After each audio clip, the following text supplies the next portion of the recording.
Morning, and welcome to everyone being here this morning. I'd like to call to order the Board of County Commissioners Land Use Meeting for Thursday, October 17, 2024. Again, thank you for being here. It's been a tough couple of weeks here in Manatee County, as we all know, and we appreciate all those that are in attendance today. As we do at all of our meetings, we always honor our God and our great nation. And here this morning to give the invocation is Pastor Franklin Cochran of Bayside Community Church, and doing the pledge this morning will be Commissioner Amanda Ballard. So if we all would rise, please.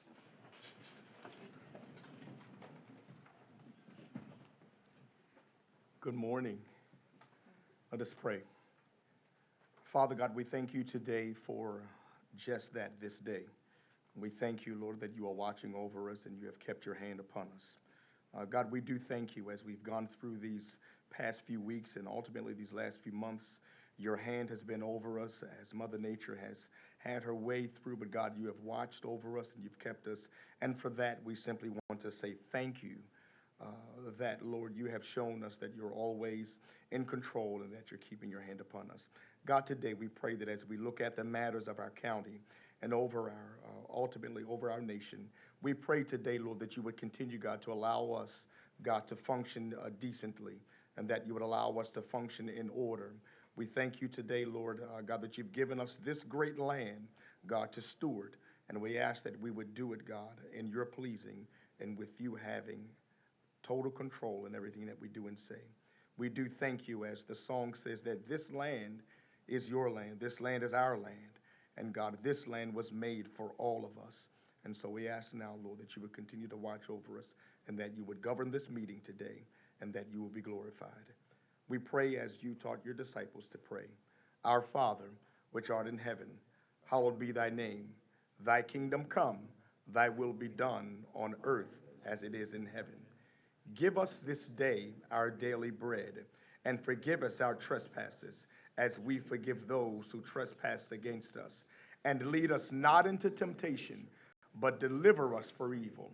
For thine is the kingdom and the power and the glory forever and ever. Amen. I pledge allegiance to the flag of the United States of America and to the republic for which it stands, one nation, under God, indivisible, with liberty and justice for all. Also, well done. Pastor, thank you so much for that inspirational prayer this morning. We appreciate you being here. Thank you, Commissioner Ballard, this morning. We appreciate that. What I'd like to do before we get into the meat of the meeting is just to take a minute of, and if you'll indulge me, a minute of chairman privilege. And we have been through some tough times here in Manatee County over the last several months. I think Mother Nature is trying to take her toll out on us, and hopefully with the weather we're having right now, there's no more of any storms coming, but you never know till November 30th. But what I'd like to do is just this morning, just thank our first responders this morning. Our sheriff and his MSO and his deputies, our fire chiefs, our firefighters, our EMS. They stood on the wall till the very last minute. They were there till they had to be called in because the storm was getting out of control and the winds, and it was unsafe for them to be there. They were out there to the very last minute protecting, assisting, and in some cases rescuing citizens of Manatee County. So thank you to our first responders. I'd like to thank our county staff, our county administrator, Charlie Bishop, and his team. They did an unbelievable job leading into this storm. The recovery you see going on right now is because of how prepared they were when this storm was coming. You see that the streets are being cleaned. We're getting out there tarps, water, food, whatever we can to the citizens that got hurt the worst. A lot of our staff had to leave their families during this time of crisis and be at the EOC, the Emergency Operations Center, for not just one or two nights, but several nights, making sure that Manatee County would be up and operational and protecting the citizens of Manatee County. So I can't thank them enough for the job that they've done. Jody Fisk, our public safety director, Unbelievable job. Her and her team at the EOC, working with the state and the federal folks to get them in here, to get the recovery going, and to get us back up on our feet. They did an amazing job of spending a lot of time going through 3 storms. They spent a lot of time at our EOC. So I thank them very much, and thank you for leaning so hard into this storm. I'd like to thank our board of county commissioners for their leadership, commitment, dedication, boots on the ground as soon as we could get out there when the light was up and we could get out there with the first in teams to see what we could do and how we could help the EOC and staff keep the business of Manatee County moving forward and keeping our citizens safe and getting them up and operational again. Most of all, I'd like to thank citizens of Manatee County. Your resiliency, your faith, your belief in each other, leaning on each other, helping each other is incredible to watch and to see every day as we're recovering from this storm. And it might be cliche to say, but we are Manatee strong. We believe in Manatee County. We believe in each other. We might have differences at sometimes. We might be dysfunctional sometimes, but we still believe in each other and still will help each other in times of crisis. So thank you very much for giving me a few minutes to just speak to that, and we'll move forward with the meeting. Ms. Knapp, has there been any announcements or changes to the agenda? Yes, good morning, Commissioners. Updates to the agenda were published both Tuesday and Wednesday. Item 51 has changes to the subject and the requested action to those changes will be entered into the record at the time the item is heard. This item will also be pulled from consent for a separate vote due to a conflict with one of our commissioners. And that concludes the changes. All right, thank you, ma'am. Are there any, other than item 51, which is being pulled, is there any other requests from commissioners to pull any other items from consent? See none, thank you. What we're gonna do right now is we do have a Port Authority meeting, and I'm gonna gavel us out of the BOCC land use meeting, and I'm going to turn it over to Port Chairman, Commissioner Van Ostenbridge. We are recessed. All right, good morning and welcome to the October 17th meeting of the Manatee County Port Authority. While we're thanking folks, I'll go ahead and do some thank yous with the Port Authority, from the Port Authority as well. Port Manatee, as we'll learn later in this port meeting, we'll get a sort of a breakdown and a PowerPoint presentation from our CEO as to the damages and what took place specifically out at Port Manatee as a result of Hurricane Milton. But I just tell you that the port suffered catastrophic damage, and for a good 72 hours post-storm, the port was dead in the water. There was no ship, no rail, no truck traffic whatsoever. The fuel situation, the fuel terminal was essentially dead and non-operational. It was an all-hands-on-deck effort from everybody at the port, Carlos's team. I'm going to make the mistake of starting to name people and forgetting someone, I'm sure. But, you know, Dave Sanford, Dan Fitzpatrick, Troy Layton, Denise Stufflebeam, Sean, everybody was, St. Pierre. I mean, everybody was all hands on deck, putting in really long hours and making sacrifices, being away from their family post-storm to ensure that we got fuel moving. We were first told it would be 2 days before fuel would move. And then, 2 days after that, we were told 5 days before fuel would move. And met with the governor and Secretary of Transportation and Kevin Guthrie. They told us anything we needed, that they would move heaven and earth to get fuel trucks moving. At that point, we were having standoffs at gas stations in town, and moving fuel trucks was of the utmost importance. And from the time we were told 5 days before trucks would move, we had trucks rolling 18 hours later. And that was included help from, certainly from this county. Courtney DePaul, Charlie Bishop, Chad Butzo, and again, I'm naming names and I'm going to forget people, and I apologize to those who I failed to mention. But Public Works came out there and brought us 6 2,500 a minute pumps to dewater a site that has a dike around it and no stormwater system whatsoever, and had 4 feet of water in it. And we were told 2 days to dewater that site, had it done in about 7 hours. So it sort of moved heaven and earth to ensure fuel trucks were running. And there was an almost instant, I would say, when fuel trucks started to run on Sunday, by noon, you could see a visible difference at fuel stations around the county, and by Monday, the lines were gone. So just Sunday alone, a day that we were supposed to move 0 fuel, 300,000 gallons left the port, which is essentially almost 20,000 full tanks of gas. So A lot of things were done at the port, and we'll get into more detail on damage to specific buildings and how it's going to impact business going forward later, but I wanted to make sure that I did thank everybody from the port side as well. We don't often get dignitaries at port meetings, so I just wanted to say, you're not Commissioner, your Supervisor of Elections, James Satcher, is here. We have former Senators Galvano and Neal, and first time back in the chamber, Bill Clegg. Welcome, sir. You're a dignitary now, I guess. I put you on the list anyway. So I just wanted to welcome all of them to the meeting.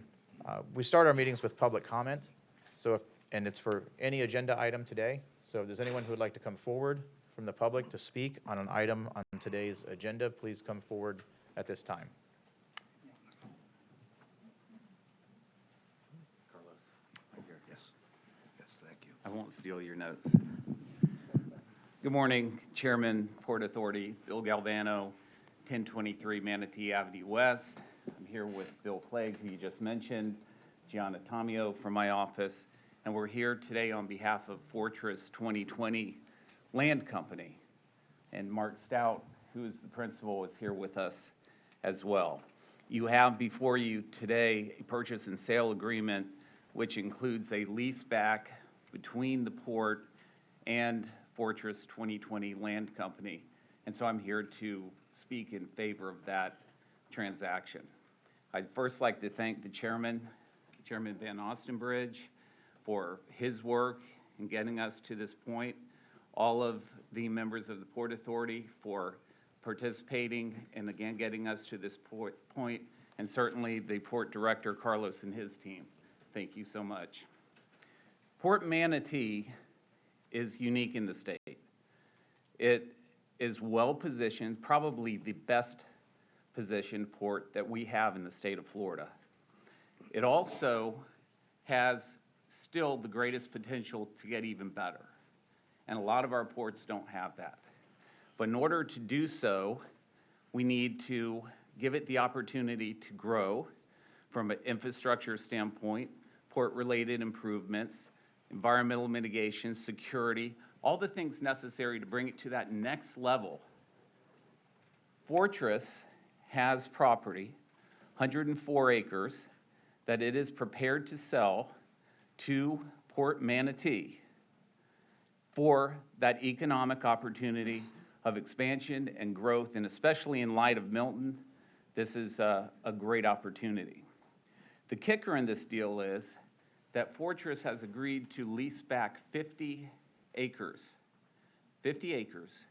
and is committing to invest, frankly, millions of dollars in port infrastructure and port-related improvements in order to see the goals of your director, of this authority, and this community come to fruition. And I know I've spoken to, I think, every one of you about this deal. You're familiar with the mechanics of it. We're here if we need to get into that, but I just think we're unique here in Manatee County, and we have a real asset. And it's something that's not just noticed here, it's noticed in Tallahassee, and I can assure you the governor and his office is very interested in Port Manatee and what it means to this state. And I actually envy your position. I wish I could be up here today to hit that green button for this deal. That's going to be a tremendous opportunity for Port Manatee. Thank you. Thank you, Senator. Is there anyone else who would like to come forward for public comment on any of today's agenda items? All right, seeing no one, we're going to close public comment. Wait. Oh, yes, ma'am.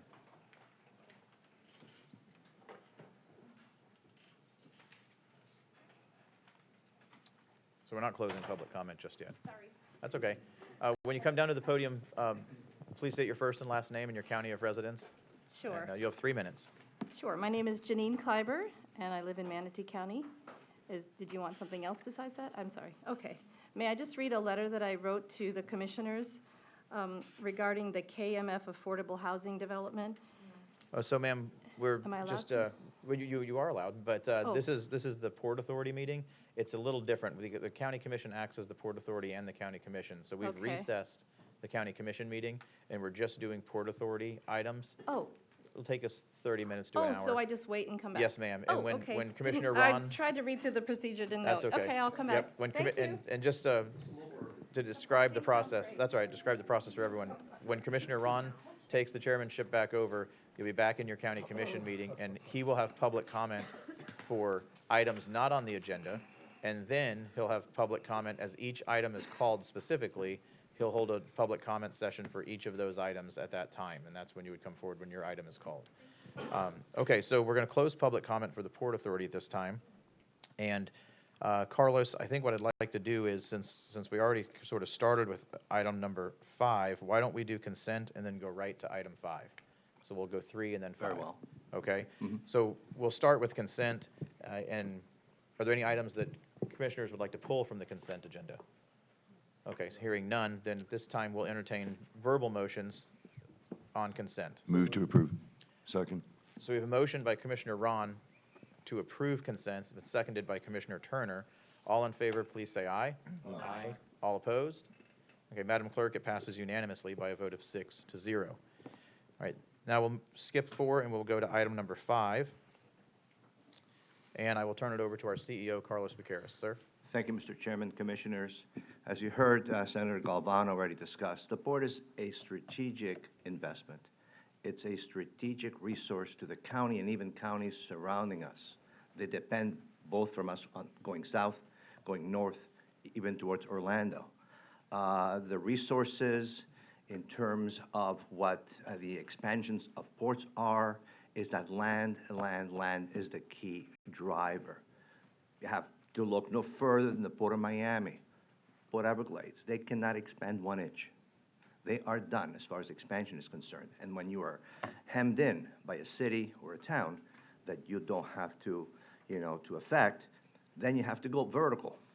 And vertical is 10 times more in terms of port resources. So the port, with the fuel that you mentioned earlier, and the consumables, how we affect, every aspect almost of the residents of Manatee, Sarasota, Lee, and even Collier County is enormous. And so that's why we need to expand the port every opportunity we have, because otherwise we'll be hemmed in and will not be able to meet the needs of the growing population. So that's by way of a general comment. And so we have before you agenda item number 5, which is again, like Senator Galvano brought up, the purchase for the expansion of the port property. Thank you, sir. Are there any questions from commissioners? Yes, sir. Mr. Bearden. Thank you, Mr. Chair. Thank you, Carlos. Can you tell me exactly what type of revenue we're expecting with this investment year after year? It's too early to tell because now that we would have control of the property, and then, of course, Fortress 2020, they will be leasing back like 50% of the property. It's too premature. However, we receive a significant revenue just from what we're doing today, and now that we have the property, we'll be looking to expand, but we don't have any numbers in terms of the future growth as a result of the fact that we are just acquiring it now. I mean, I can sort of add to that and say a couple things. One, basically, we get it on the tax roll and we get it improved, and so you're looking at obviously tax revenue there. It's also written into the contract that waterside port activity is written into the leaseback contract that businesses that have waterside port activity are what will be leased in these buildings. So obviously revenue comes back to us there as well. And then, of course, there's job creation, which is the purpose of the port in general.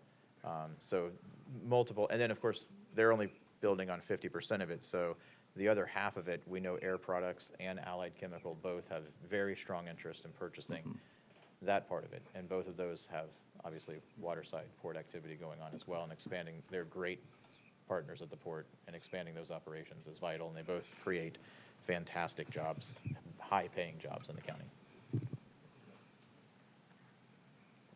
All right, any other board member questions? Yes, sir, Mr. Cruz. This thing never works. Yeah, the copy of the lease agreement came after I had briefings and conversations about it. What's our, and this may be more of a question for Mr. Clegg since he's here and help work on it on the legal side. What are our abilities to terminate that lease going forward? If we so Well, chose to. you mean after closing? Uh-huh. Well, I think, I think we have Bill answer that, but Anybody can answer it. I'm just curious, Yeah. because this lease wasn't in front of me when I had the briefings on it. Correct. And then I went through it, and here's my only concern, because we're dealing with this with another property later, not port-related, where we turned over a property to somebody at a very favorable term under some assumption of the county benefiting from turning that over, and they didn't do anything with the property, and now we're taking back that property. So I just don't want to make, it's 50% of the land. If we do sell to Air Products, we do sell to Allied, yes, we recoup some of our money if they Right. choose to buy. We have no commitment they're going to, but there's interest in it. This is the other half of the land. This is a lease by lease terms. The benefit to this county, to this port, is not the revenue stream from the lease. It's nothing. The administrative effort of collecting those checks are more than the lease. It's $10,000. But it's also 30 years with extension rights. I don't want to put us in a position where we don't have any ability to terminate that lease. If we sell those properties and Air Products says, hey, I want to build a third plant, and someone's sitting there paying us 10 grand on vacant land and not actually building anything on it for the foreseeable future, we could end up sitting here for half a century with nothing built on that land while we're turning down millions and millions of dollars of offers to purchase. well, the goal here is that as we run out of room, the ability to attract businesses with the lease back of the land and on our land is critical. And so we can't put a number on it in terms of a termination or a default of that lease. But I think the fact that they're across the street gives us a tremendous opportunity. But it doesn't give you tremendous opportunity. It gives them tremendous opportunity. It gives you nothing but $10,000 a year, less than $1,000 a month to stare at a vacant property that someone could decide at their sole and absolute discretion whether or not to provide you that opportunity. And we have no opportunity to take back that property or compel them to take advantage of those opportunities which benefit our port. I mean, my take is that the ability to have that land, and I realize what you're saying very clearly, Commissioner, is that, the attractiveness of the opportunity is that it's land-related, and it's not going to go to a third party that's going to put some kind of service industry or a non-port-related commodity or port-related business. Understood, and that is a huge, look, I'm in favor of this purchase. Don't get me wrong, I'm in favor of this agenda item. I just want to make sure the agenda item makes sense, and it does, except for the fact that we have a 50% of the land that we control, you control, the Port Authority controls, to be able to sell, make revenue off of, and determine who the tenants are going to be to benefit the port. 50%, we're effectively proposing to lose all control over whatsoever. Entire control, and it's a 30-year term at virtually $0, covering the administrative cost of it. I mean, the rent bump doesn't kick in for 23 years. I just want to make sure that there's something there that compels them to use the land, because if they do, this is a great deal for us, because we have a lot of inflow, no outflow. And if they can go find their next Air Products and build that, lease that, whatever they're going to do, that's a benefit to the port. That's a great public-private partnership. We're effectively giving them the land to do something with it that benefits your revenue stream. But they have to be able to do something with it. I don't want to stare at 50 acres of vacant land 20 years from now as I'm driving down Buckeye Road. So I would say there's really no interest on their side for it to be sitting there as vacant land, obviously. Agree, but there was Yeah. no interest in Visible Men's Academy to stare at vacant land 5 years Sure, later either. We're taking sure. it back because they just didn't perform. Granted, that's true, but I think I we're can only dealing with deal a with it much. today, not- Sure, not we're dealing with a later. much different animal than. Understood. Visible Like I Men said, I'm in and- favor of it. I just would like to make sure that if they're not doing something in some period of time, that we have the ability to adjust the rent so that we at least get compensated to stare at vacant land, or that we can terminate the lease if we have an opportunity to sell it someplace and they haven't done anything. It doesn't have to be 6 months from now. It could be a condition of an extension. It could be 10 years from now.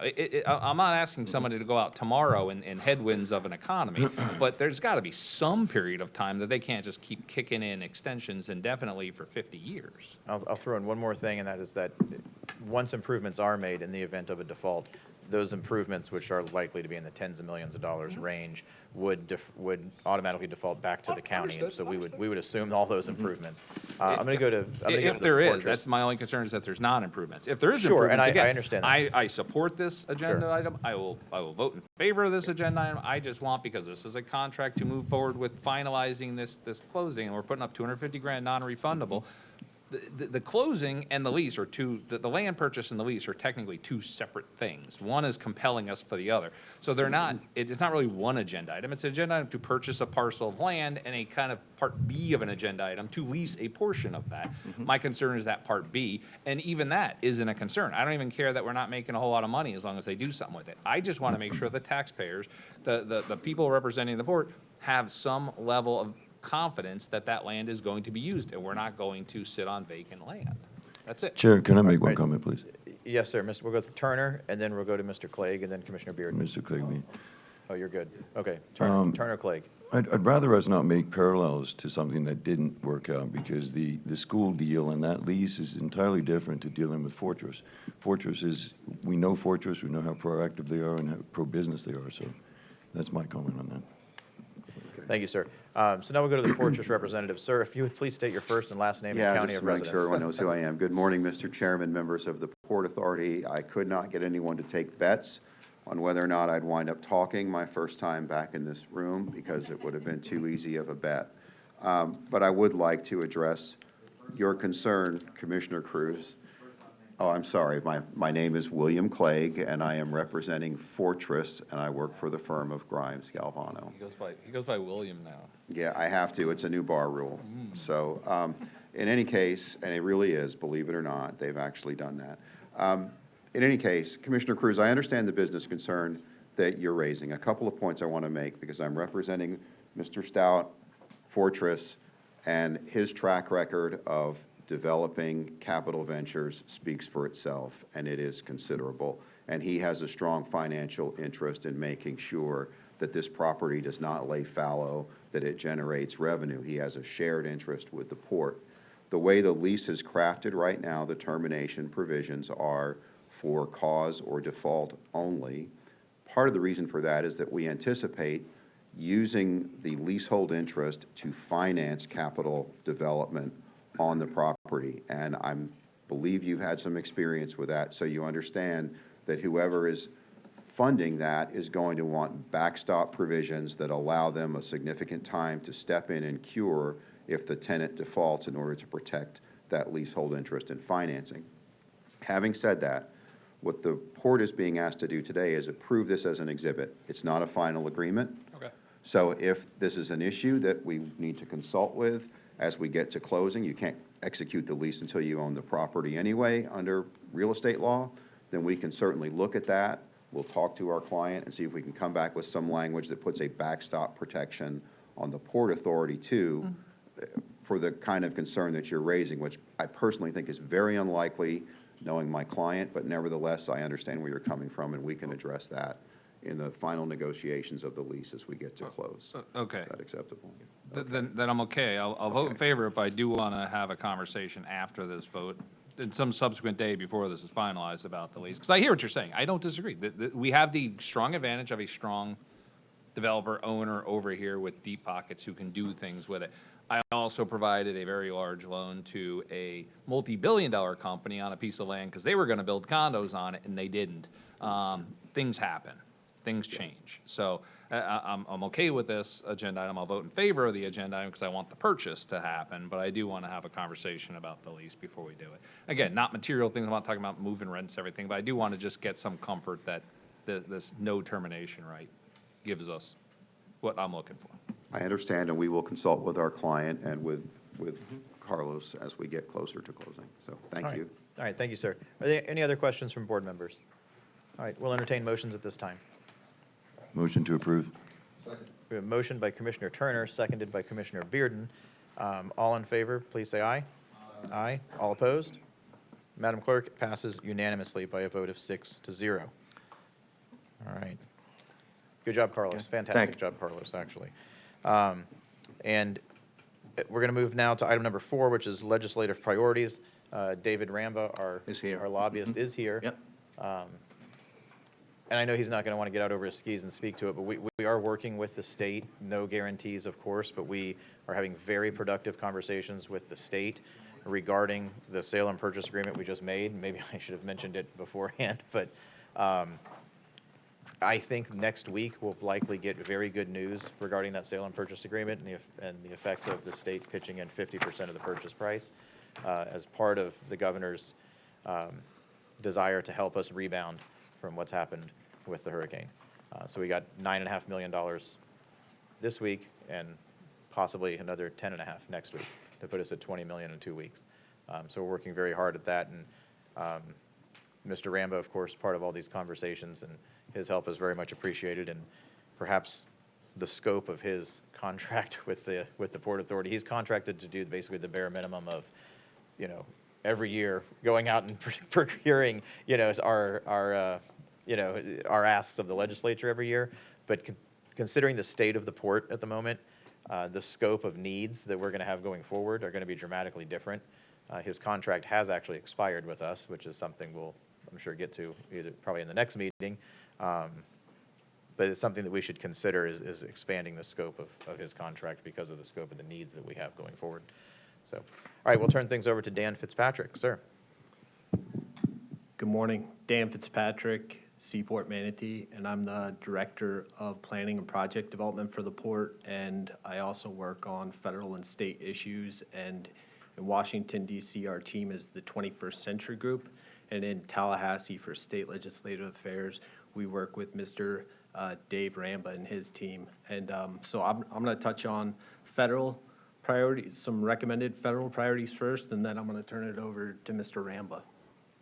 So for item 4 in the package are recommended legislative priorities for fiscal year 2025. And the first one is reimbursement of advanced funding. And the board's been hearing about this one for over 12 years now. And in 2012, the port finished the South Channel dredging, and the port advanced the federal share, and some accounting was done by the federal government, and they determined that $6.3 million was due to the port. And thanks to Congressman Vern Buchanan in fiscal year 2024, which was last year, the port received $3 million from the federal government for that advanced funding that the port advanced over 12 years ago. And then thanks to the continued leadership and advocacy of Congressman Vern Buchanan, we're advocating for the balance of remaining funds in fiscal year 2025, and that's the first item. The second federal item is dredging and material offloading, and currently the U.S. Army Corps of Engineers is offloading our dredge material management area at the port to create 80-acre Washington Park in Manatee County. Really great beneficial use story for U.S. Army Corps of Engineers and also the county. And we'd like to continue that offloading. The dredge material management area is 95 acres. It's about over 50 feet tall, and it's just full of about 6 million cubic yards of material. And if we can take material out of there, we have room to put more material in the future. That's the second one. And then third one for federal is statewide issues. And there's constantly emerging or persistent statewide issues that come up that impact Seaport Manatee and all the other ports statewide. And sometimes we don't know what they are. They just pop up. And we'll continue to advocate for ongoing and emerging issues as they present themselves. And I guess we'll take questions at the end, if that's fine with the board. And Mr. Ramba. Thank you, Mr. Chairman. Dave Ramba on behalf of the port. It's great to see you guys. This is a much different scenario than we would have had this meeting 2 weeks ago when we were originally scheduled to have this Port Commission meeting. Usually, as the chairman indicated, I do work on issues that are directly related to our appropriations as well as the FSTED, Florida Seaport Trades Economic Development Council, and the Florida Ports Council initiatives, and supporting them as it moves forward. Obviously, the last couple of weeks have put us in a far different place. We've been working hand in hand with FDOT and the governor's office, some of the economic development funds. It's kind of a weird operation with, when Senator Galvano, I guess just regular old Attorney Galvano now, was in the House and the Senate, he was a big champion of the port, and hearing him advocating for it as well is a bonus and a benefit of where the long-term strategic plan of this port is heading and where it needs to go with the increased population that comes to this area. As recently as, well, it's new to you, this happens almost every election cycle. We have a hurricane, we change it, we come back to the legislature. These hurricanes, while they're terrible for the area, are a pretty significant influx of sales tax revenue to the state. What we did after Hurricane Michael was direct that sales tax revenue to the impacted areas to the tune of $400 to $600 million in the subsequent budget years. You're having huge amounts of outside money from outside the state, from insurance repairs and everything else, in building materials and other functions. And what we try to do, and what has historically been done in the state budget, is transfer that money and try to focus that money back on the rebuilding and building back better the communities that were most impacted by the storms. So I think we're going to have both opportunity in the short term, and then as well as in the long term, as we get a little more senior members into the Manatee delegation again, as we have two senior members. One of the members that retired that actually represents your port, Michael Owen, is the likely winner of that seat, and he sat on the Tampa Hillsborough port. He's very interested in the port. The predecessor, while was a good member of the Florida legislature, wasn't really interested in appropriations or ports. She was more interested in kind of legal theories and arguing in the legislature. So it's going to be advantageous to have his experience as we try to rebuild Port Manatee. The opportunities from this storm obviously were devastating to some areas of the port. It showed our weaknesses, but I think the governor coming down and seeing that and seeing the essence of the need for sustainability for both our refrigerated goods and groceries for folks in this area, as well as fuel and construction materials. They're a huge impact to this entire region, not just to Manatee County. And so building it back and reaching the kind of the level that we aspire to be at with the expansion of the port and the rebuilding is an opportunity that's very important we not pass up over the next 4 years. So I appreciate that. If you have any questions about the actual land acquisition, some of the things that are in here are things 2 weeks ago weren't on the table and now are going forward at a rapid pace. So we hope you'd approve the agenda for us, and we'd be happy to answer any questions. Thank you, sir. Are there any questions for either Mr. Fitzpatrick or Mr. Ramba? Mr. Chair, Yes, sir. not really a question, but to your comments, being that we need boots on the ground at the port, I would like to make sure that our port director and Mr. Ramba do work out, expand his work. I mean, to be able to do grants, work with our federal team, and not only our state legislature and delegation, but to be able to go out and just expand the scope of just being, instead of just being a lobbyist, being a broader scope of being doing what he does, to be able to help the port get more assets in, more funds in, to be able to fund our rebuild of the port. Does anyone object to Carlos entering into negotiations with Ramba's firm to expand the scope of the contract? Okay. Carlos, do you require a vote, or does this head nodding, unanimous head nodding, enough authority for you to move forward? Put it on the agenda. Well, of course, yeah, bring back the Yeah, we'll bring agreement. it back to you, yeah, but Okay. we don't have, in fact, I think we would definitely support a decision towards that. I think it's helpful, especially now. Yeah. So we'll put it on the agenda. Okay. And have a draft for you to review. And obviously, you have a long working relationship, so I don't think it's Thank you, Mr. Chair. overly complicated. Yeah, thank you, sir. Okay, we do need to approve the legislative priorities. If there's no other comments from board members, Chair will entertain motions. Motion to approve. I'll second. Okay, Cruz. So motion by Ballard, to approve, seconded by Commissioner Cruz. All in favor, please say aye. Aye. All opposed? All right, Madam Clerk, it passes unanimously by a vote of 6-0. All right, we're then going to move to Executive Director Evaluation Discussion. Right, this is the time of the year. Everyone enjoys their everyone wants their employee evaluation to take place on TV in front of a crowd of 60 people. Just my luck. Yes. Yes, sir. Luckily, you've just had a hurricane and you're like one of the most shining stars in the county at the moment since you got fuel trucks moving. We did fill them out before the hurricane, so you'll get Correct. So it'll be yeah, an added bonus. exactly. You get a gold Thank star you. on the hurricane. All right, so I believe we have Noah Draker. Correct. Is here from. Yes, from BMO. Correct, from the. Jennifer couldn't be here Legal- today. She had a family emergency. And so Noah has been delegated to do this. And so he'll be going through the evaluation reports that were sent to you and that you so kindly returned to Jennifer. And he's going to report on that. Thank you, Carlos. Good morning, Commissioners. Noah Diker. As Carlos said, Jennifer Cowan had a family emergency last night, so I'm here to cover for her.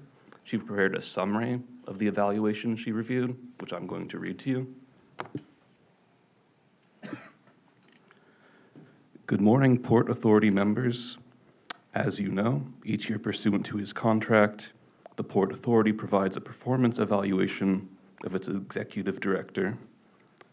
I received written evaluations from 5 of the Port Authority members. Thank you all very much.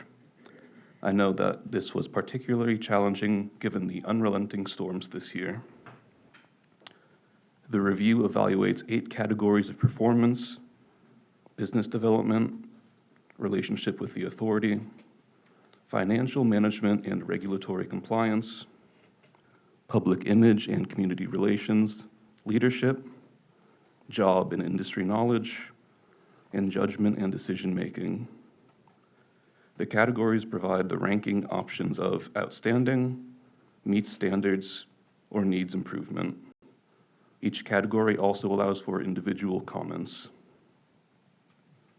In summarizing the reviews received, 3 of the authority members ranked Carlos as outstanding in every category. The other 2 members ranked Carlos outstanding in most categories and meets standards in public image, in community relations, leadership, and business development. Individual comments include: Carlos continues to bring business into the port. He is accessible to all. He always is looking for new avenues for the port. He has done an amazing job. He has expanded port relationships. He leads from the front. He constantly exceeds financial and compliance goals. He exemplifies a great leader and has earned the trust of the board, and that he is one of the best directors in the state. In conclusion, there were no rankings of needs improvement for any of the categories. Carlos was ranked outstanding by the majority of the members in all 8 categories. Thank you. Thank you, sir.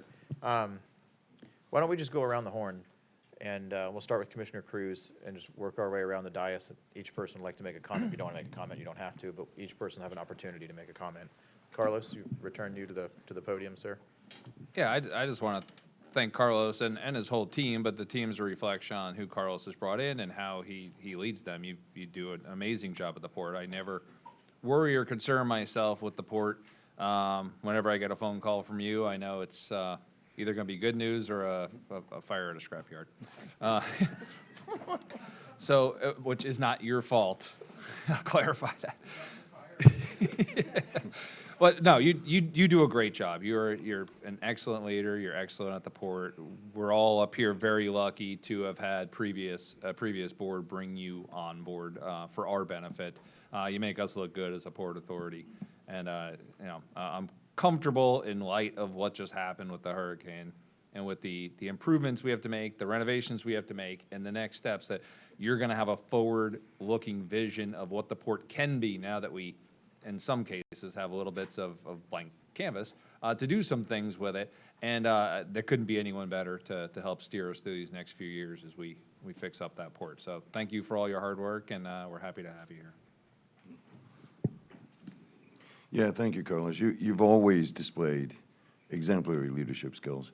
I mean, even when we had, a big debate about the different vendors and we're trying to organize things, we trusted you, got behind you, and you took care of business. So business development, all of those things, I'm extremely impressed. You know, the category that didn't exist is that you speak 7 different languages and you're a handsome man, but we'll go from there. But thank you, Carlos. Thank you. Carlos, thank you so much for your leadership, and especially during tough times like we're going through right now. There's nobody I'd rather see at the helm as we rebuild the port bigger and better after this disaster. So thank you. Sir, good morning. Thank you for what you do. I don't much more I can comment on what other commissioners already said, but we're so blessed to have a leader that's going to be able to take us through this horrific, catastrophic event that we just went through at the port. I know you're going to talk about that a little bit more, but thank you for your leadership. Thank you for leading forward into this process. I mean, one of the biggest things was getting gas out there, and you just jumped all over that. You and the chair did, and got that taken care of, so our citizens were getting gasoline, which is important, vitally important across this county, so people can move forward. But I appreciate all the hard work you do, and we look forward to many years ahead of us with you. So thank you, sir. I echo all the comments as other the commissioners. Carlos, you've done a heck of a job. Appreciate you. Appreciate your leadership. Keep doing a great job. Thank you, sir. You exceed at business development. Your staff are, I think, extremely loyal to you. You've certainly grown the port over time. We rarely have issues out at the port, as Commissioner Cruz says. When we do, they're literal dumpster fires, which are not your fault by any means. And if there's any sort of constructive criticism I would throw your way, I would say that more aggression towards growing the port and sort of putting your foot on the gas harder at times when opportunity shows itself. But again, the port has grown immensely under your tutelage, and the staff are, like I said, extremely loyal to you, and that's very important. You have a great team there. You have great relationships around the state as well, which is very important as well. So I think, I gave you all excellence, and I stand by that. So do we need to actually have a formal vote to adopt this, or is this a non-actionable item? It's just before the board for discussion. Perfect. Okay. Well, that's a pretty good evaluation. It's better than a lot of the ones I've had. Yeah. All right. So that's item number 6.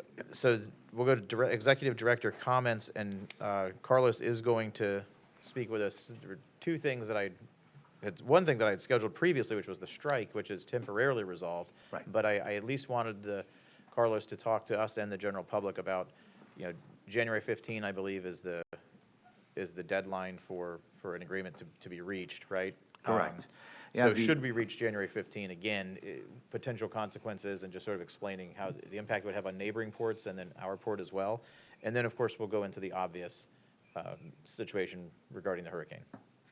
Thank you, Mr. Chairman, Commissioners. And again, I really appreciate, when you honor me, you honor my staff, as you said earlier. It's really heartwarming that, when they're doing a great job, that you all recognize them, as I do, on a daily basis. It was a really gargantuan effort to get the sport back up so quickly. We have a brief presentation to go over with you that will, I think, inform you of the significant impact that we suffered. And I think since we can't choose our storms, at least we are choosing how we respond to them. And the response, the collaboration from the county, the board, both the county board as well as the Port Authority, has been tremendous in getting us up and running so quickly. So let's go over some of the impacted facilities so you have a first-hand view of what's happening. The fuel recovery, as we talked about earlier, was key. One of the key commodities nobody really realizes in the general public is that how critical the port is for fuel for our community. So job 1, in collaboration with the county, is tremendous effort in getting the fuel running again. They told us, like Chairman Van Ostenbridge said, 3 or 4 days, and we realized early on we didn't have that luxury. We needed to be up and running now because it was getting worse. The fuel tanks were full of fuel, so the fuel was there. They just couldn't get it out because of several issues with safety and the ability to drain the ponds that were around the fuel tanks that you will see that suffered significant damage. You can see a picture of one of the fuel tanks that lost its insulation. That's the facility there that you see on the right, and the left is an example of one of the tanks. I mean, that's real there at the port. It has never happened in any of the other storms before, and as a result, I think it was a shock to the fuel company there, but they also, again, were fully cooperative to get it up and running, and the fuel tanks in that extra day that Commissioner Van Ostenbridge mentioned was that 20,000 additional cars per day were able to be up and running faster. And actually, Carlos, if you go back to that photo, I just give people a little more explanation. In the bottom left, showing some of the damage. So photo on your right, the bottom left of that photo, there were buildings, concrete buildings there that are just piles of rubble. This is the morning after the storm. To the right, you see a little bit of standing water, but in the top is where you can't see it behind those fuel tanks. They're completely surrounded by up to 4 feet of water back in that area. And then there's one large tank which has sort of like a rust color where the roof is dropped down below, and it's a floating roof. And the issue is it became a sinking roof as a result of the storm. That's fuel that's on top of the roof. It's not supposed to be there. And those little white sort of stacks that you see poking up out of the fuel were not visible the next day. So there were 6 inches of fuel on top of it day one. Day two, there were like 3 feet. There was like 3 feet of fuel on top of it. Created a hazmat situation. North River Fire came out with Southern Manatee and proceeded to monitor the area for us. And the issue was we couldn't get people on the site to dewater it. We couldn't get people on site to electricians to make repairs. And so stabilizing the site was priority one. So I just want to kind of give people an idea of what was going on. True. And they had no office. And Correct. We brought Manatee County EMS Mobile Command Center out there on site, and they ran for like a couple days. Yes. That was their office, and county got Starlink out there as well. Yeah, they were very significantly impacted. And so again, the county, with the resources of the trailers and the emergency vehicles, were able to really turn that around much faster, I think, than they could have done on their own. That's really the significant fact that I want to bring up and that you have brought up. That's one of our warehouses. As you can tell, the damage is not insignificant. We're already mitigating. We're trying to rebuild those warehouses, make them usable in the near term with improvements, and then having to rebuild them in the longer term. But we have commodities at the port that need housed, that need warehouses, and we don't want those to be affected. Here is the former cruise terminal of the port. Practically a tornado, I think, went through this one. Significant impact. This is right next to our Port Authority building. As you can tell, I don't think in the last, since the facility was built, that it was ever destroyed. I don't think it was even affected before. This is total devastation there. Again, siding, roofing, that's, the impact of that winds that really picked everything up and moved it around like nothing. This is the International Center intermodal building. Also, the roof is off there. The chambers, the Port Authority chambers, are right below that. That's why the meeting is being held here today, because we didn't have the ability, although it's being mitigated as we speak. Has suffered damage, but we are going to be ready for the next Port Authority meeting there. So that is happening quickly. Warehouse 9, 145,000 square foot warehouse. This one really, really hurts because it has, or had inside, wood pulp for paper towels and toilet paper, and steel. As I was saying that, I was thinking, maybe I shouldn't have said that, right?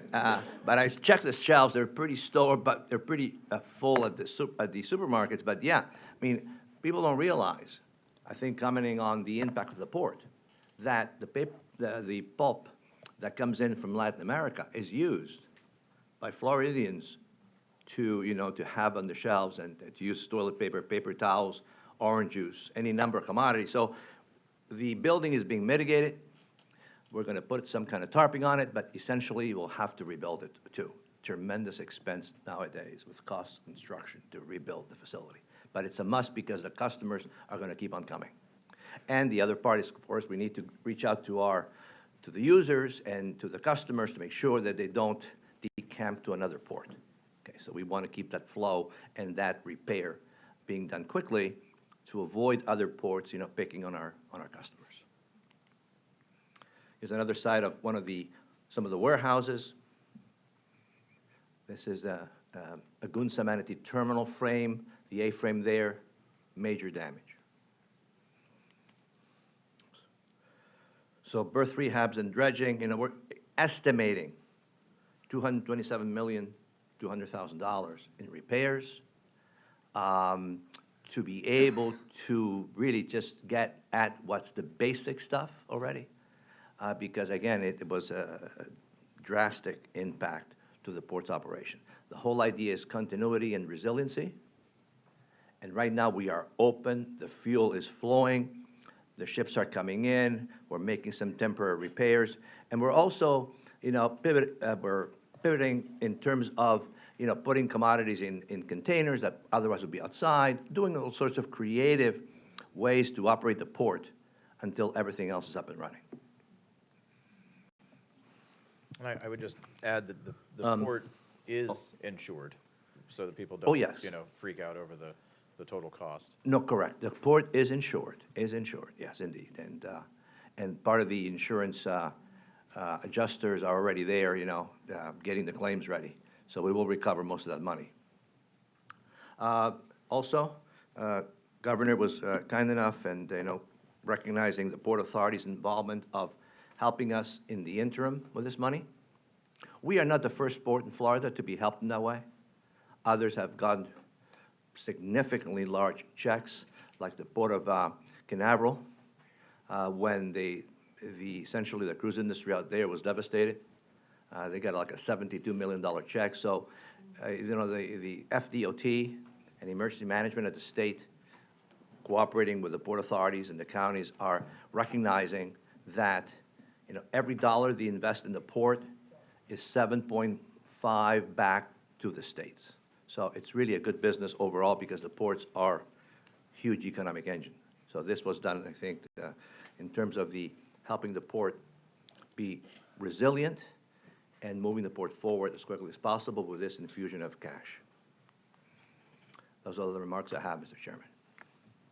Thank you, sir. And seeing Secretary Perdue and LK Nandam, who are both they're on the far right, both from FDOT.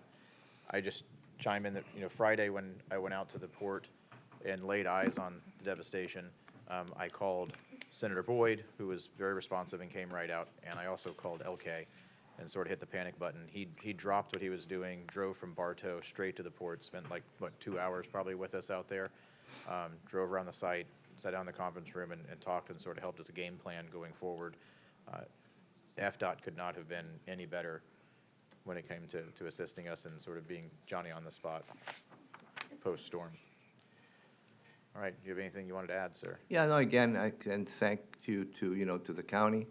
Thank you also to my staff, as you pointed out earlier, they were out there, sometimes neglecting their own safety and their own families to be able to build the port because they recognize that the impact of the port on the community is so significant that they felt they had to be showing up no matter what was happening at home. So Yeah, absolutely. I want to thank the staff. Absolutely. 500,000 of the $9.5 million, by the way, is for an FDOT study, for us to work with FDOT on a study to determine statewide needs when it comes to port traffic and port jobs. And that will help you all in the future going forward to determine how to retool the business model for the port and sort of how to retool your master plan out at Port Manatee. So, all right, anything else, sir? That's all I have, Mr. Chairman. All right, any questions from Port Authority members or comments from members? Nope. All right, thank you so much, everyone. We're adjourned.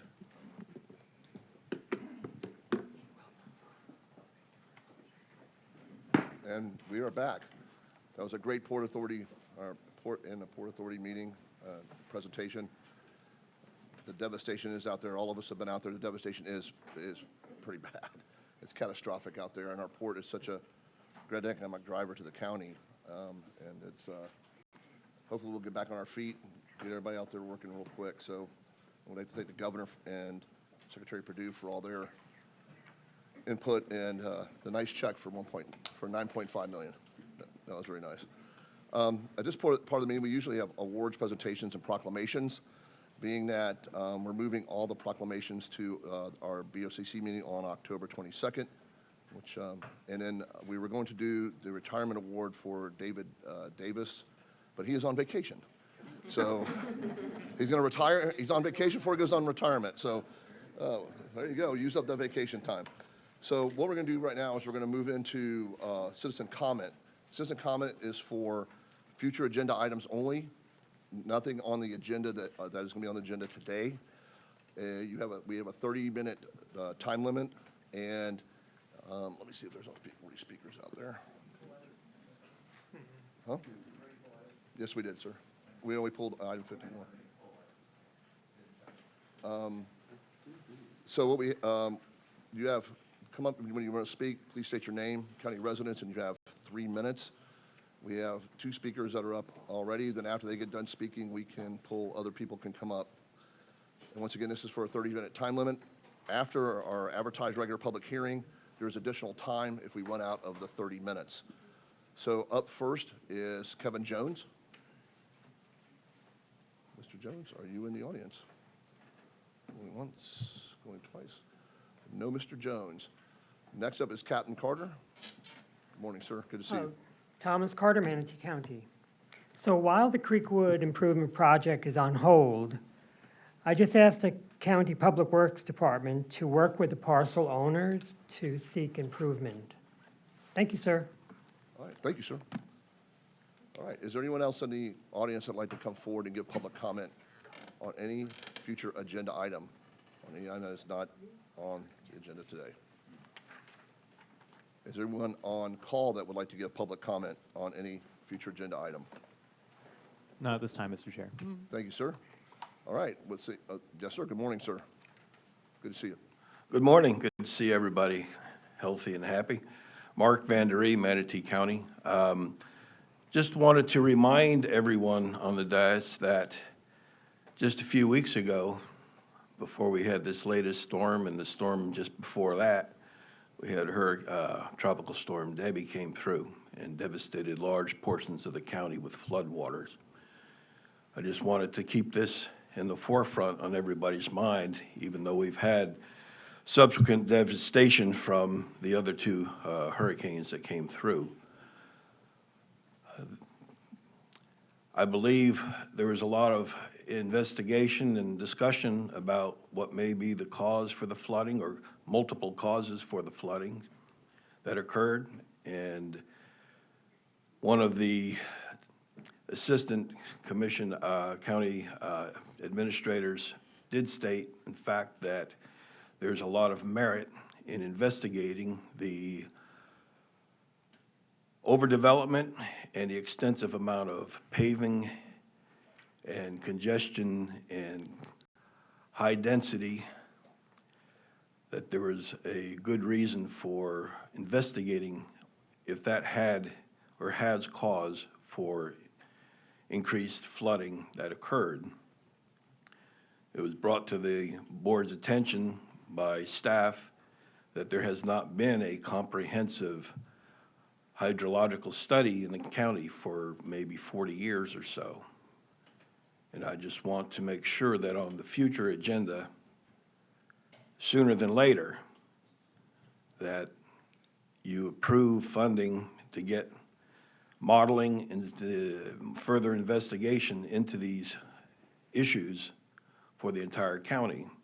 I would like for you to add urgency to this, add as much urgency as you have for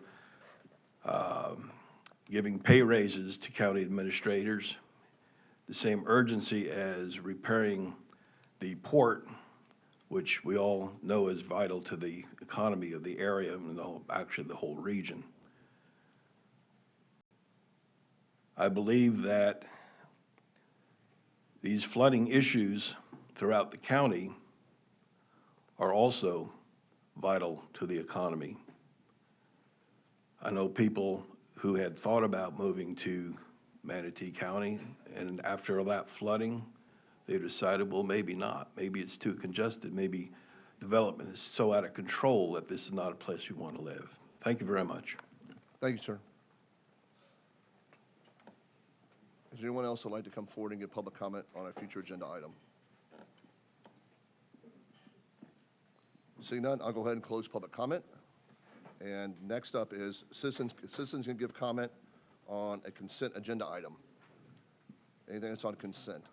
Would anyone like to come forward and give comment on consent? Seeing none. Also, is there anybody on the line, on the phone, to give comment on consent? None, Mr. Chair. All right, thank you very much. We'll go ahead and close citizens' comment on consent agenda.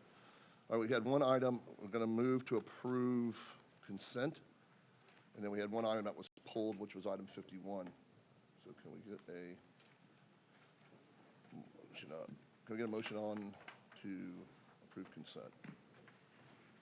All right. All right, motion to move consent has been made by Commissioner Turner, second by Commissioner Ballard. Is everyone could cast their votes at this time?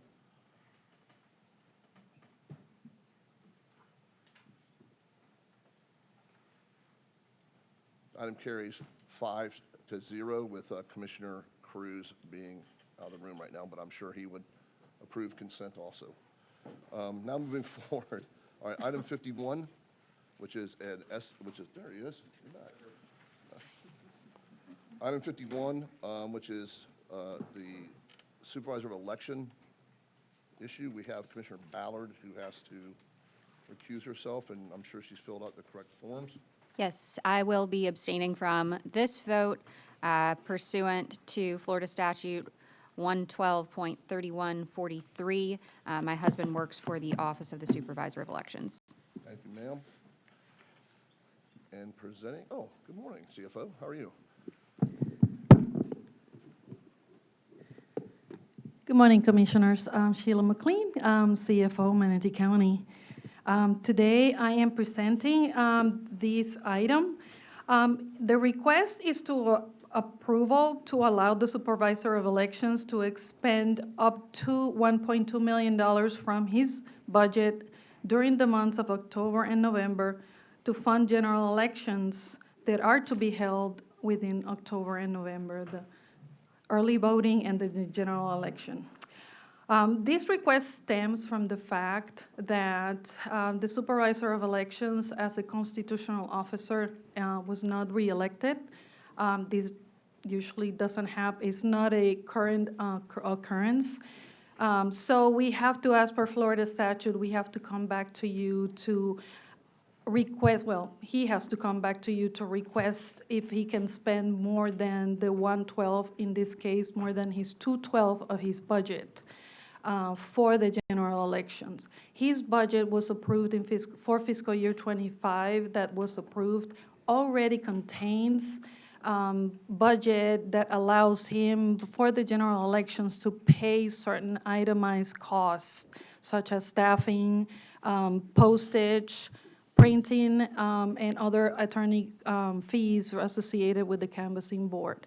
For that reason, we are asking for the board to allow him the permission to be able to spend towards the general election. Madam CFO, this is not additional funds. This is spending funds that are currently in his budget, correct? They are in his budget. However, they are parsed out in sequential months, and the Florida statute is very definitive that they can pull every month 1/12 of their budget as it is. So yes, that dollars is already in his budget. He's just asking you for permission to spend it in excess of his monthly allotment for this general election. Okay. Commissioner Cruz is on the board. Commissioner Cruz. Yeah, I just want to clarify to everyone, pay attention. Under normal circumstances, the Supervisor of Elections would spend a disproportionate share of their budget during this period of time. It's an election. The Supervisor of Elections budget and expenditures are not flat. They peak and trough based upon whether or not there's an election. Because the current Supervisor election was not successful in the primary, He's now restricted on 1/12 to make sure that someone doesn't run out and blow all the money, but that doesn't account for the fact that there is a disproportionate amount of expenditures that need to be had, especially in light of the hurricane, but even without that, just under normal circumstance. So this is just standard practice. If a different supervisor of elections is there, if this is a different year or if he was successful in the primary, he would have been spending all these dollars. This isn't additional money being spent on frivolous stuff. This is just the cost of doing business for a general election. Correct. Thank you, sir. Is that it, Madam Chief? Oh, Mr. Ballard? Oh, you're on the board. Okay. Oh, no, I was just saying that I was Oh. abstaining. All right. You just didn't- I'll click you off then. And just to let you know that Supervisor of Elections and his chief of staff had to step out because they were getting on a call with the Secretary of State. So, Madam CFO, we appreciate you coming forward. You're welcome. All right, there's been a motion made by Commissioner Van Ossenbridge, seconded by Commissioner Turner on item 51. If everyone would cast their votes at this time. And the motion carries 5-0 with Commissioner Ballard having to abstain. Thank you very much.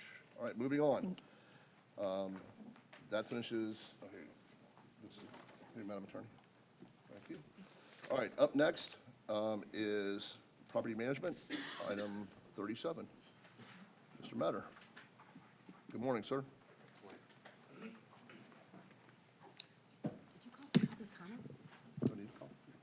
Good morning, Commissioners, County Attorney. We didn't call for public comment on 51. Okay, all right, excuse me, hang on, Mr. Matter. Real quick, I need to call for public comment on item 51. Is there anyone that would like to give public comment on item 51?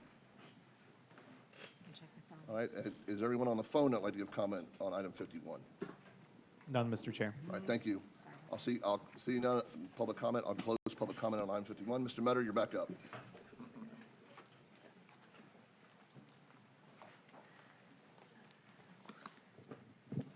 Good morning, Commissioners, County Attorney. My name is Charles Menner, Property Acquisition Division Manager.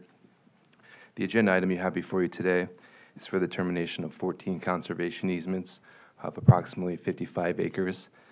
It falls within University Park Center and the Cooper Creek DRI. Just for reference, this area is just west of I-75, and it's north of University. And I have Kara from staff and Todd from Benderson, who's the applicant, to further the presentation.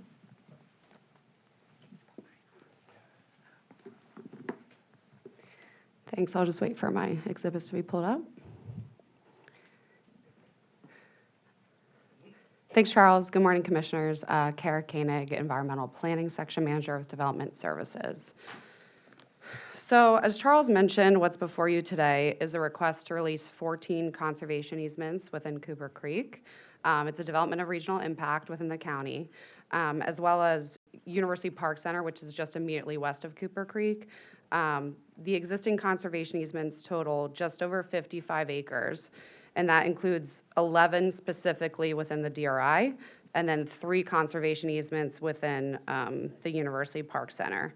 And these conservation easements are comprised of existing wetlands, wetland mitigation, wetland buffers, and required upland preservation areas. I won't go into detail on every conservation easement that's included in the request for release, but the information that you can see on the PowerPoint includes background information such as when the easement was recorded. The initial ones, I believe, start in 2001. It talks about, what the conservation easement is, like I said, whether it is an existing wetland, whether it is a wetland buffer, and then it demonstrates the acreage. Sorry, let me get the... And then this was an exhibit provided by the applicant, which demonstrates all the conservation easements included in the request. As mentioned, the majority of them are within the Cooper Creek DRI. Prior to returning the presentation over the applicant, I did want to provide information for the record regarding conservation easements within Manatee County, how the regulations were amended several years ago, how that affected conservation easements in the county, and then provide some additional information on the Cooper Creek DRI itself. So this may be difficult to read, but this is the state statute section, which refers to conservation easements. It essentially states that conservation easements may be required by any governmental body or agency whose purposes include protecting natural, scenic, or open space values of real property, assuring its availability for agriculture, forest, recreational, or open space use, protecting natural resources, maintaining or enhancing air, water quality, et cetera. So what conservation easements do is secure protection of county-identified natural resources. And that's the area that I highlighted on the screen. Previously, within the county, conservation easements were required over all wetlands, wetland buffers, and required upland preservation areas. And this was regardless of the size, the quality, the location, et cetera, all housed under LDC Section 706.8, which is the conservation easement section of the Land Development Code. This 706.8 section has always required conservation easements for wetland mitigation areas, but in addition to that, it also required easements over all wetlands, wetland buffers. Due to court case rulings on exaction over the years, the county attorney's office recommended that this LDC section be amended because it wasn't consistent with court decisions. So what I have on the screen right now is the ordinance that was adopted in January 2021, Ordinance 2114, which amended language 706.8B, where the county was no longer allowed to require conservation easements over all wetlands and wetland buffers, only for wetland mitigation areas. Since these regulatory changes did take place, we have had requests that were approved for conservation easement releases and vacations for wetlands and wetland buffers. But to my knowledge to date, this is the largest request that we've seen in the county. Transitioning into the development of regional impact itself, I know we're all very familiar with the UTC area. Cooper Creek DRI, this is the Map H exhibit from the latest revision to the development order and the zoning ordinance, which I believe went through in 2018. And I know it may be hard to see because it's not the best quality. But Cooper Creek DRI is entirely within the Evers Watershed Protection Overlay District. The map H shown here identifies conservation and preservation areas tied to the conditions of the DRI. One of the largest areas that the request for release is just northwest of the Cooper Creek, the actual Cooper Creek corridor. It's easement A, and you can see here on the screen, I don't know if I can use a laser, but the area is shown on map H as open space, wetland, and floodplain mitigation area, so it's that large swath just northwest of the creek. The Cooper Creek corridor itself traverses the site southwest to northeast, and it directionally flows into the Braden River, then upstream into Ward Lake, Evers Reservoir. As mentioned, the largest area the DRI is requesting release from is Exhibit A, and that is 43.54 acres. There is conditions that exist in the development order and the zoning ordinance that refer to conservation areas, preservation areas, conservation easements within the DRI. It mentions that all conservation areas shall remain undisturbed or mitigated. There shall be no impacts to the 16.41 acre preservation area, which mainly is the Cooper Creek corridor and associated buffer. And then it lists that all post-development wetlands, conservation, and preservation areas and their buffers shall be protected by a recorded conservation easement with the county. I will state that, is it on this slide? No. Cooper Creek, this DRI itself, was approved for conservation release in 2019 under Resolution R1990. And during that time frame, there was an existing 0.97 acre conservation easement where the Chick-fil-A currently is. And that was released in exchange for additional areas of the Cooper Creek wetland buffer that were placed under conservation easements, and those are included in the request for release today. I do understand that large portions of the Cooper Creek buffer were cleared post-Hurricane Ian due to debris, and that they coordinated that with our stormwater engineering team, but I'll let the applicant speak more to that. And I did want to note that there are 3 pending public hearing applications with development services in-house tied to the DRI. One is the rescission to the DRI, so their request is to rescind the DRI. That's PLN 2312-0048.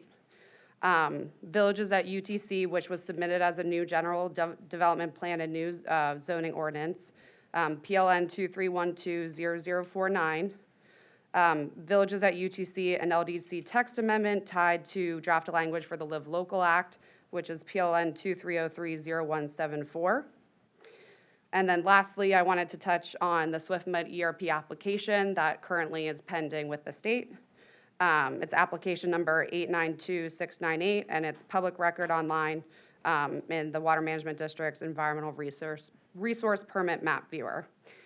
So I won't go into complete detail of the application, but from review of it, the request is to impact the areas that are requested for release, in addition to some other wetland areas on site, with the exception of the Cooper Creek corridor, the north to south FPL corridor, and then some floodplain areas adjacent to the Cooper Creek corridor.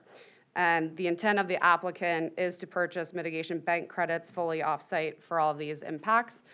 So like I said, this hasn't been submitted to the county. This is public record, Water Management District information that anyone can look up online. These conservation easements are also under easements with the state. So in addition to the county, they will have to get them released from SwiftMud and go through that process. And then any impacts that are, the impacts that they're currently requesting through the state will have to be mitigated in accordance with their parameters. So that was just an overview I wanted to provide. I'm available for any questions, and with that, I'll turn it over to the applicant. Are there any questions, staff? All right. Thank you, ma'am.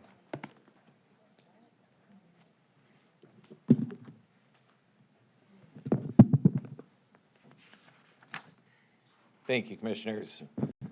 My name is Todd Mathis. I appreciate the opportunity to appear before you representing Benderson Development. I'm joined by our civil engineers and environmental professionals from WRA Engineering, Clint Kuffel and Matt Miller. We are requesting the release of a series of conservation easements. Kara went over that at some length. The conservation easements were initially recorded in this area as a requirement of Southwest Florida Water Management District. They had a policy of requiring the recordation over undeveloped land when a common landowner was developing contiguous adjacent land. That policy has changed over the years. That's partly why we're here. We're mostly here, and we filed these requests in the spring of 2023, shortly after Hurricane Ian. Ian caused significant property damage. If I could have the next slide, or I guess I have control here.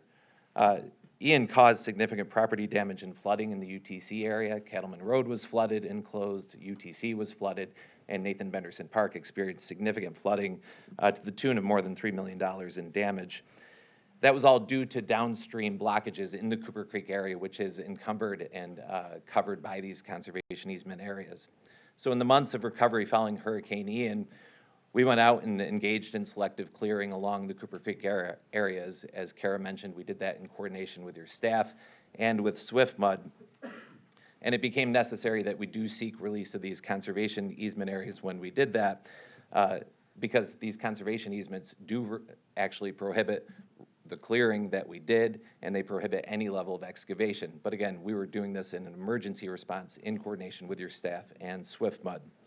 And it gave rise in our mind to sort of necessities and opportunities. A necessity that arose was the release of these conservation easements to validate that activity and allow us to do it on an ongoing basis, one. And it also created a necessity that we invest around $12 million in wetland mitigation to compensate for the impacts, some of which have already been undertaken and more of which need to be undertaken in this area. The opportunities that arose were for enhanced floodway mitigation, which is necessary to protect those upstream properties that experience flooding. And another opportunity is for the possibility of limited development to help us pay for that activity and possibly to fill other voids in the county in the future in connection with land use applications we have filed, such as more accessible housing in this area. Unfortunately, the floodway mitigation work we undertook at the expense to us of millions of dollars didn't solve the problem completely. Hurricane Idalia, Invest 90L, that was the June rain event this year, Tropical Storm Debbie, and now Milton, have all caused various levels of flooding at Nathan Benderson Park. Tropical Storm Debbie, as a speaker talked about earlier, actually caused further upstream impacts in the villages of Lakewood Ranch South. Again, water is not moving as it should be through this area and through this corridor. So that's all to say there's more work to be done here. We are requesting your cooperation on the release of the conservation easements. That's necessary for us to take these additional steps, for us to invest $12 million in wetland mitigation and equally large sums in other floodway mitigation strategies. I want to emphasize 2 points, Commissioner. First is that we are not asking today for a land use decision and to be able to develop anything. Nothing changes on the DRI development map. That is still open space and preserve. Yes, we would hopefully undertake floodway mitigation improvements as we've continued to do over time, but we'll have to appear before you again in order to do that. You get a second bite at the apple, so to speak. And the second point I want to make is you know, when we filed these requests, we've been in this circumstance before in front of this commission, maybe not you as commissioners, your predecessors, but in 2018, we made a similar request. That request was granted based in part, at least on the advice of your county attorney, based on those court decisions that Kara referenced. So, commissioners, I have a dozen more slides. I have my team. We can go into detail here if that's necessary. It is important to move this forward. SwiftMud is on sort of in the final throes of issuing a permit to us. We need to make a financial commitment, and we continue to experience flooding throughout the UTC area and property damage because this area has to be improved by way of floodway mitigation. Again, there is a possibility of future land use development. We'll have to appear before you again. So if it's the will of the board to support our request, I will cease there, and it's a full agenda with a lot of people around us, but if we need to go into more detail, I have a lot of slides and a couple of professionals who are happy to engage. Is that it, sir? Are there any questions? Any questions of Mr. Mathis? Commissioner Beard. Mr. Mathis, thank you, Mr. Chair. $12 million investment in wetland mitigation, what does that consist of? So the wetland mitigation itself is the purchase of credits from the Manatee Mitigation Bank to compensate for wetland impacts that have occurred and future wetland impacts that will occur in that basically 40-acre area that Kara referenced. So, Commissioner, you know, we went out and I'll go forward to a slide here.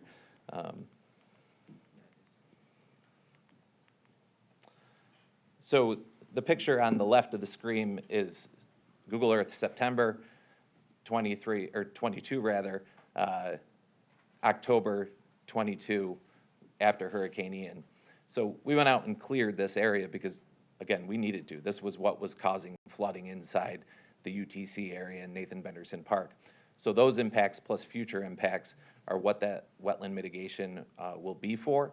And the wetland can't serve a floodway stormwater control purpose, okay? So at a macro scale, certainly wetlands provide flood attenuation and other lots of benefits. At a very micro scale in this small area, you can't have a stormwater pond be a wetland. You know, they're different things.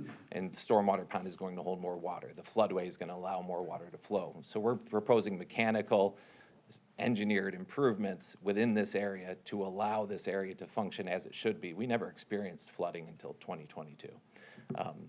You know, why that is, that's beyond our control. What we need to do is to engineer solutions here. So it's paying for wetland mitigation.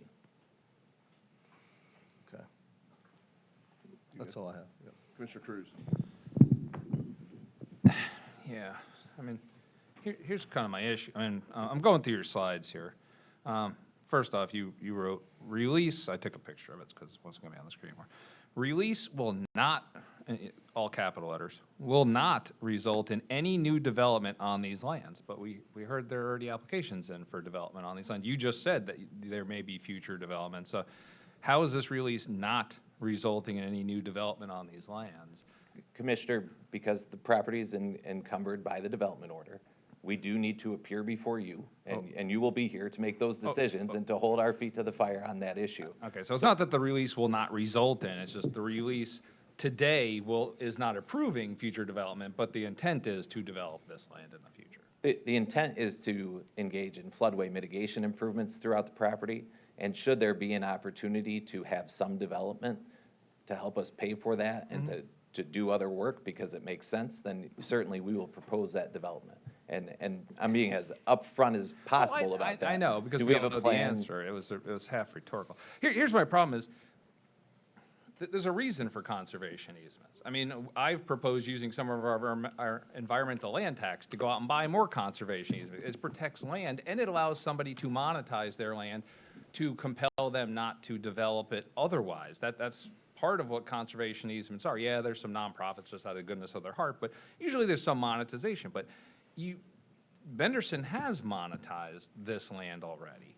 And in fact, because I wasn't on the board since 2020, I went and just started digging all through every newspaper article I could find to figure out how all these conservations and UTC came about and why. And in Sarasota Herald, May 2021, which goes to another point, but Benderson, as a condition of approval to build a mall, promised 437 affordable housing units. And then in May 2000, that was in 2007, in May 2011, they got approval to get rid of the affordable housing units. You just said that part of the benefits of this land is possibility of building accessible housing, but you found a way of avoiding accessible housing after getting the approval for the mall previously. And then in 2014, December 2014, you got approval for 600,000 square feet of retail and 100,000 square feet of office in the Sarasota County side of UTC. After 2 years of working with Sarasota Commission, who refused to give you approval, they finally gave you the approval, but it was conditioned upon you getting a conservation easement on the Manatee County side because it was in the same watershed. So you spent 2 years negotiating. You got 600,000 square feet of development rights in exchange for conservation easements over on the Manatee County side. You monetized this already, and then we just heard you've already taken some of... Commissioner. Go ahead. That's not accurate in Okay. terms of what the Sarasota County required, but. Okay, that's an article from the Observer from June 2015 that specifically says, a condition of the approval was done via conservation of the land in Manatee County within the same watershed. So Commissioners, on the Sarasota County side, on the screen right now, the areas in red were once encumbered as conservation easements, and the areas in blue, those conservation easements were released by the district, which held them, and the areas in blue were additional floodplain compensation areas that we created to help with this issue, which I'm discussing. Sarasota County, the line in red, has historically maintained Cooper Creek as a maintained ditch to allow water to flow, and water did flow and reach its full potential from the park to University Parkway. On the north side of University Parkway is where this issue arose, and it caused flooding in Sarasota County. So I understand, your point about the recordation of a conservation easement, but we have a very real situation which has resulted in property damage numerous times. The Nathan Benderson Park is on its fourth FEMA claim, and it's cost millions of dollars. Tropical Storm Debbie caused water to rise to the doorsteps of homes in Lakewood Ranch South, and that water all flows under I-75 into the park, then north through this area. So this is work we invested ourselves in. We didn't look at Manatee County and say, why aren't you guys maintaining Cooper Creek like Sarasota County has been for decades? We went out and did the work, and we're willing to invest in these improvements. And we'll happily allow you to. But again, my point, if you've had damage, we understand you've had damage, and everyone in Manatee County is I'm sure, distraught because they also have damage. And nobody's come to me and said the solution to all of these FEMA claims and all this damage from flooding is more development next to things that got damaged because of the flooding from the storms. That's literally the opposite of what everybody's saying. My concern is, it seems like there keeps getting promises of conservation, affordable housing, and so forth, and then years down the road when there's a different board and different people who forgot why things were done in the past, people come in and say, and it's not just you, I hear it from other people as well, I'm not calling you up, but then say, oh, let me get rid of this conservation, let me stop building this affordable housing, let me make this change, let me get rid of the NCO overlay, let me do one of new boards here, and they forget why something was there before, forgetting the fact that certain things were put in place as a condition of previous approvals, and therefore monetize those because you were able to get approvals in exchange for something, and then you try to get rid of the exchange, like building a Chick-fil-A on a part of a conservation easement. I don't like that being done. I don't think we should be giving up conservation easements. I think we should be getting more conservation land, especially in light of some of the damage you yourself have witnessed as a result of overbuilding and overpaving in areas. This is protecting UTC right now. If you want to work on floodplain mitigation, I will happily work with you, our staff will happily work with you to come up with some solution to allow you to do that work if that's what you're trying to do. But if you're trying to build 600 and something apartment units and some more retail and some more office and so forth and cram it in onto what's currently wetlands and conservation easement that was put in place as a condition of other development there, I just don't think that's the direction this county should be going at this point. That's my opinion, but I think it's the opinion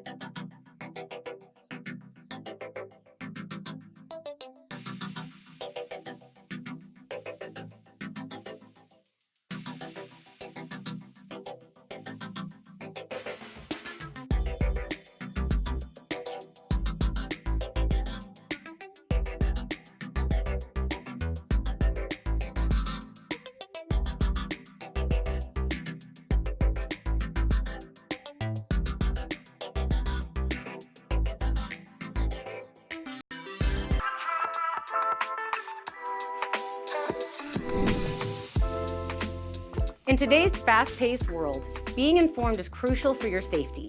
Let's explore the different types of alert systems available to you here in Manatee County.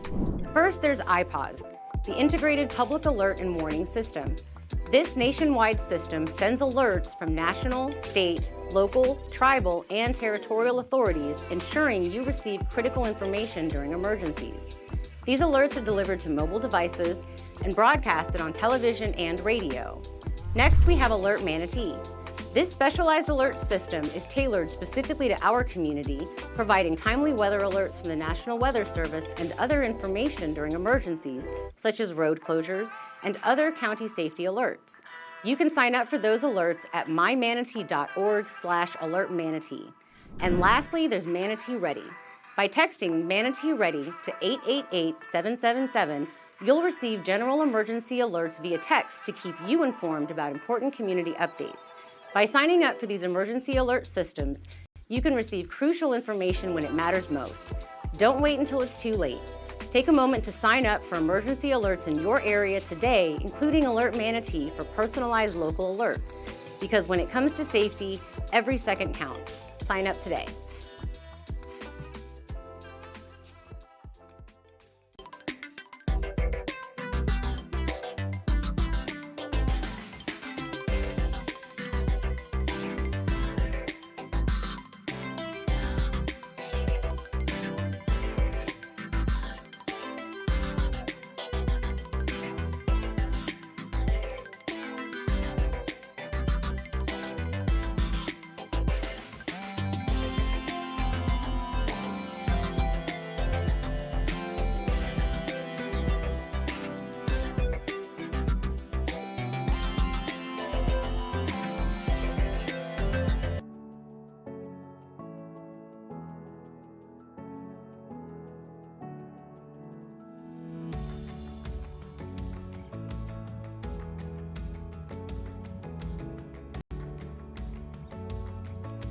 Meals on Wheels Plus operates several programs. One of them is the Food Bank of Manatee. And the Food Bank of Manatee is the Plus program that steps in when we do have a hurricane or a disaster to get food out to people who are in need.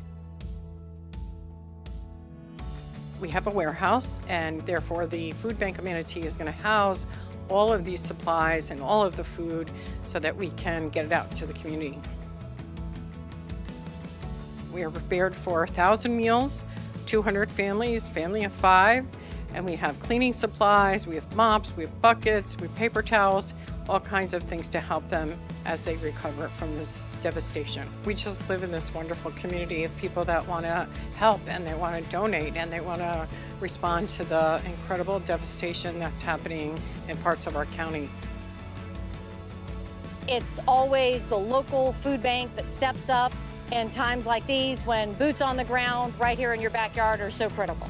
We were happy to partner with and support the good work of Meals on Wheels Plus of Manatee. This is our community too, and so we look for these partner organizations that we can join forces with to really make a difference when it so truly matters. Well, we try to do is support organizations like Meals on Wheels, so have the systems in place and the mechanics in place to do things that we just can't do logistically. So any way that myself, other commissioners, staff can come out and support great nonprofits like Meals on Wheels, we're going to come out and help them, because they have the ability to get the food, they have the ability to get the donations, but they don't always have the ability to get the manpower to make sure they can efficiently distribute that. And that's where the county and the staff come in to help.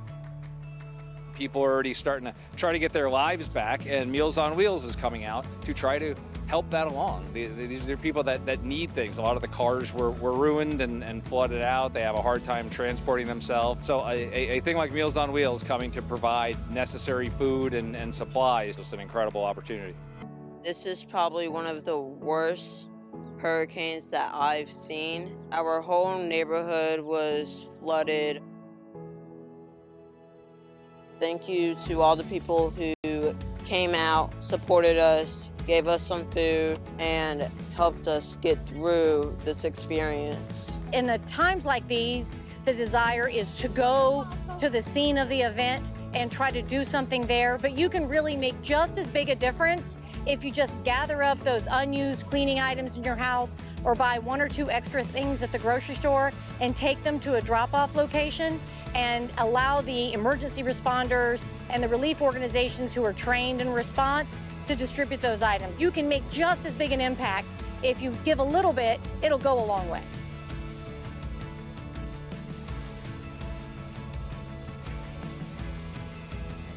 If you have donations to some of these hard-hit areas where people cannot get there in traffic because they don't have access, drop off all food to the Food Bank of Manatee.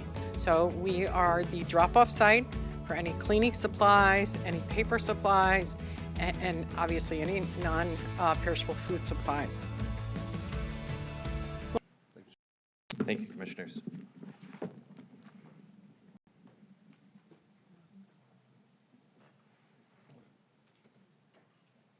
So we're at that point.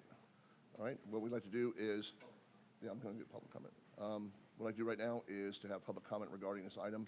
Anyone from the public would like to come forward and give public comment regarding item 37, you're more than welcome to come forward at this time. Please state your name, county residence, and you have 3 minutes.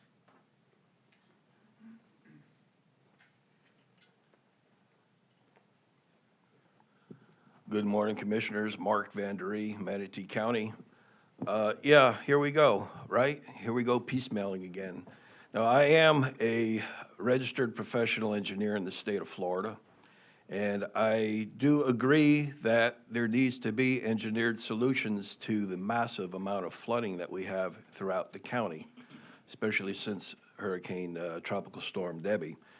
And Commissioner Van Ostenbridge, I think we'll see this again in our lifetime.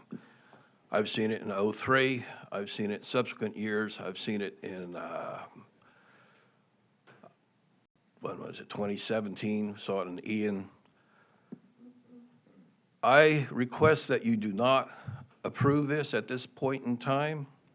You're piecemealing this.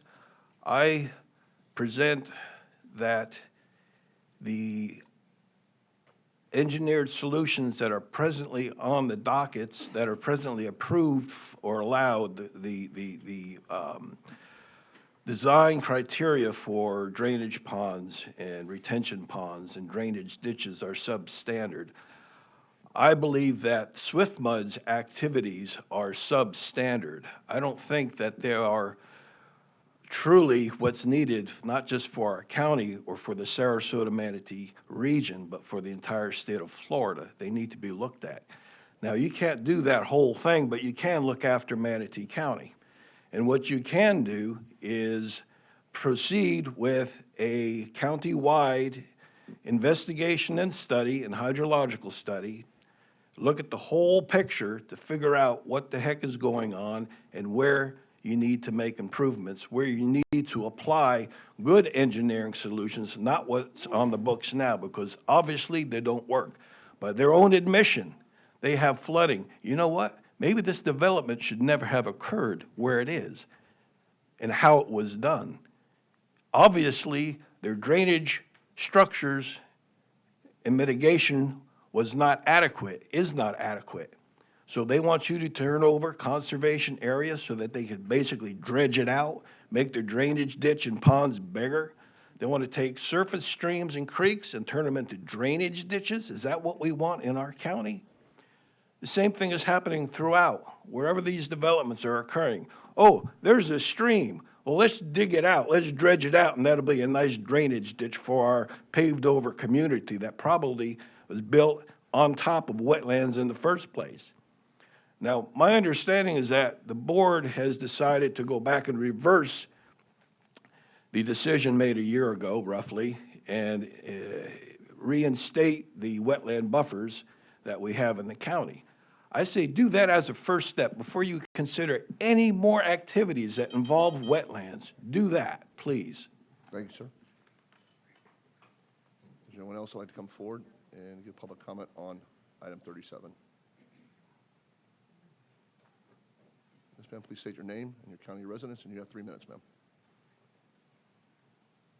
Good morning. My name is Deborah Wrights. I'm a resident of Bradenton. Been here 7 years. I really have no skin in this game on the Benderson thing, but I did want to comment on the weather. And recently I was down at FEMA's office at my local library, and I asked a few questions. And they get their information from NOAA on how they determine the flooding situation and what is going to go forward. And I guess you probably know that too. And according to the weather, NOAA, there will be more extreme dry periods and more extreme wet periods going forward. Why would we be having all this 15-minute cities and doing all these environmental windmill, wind turbines and solar if we weren't concerned with how the carbon is going? So I have to correct you on that comment about it may never happen again. I also want to state that almost every country in Europe is concerned the same way Manatee County is about flooding. Some cities in Europe are actually taking drastic measures in taking land, and maybe Mr. Benderson or whoever Benderson is, whatever kind of corporation they are, would be so generous as to give some conservation land and restore some wetlands. That is what they're finding. They have overdeveloped their cities. They have left no room, and they've taken all the wetlands, and now they have a disaster. It is a financial disaster. It will ruin everybody if they're not more prudent, if they do not do things in good faith. And that is what a board does. Thank you.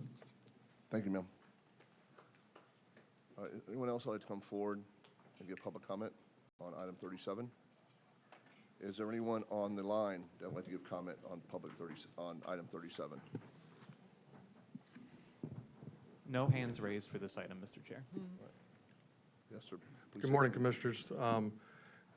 I'm part of the applicant team. Can I talk now, or I don't know if we're getting a rebuttal, so I just Yeah, you can speak during public comment. Okay. Good morning, Commissioners. My name is Clint Cuffle. I'm with WRA Engineering. I am the engineer of record for most of the property that you guys have seen. Nathan Benderson Park, University Town Center, Cooper Creek DRI, the whole thing. I can tell you that the flooding that we're seeing is because we're not designed for 12 inches and 14 inches in 24 hours. We never have, all right? So what I'm telling you today is we're seeing these rain events with Ian, with Debbie. We're seeing above and beyond what we're designed for. So we're just like you saw with the port, you want to be resilient, right? So Mr. Benderson came to us and said, how are we going to be more resilient here if we keep flooding the last 2-3 years? And I have proposed some solutions, engineered solutions. The problem is we can't do that when you're adjacent to wetlands. For example, I want to lower control elevations by a foot, right? Ken Cohn and Tom Gerstenberger push me to do that all the time, but I can't do it when you're adjacent to wetlands that have conservation easements over them. So this is just the first step. We've already talked, like you saw, we have a SwiftMud application. We've gone well down the road with SwiftMud on some of these items, but I'm just here to tell you that as a professional engineer on all these projects you just looked at for Benderson, the way to be more resilient is to allow us some engineered solutions that could affect some hydrology in some of these wetlands.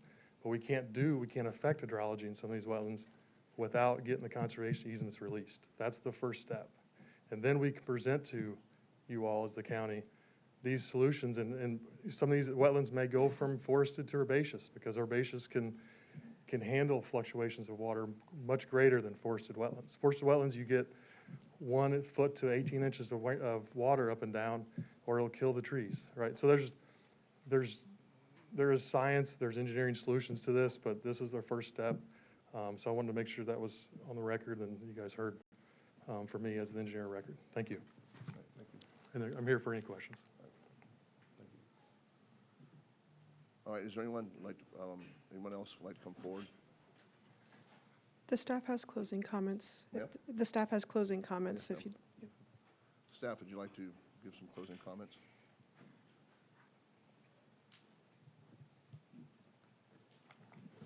Kara Koenig again for staff. I completely understand everything that the applicant notes. Yes, as mentioned, the request today is only for the release of the conservation easements. Any proposed impacts to the wetlands will come before you at a later date because those applications are pending in-house. I understand UTC is a destination area for Sarasota Manatee. It's urban infill. Completely aware of the necessity for floodplain mitigation and that there was flooding in this area and that needs some assistance at this time. But I just wanted to speak a bit more about the SwiftMud application because although it hasn't been presented yet, there is requests for impacts to almost 70 acres of the wetlands on the site. I do understand that no two wetlands are the same. You know, they vary in size, quality, location, the value they provide.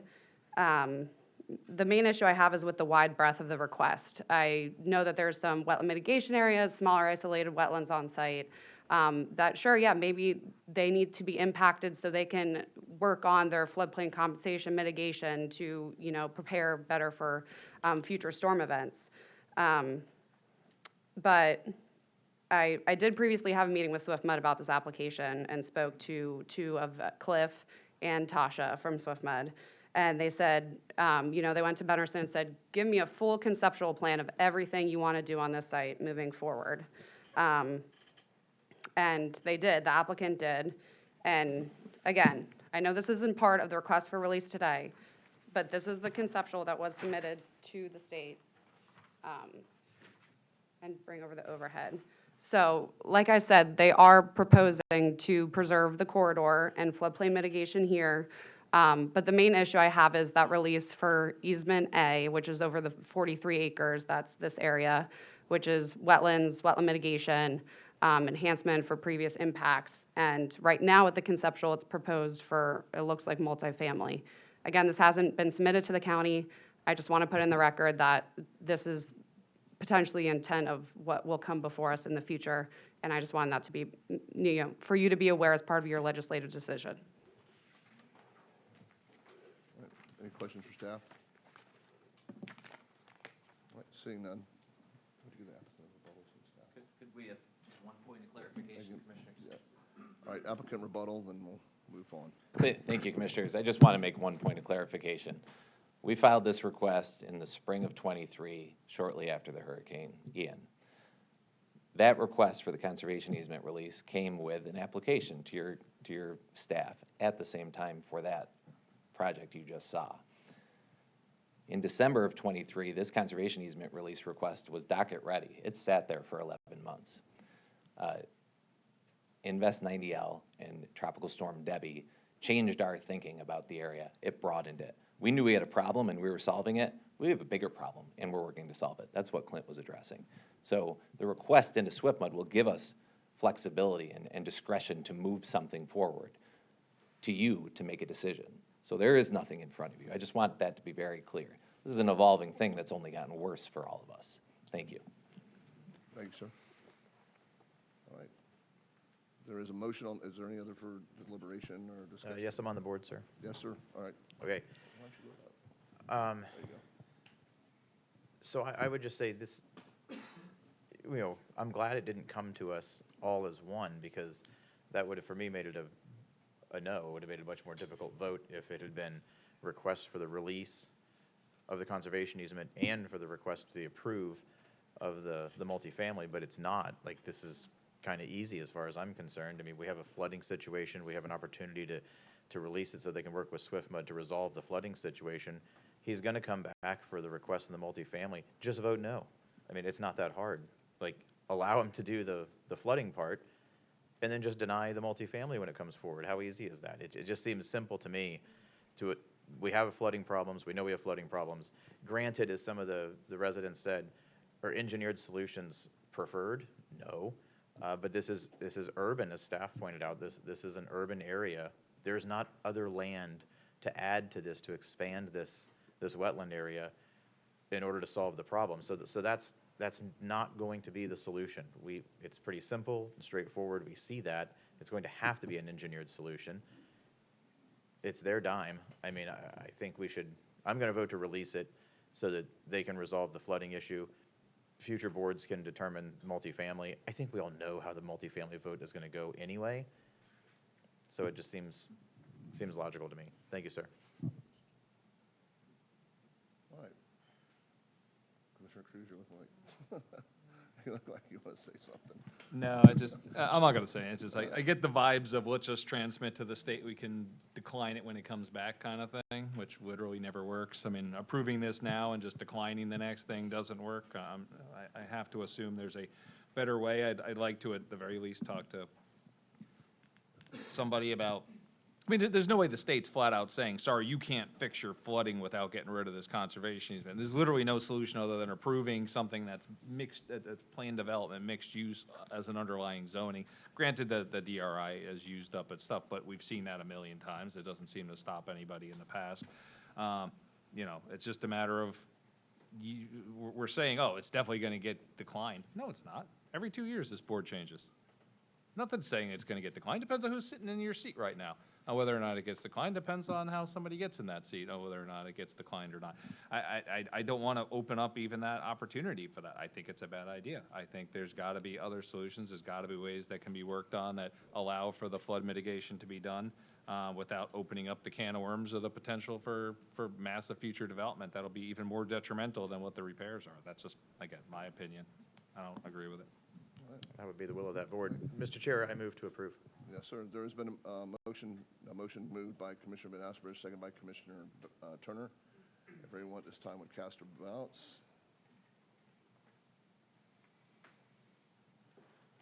And the motion fails 2 to 4. Thank you very much. All right, what we're going to do at this point right now, we're going to take a break for 15 minutes while we change out attorneys and give staff a moment to go and take care of what they got to take care of. We stand in recess till 11:15.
recess, and we're moving into the regular part of the agenda. What I'd like to do now is anyone that is going to speak before the board today or give testimony or be at the dais, I ask that you would please rise and have the clerk swear you in. If you don't get sworn in now and you come up and not be sworn, we will heckle you.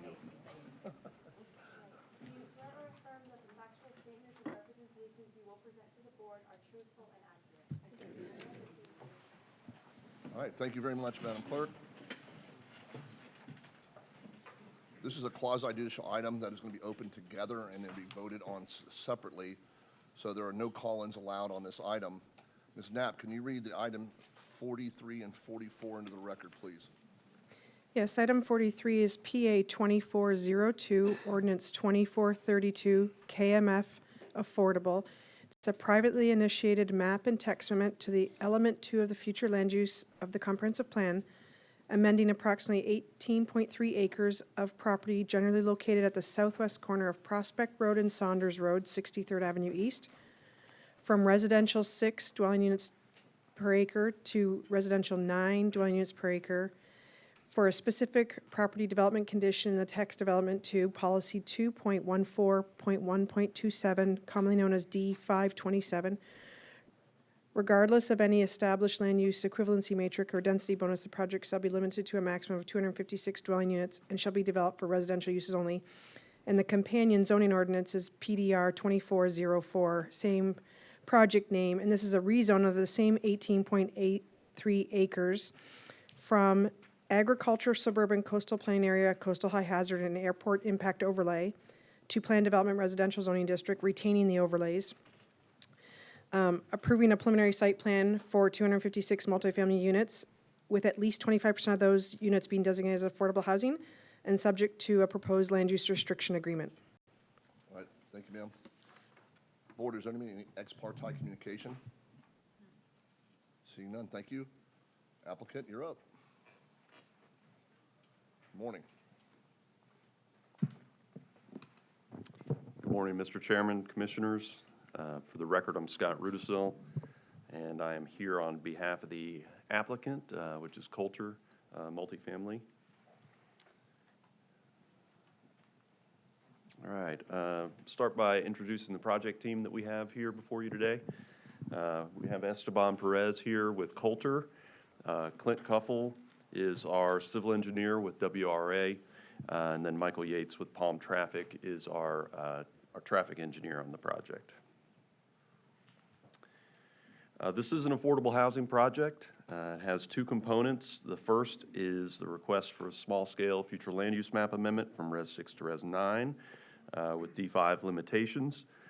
The second is a rezone from A1 to PDR with a preliminary site plan for a multifamily project consisting of 25% affordable units. And so I want to start by kind of outlining some of the changes that have occurred since the Planning Commission meeting.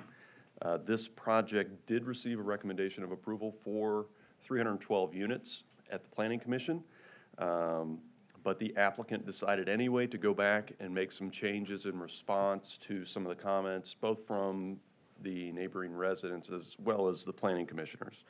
So some of the changes, the unit count has been reduced from 312 units, which was 17 units an acre, down to 256, which is just under 14 units to the acre. Reducing the unit count allowed for the elimination of one of the buildings. So the building that was closest to Center Lake to the south has been eliminated.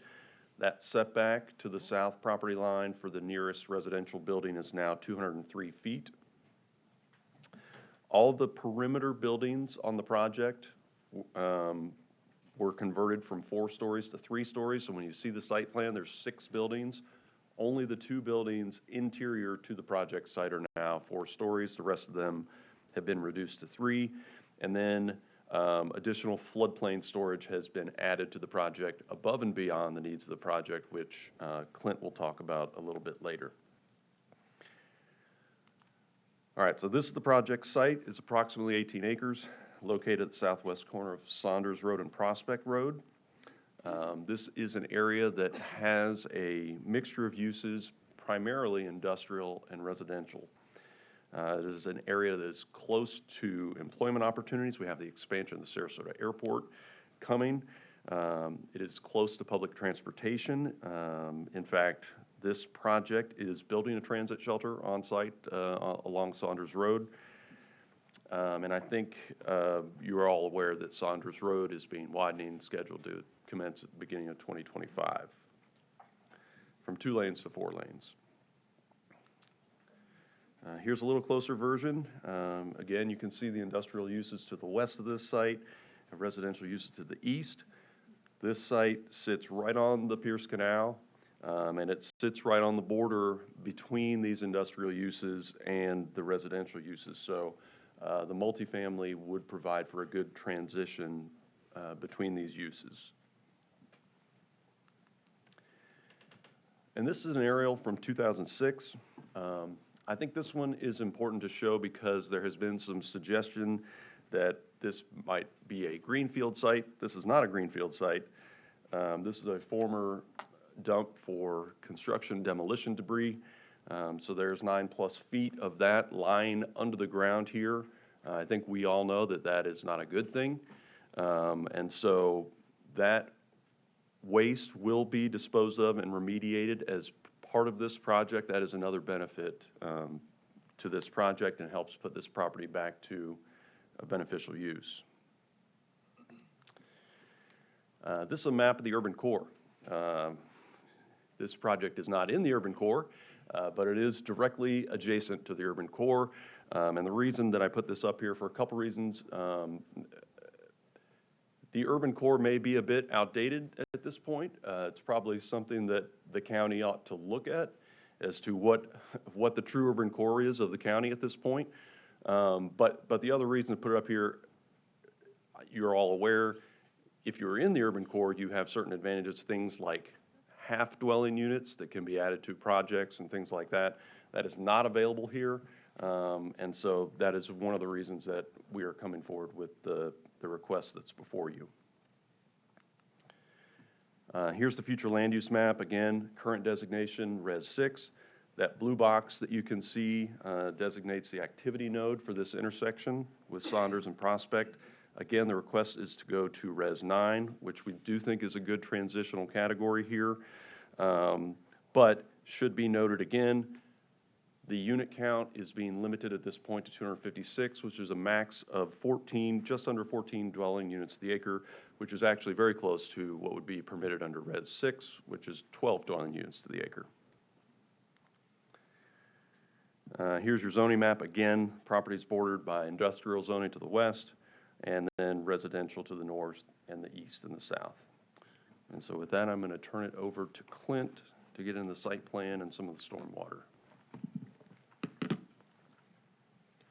Thanks, Scott. Good morning, Commissioners. Clint Cuffle, Principal at WRA Engineering. I am a professional engineer. I do have a master's degree in water resource engineering. Go through the site plan, and here's a rendered site plan of our PSP that we're in front of you today to get approved. As you can see, the left is south, so Center Lake is to your south, or to the left of the screen. What you see there now is some garages lined up, some one-story garages. There used to be a 4-story building there with the PSP that went to the Planning Commission. We removed that 4-story building and replaced it with actually additional floodplain storage. You see the additional floodplain storage now wraps around and lines the south end because there is a large drainage ditch that comes from east of Prospect and is behind the Center Lake folks. Another thing to point out here is that you can see the Prospect Road improvements that we need to do for the turn lanes, access points. You can see some very lush buffers on both the east and north. We are planning to tie in the floodplain comp into Pierce Canal, as you can see with the blue, and give the county a maintenance berm on our side of Pierce Canal to maintain such flood mitigation. So we'll go into some of the stormwater, some details of the stormwater. The county, there is a 2020 Pierce Canal watershed management plan that was approved by both the governing board and the board here. We're really right in the center of this watershed management plan. One thing to note is the standard rainfall events, like I kind of said earlier, but the standard rainfall events for Swift Mud and Manatee County are 8 inches in 24 hours for the 25-year event and 10 inches in 24 hours for the 100-year event. That's what we've been designing to since I started working in the county 20 years ago. Done a lot of projects in the county. But what I can say is on this one, we have a new watershed management plan that's in place. The rainfall events that the watershed management plan that we are using for this project is increased rainfall. So it's a little bit under an inch of additional rainfall in the 25-year, 24-hour, but I want to note the 100-year 24-hour event is actually 12.1 inches. Right, so I'm standing here today is I've designed this site to withstand a 12.1 inch event, stormwater event in 24 hours at the 100-year. And there's another slide coming. With Hurricane Debbie that saw some flooding in this area, that was a 10-inch event, right? So what I'm saying today is I'm designing this site, and I've actually already designed the site. I've already done all the stormwater design for this site. I can tell you that no negative impacts on Center Lake or any adjacent developments. Another thing Tom Gerstenberger and previous projects we've agreed to this is actually do the 3-day event too. Is do the 18 inches of rainfall in 3 days.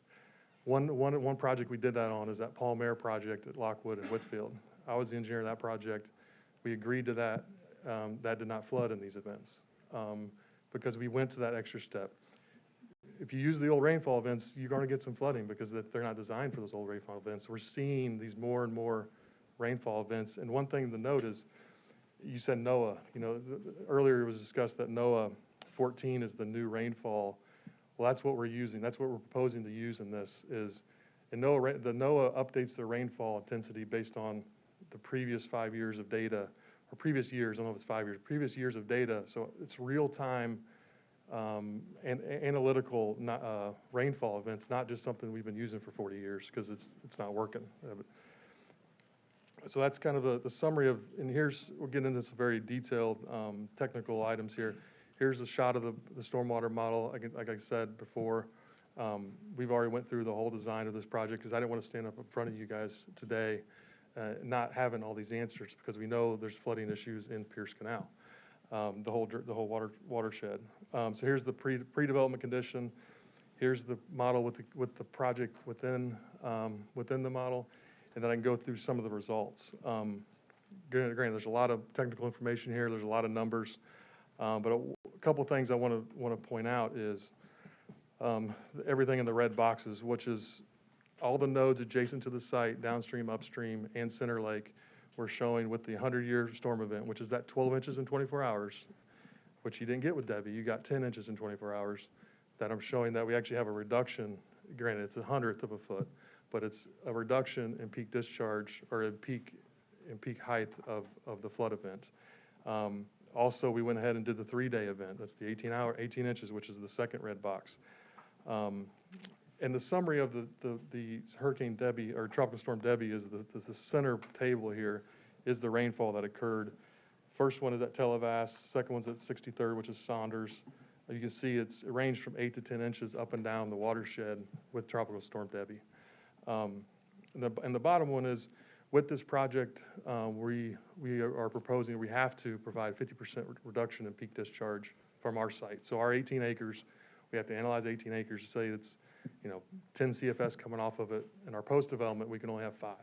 So that's in the 100-year event. So that's like the third box down there. But even in the 10-year, the 25-year, and in that 3-day event, we're up to 46% of reduction in discharge from our site. So I guess as the stormwater engineer for this project and done many projects in the county, I can tell you that the county won't give us the permit for one thing, but we are gone above and beyond. We've agreed to these conditions because we've actually seen these conditions work in other projects throughout the county, that we can go to these higher rainfall events, right? And that's what we've been getting historically this last 3 years. Right? It's been very, very wet 3 years. But I can tell you that we're going to design this project to this criteria to ensure there's no adverse impacts from our project to the neighbors. Go through a couple slides here. This is an example of a project Coulter's done elsewhere with this affordable type multifamily project in Claremont. So this is kind of the finishes, this is kind of the looks of the project that would be in this area. And here's kind of a 3D rendering of our site. And you can see there's some very heavy industrial uses to the west. So this is a great transition between the heavy industrial uses and the single family to our east, north, and south. So I'm here's a couple of different views. Like I said, we did provide, from the Planning Commission, we did provide additional floodplain storage on this site by reducing the units, by reducing the parking area, by adding the floodplain compensation to the south. We heard the concerns from the neighbors. We heard the concerns from the Planning Commission. I want to be absolutely certain that we can prove that there's no adverse impacts with this project from a stormwater floodplain standpoint. And I'm here to answer any questions. God, I hate these microphones. Two questions. One, you're making a pretty big reduction in the number of units you're proposing from last time to this time. It only looks like you're getting 37 more units than you could just get today, essentially. Right. I mean, I know it's A, but I mean, you have a future land use of R6. I mean, right. With affordable housing, you can get 219 units. You're proffering 256 max. I mean, that was a pretty big reduction. Why did you make that reduction? I mean, I know because you listened to people's concerns and so forth, but that's a pretty substantial reduction. I'm assuming there had to be something else more to it. Otherwise, you could just reduce it another 37. We wouldn't have to be sitting here right now. Right. No, I'll let Scott answer that question. Okay. But is there any stormwater related? Yes, that was my other question. Obviously, the elephant in the room with this site is Center Lake. Right. Especially since you're showing up here after Debbie. I mean, that was perfect timing for you. Yep. Has there been any conversation? I don't even know what can and can't be done. Part of the thing is we're trying to figure out how to fix the lack of engineering solutions in Center Lake to ensure that it doesn't flood in the future. And that one of the things was with pumps and so forth, that you're now building a pretty substantial floodplain over here immediately next to it. Right. Has there been any conversation or any discussion of any ways of being able to take advantage of that, whether it's through a public-private partnership or something else, to be able to help mitigate Center Lake in the future so we can fix their problem in exchange for essentially only giving you 37 more units, but simultaneously working with your property and what you're already building with us to fix their problem? And that seems like a pretty nice trade-off right now. No, absolutely. And I've been talking to Tom Gerstenberger, because he provided me all your future projects, possibly up and down Pierce Canal watershed. And I've been talking to him about, what can we do with this project to maybe implement some of those strategies. One says, our control structure from our pond to our floodplain, can we make it operable? Can we do some of the operable structures you guys are building up and down the Pierce watershed for ponds that go into the canal? We would go ahead and give a county an easement, or we would work with the county and maybe make our control structure off our pond also the same operable structure you guys are going to put all throughout the watershed. What that does is you're able to let water out early on in the storm, hold it back, and then you can let it. If you operate the structure, you can get more storage in the pond, which, again, this is an 18-acre parcel, so it's not going to fix the whole situation, that's Center Lake, but any incremental help. So I guess going back after Planning Commission, when I came up with Planning Commission, I showed that we weren't going to have any inverse impact, but we weren't going to make it worse. We're not going to make it better. So when I get back to the owner, I said, I feel like we need to make it better. Like, we see the situation in Center Lake, so this is our solution to making it better, providing additional floodplain compensation that normally wouldn't be required. But also, we can talk about, and I ask the owner, we talk about putting in this operable structure, which would give you even a little bit more floodplain storage during those big events. Okay. And then I had the other question for Scott. You good for right now, Commissioner? Yes. Well, I just had he deferred to Scott on the other question I have first. stormwater when you're done, Scott. Oh, okay. I'm sorry. He's switching off. No, go ahead, Scott. Oh, that's okay. Yeah, Commissioner, I mean, we really struggled with that decision internally. We were trying to be responsive to the concerns about, we had concerns about this site it's too dense and it's too much and for this neighborhood and things like that. And so we were trying to be responsive to that, but at the same time, we were having these discussions internally. In fact, I was saying to Esteban, I said, I've had other projects where Commissioner Cruz has said, we want to see more affordable units, and so we did struggle with eliminating them. But that's the reason we did it. We wanted to put our best foot forward in light of the comments, and so reduce the density, be able to provide that additional floodplain storage, reduce some of the heights, and so that's why we did it. Now, if the board did want to see more affordable units, you know, that is certainly something that we'd be open to talking about there. For future reference, I do, but not particularly on this site right next to another site that floods all of the time. So there's a time and place for affordable housing. Keep bringing them. I want to see them, just not here per se. Yeah. Understood. So I do appreciate that adjustment. This was a wise adjustment in my mind. Yeah. You good, sir? Yes, ma'am. Yeah, you're on. I had a question for Mr. Rudisell, just to clarify for a minute here. So to be clear, the county can't require you to cure Center Lake's issues with drainage. Right. And that could be an exaction if we are. So I just want that clear. Yeah, we understood that. That is something we voluntarily proffered in order to try to address concerns. But Okay, so we don't have any written agreement with you that's requiring you to do this, is what I'm saying. there is, Do whatever Clint described. we have a stipulation in there that addresses the additional modeling, and the additional floodplain storage would be created by designing to that level, yes. Okay, so stipulation C2 is an enhanced design standard, but it doesn't represent that it's curing off-site impacts not caused by your project. Correct. Okay. That's right. Thank you, ma'am. Clint, real quick, Yeah. I'm intimately familiar with Center Lake, being it's Yeah. in my district. And Center Lake was built at the time to the standards that were required at that time, which was like 1984 firm maps at that time. So we know we have significant flooding there, and to Commissioner Cruz's point, we've been draining the ponds across the street, pumping them out, so they could hold more water before if they impacted Center Lake. And I like the opportunity, I appreciate your comments to potentially help Center Lake. Right. I appreciate that. Walk me through again, you guys are going to, for your stormwater facility, you're going to build this thing to the 100-year, 72-hour rain calculation, correct? And that's 18 inches, correct? So, yeah, the rainfall events on the left side is what we're going to design to. So the 25-year, 24-hour, I just have that up there. We're designing that to that, but that's not the governing rainfall. The governing rainfall we're designing to is what you see, the 12 inches in 24 hours, and then also the 18 inches, which would be in 72 hours, 3 days. So we're designing the site. Our And ponds. that's above what's required. What'd you say? And that is above what's required. Oh, yeah, it's above what's required, yes. We're agreeing to make sure that happens with conditions that Tom put in. We've agreed to the stipulations, but are above and beyond both Swift Mud requirements and your Manatee County Public Works Manual. We're agreeing to those added protections for this watershed, really. Yeah, because we know Pierce Canal has some issues, and we're doing that 11-acre stormwater management facility right on the other side of Pierce Canal. And Yep. At 63rd, we're going to be putting in some other stormwater management ponds, so we have that off-flow that'll help that process.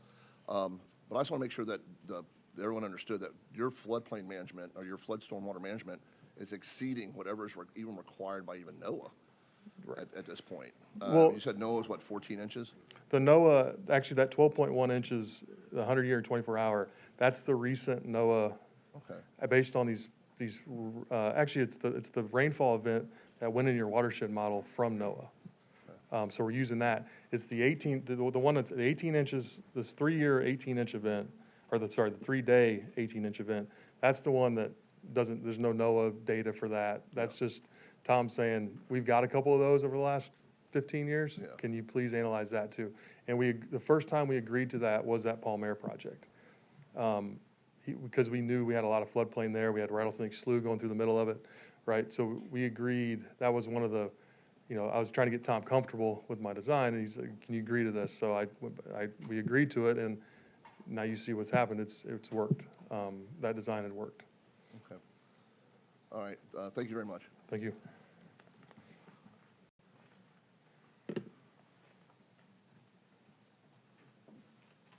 Scott, is that your presentation? Yeah. Yes. Okay, all right. Any more questions, of the applicant at all from the board? All right, thank you. Staff, you're up.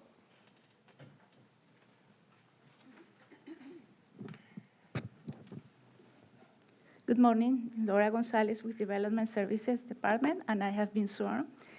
Well, I will highlight the key aspects from the staff report to complement the applicant's presentation.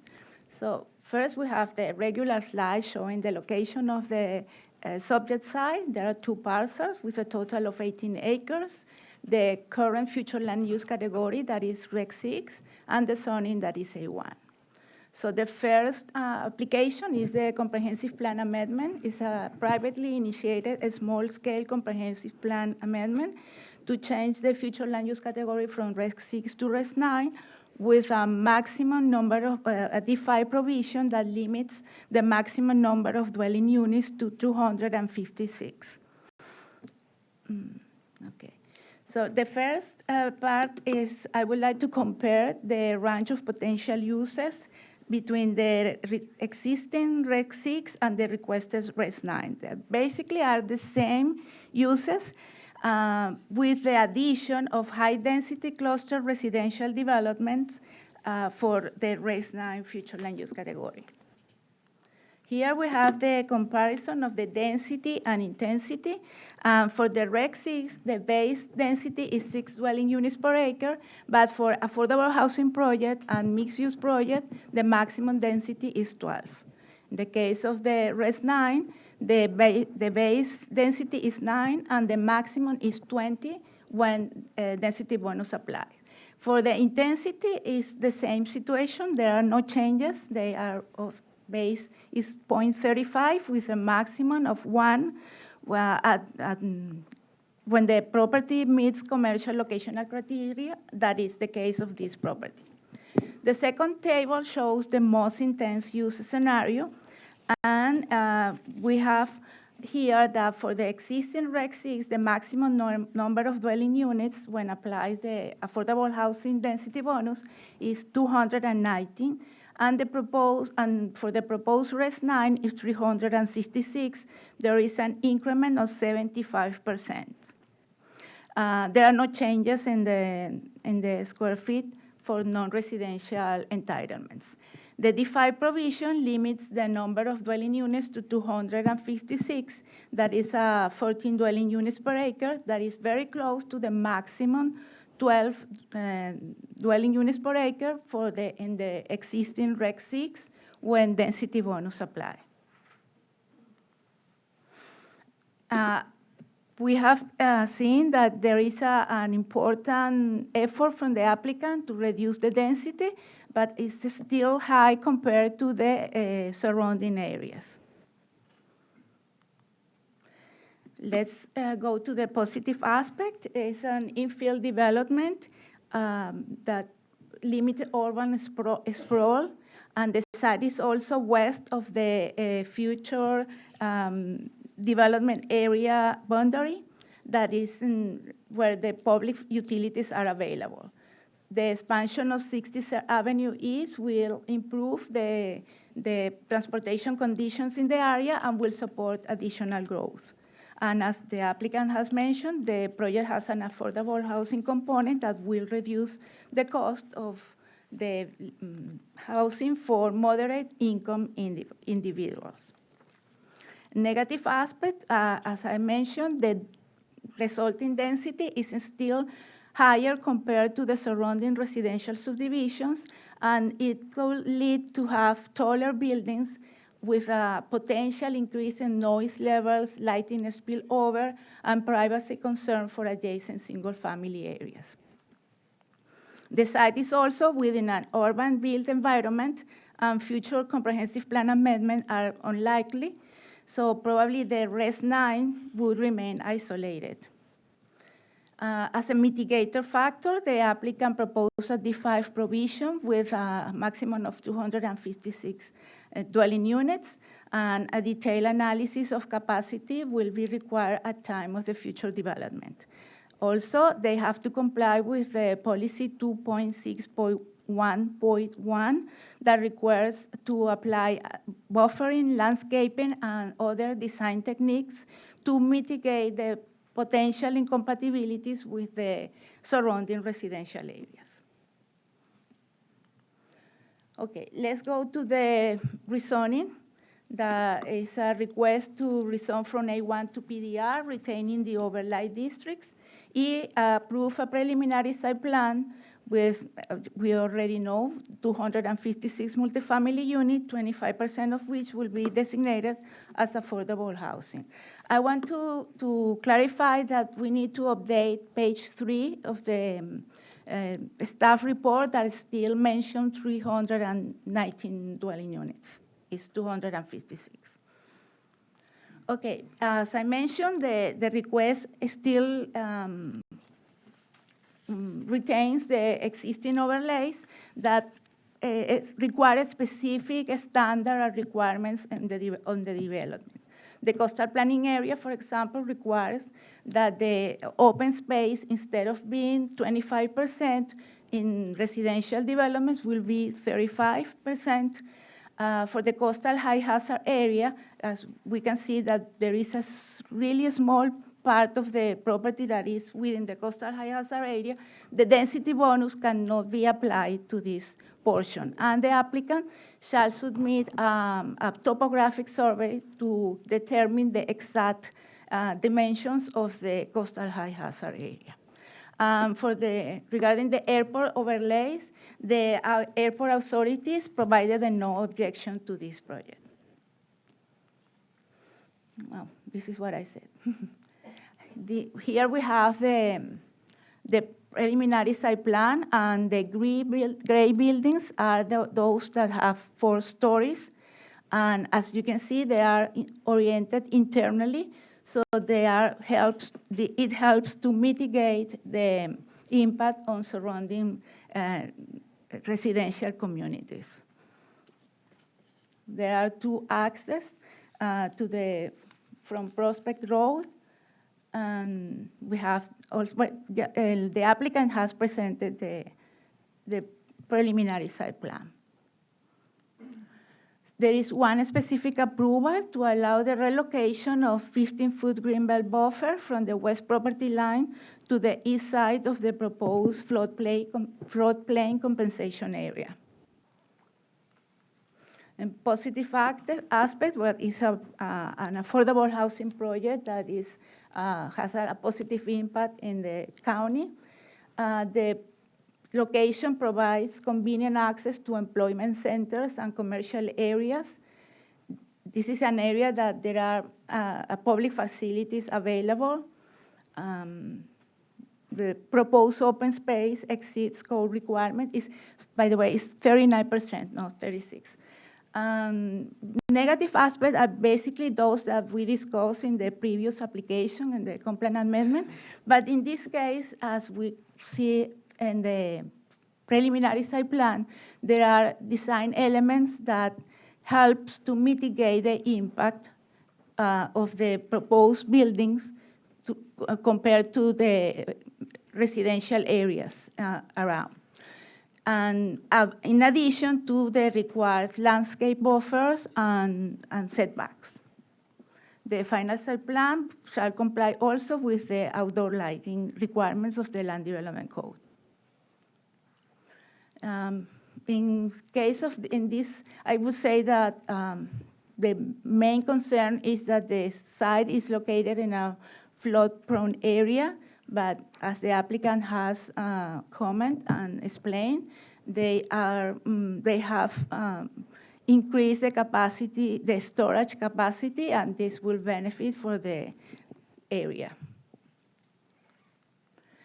With the proposed stipulation and related specific approval, we find the request to be consistent with the comprehensive plan and the applicable requirements of the Land Development Code, subject to the approval of the comprehensive plan amendment, and compliance with these requirements and all applicable standards of the Land Development Code and comprehensive plan will be reviewed in detail at time of the final site plan. Any questions? Here with me are Denise that could address any question regarding the stormwater or development review. Cara Koenig for environmental, and Nelson Galliano, transportation. All right, thank you, ma'am. I'm on the board. Nelson, come on down.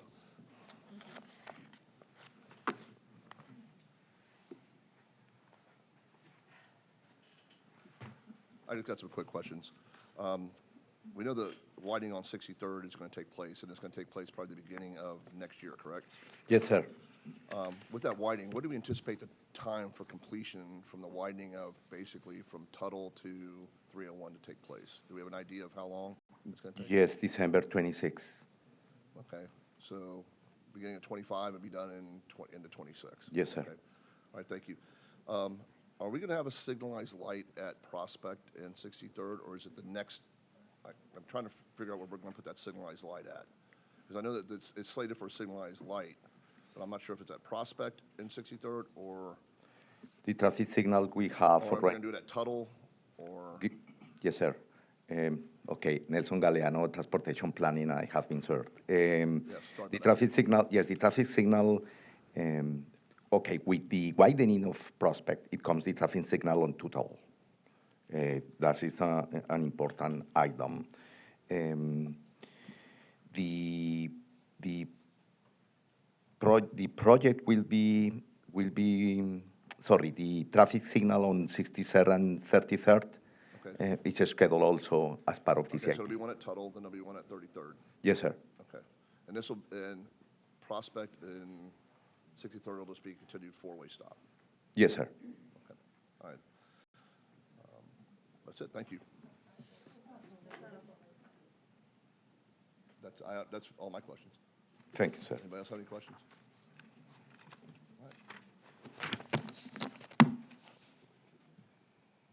All right.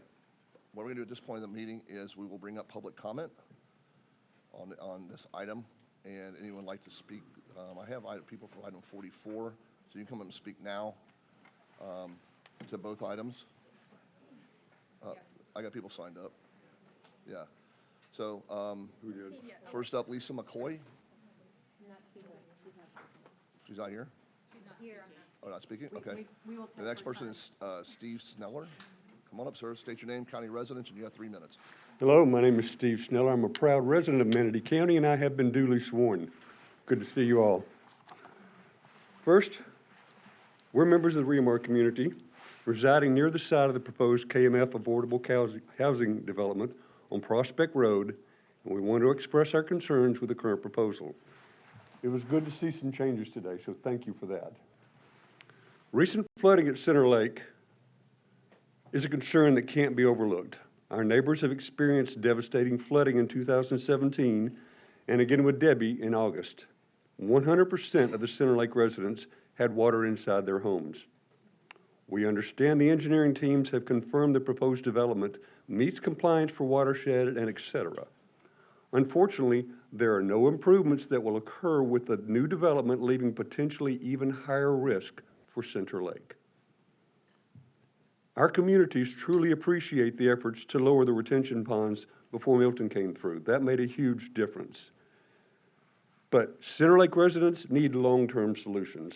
If you're going to approve this development, the county needs to fulfill its responsibility to help that neighborhood and take care of the problem. It will occur again before allowing now 14 dwelling units per acre to be built next door. The density of the proposed apartments, now 256, is too much for this location. It will require additional approval to change the future land use map in the comprehensive plan from Res 6 to Rev 9 to approve the development as proposed. At the Planning Commission meeting on 9/12, Cindy Keba commented that she doesn't see a compelling reason to change this and noted that this proposed development is a community composed of 4-story buildings in a pocket of single-family homes and light industrial. We agree. The density proposed is incompatible and out of character with the area. Even with the completion of the 63rd Avenue East US 301 to Tuttle Road improvement project prior to the completion of the apartment complex, traffic concerns are still paramount. 63rd Avenue East and Prospect Road are woefully unable to support this amount of density. We anticipate no additional traffic management at 63rd and Prospect, which will likely increase the cut-through traffic in our Rio Mar neighborhood for drivers turning west to reach the new signal at 63rd and Tuttle. Other concerns certainly include the impact of schools, noise, and light pollution, increased trespassing along common properties for nearby communities. Keeping this at Res 6 will not eliminate those concerns, but would be expected to mediate them somewhat. There clearly are concerns with this proposal, even as Planning the Commission was split with a 3-2 vote recorded. In conclusion, we respectfully request a close look at the impact this dramatic change will have to quality of life and safety of residents in this area, and your vote to keep it at Res 6 if the development is approved at all. Thank you, sir. Appreciate your comments.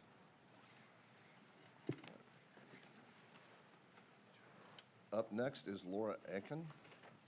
Yes. Yes, Hi, ma'am. Please state everyone. your name, county residence, and you have 3 minutes, ma'am.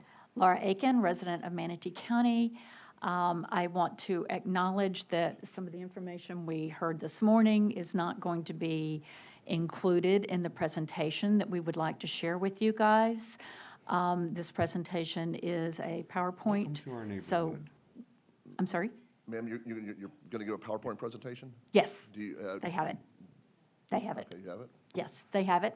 And so it will run a little bit longer than the 3 minutes, but we have other people that have given us their time. All right, so you have a form signed by? She's got it. Yeah, all right. We're You have good. up to 10 minutes, ma'am. We're good. Thank you. Welcome to our neighborhood. I'd like to take you on a quick tour.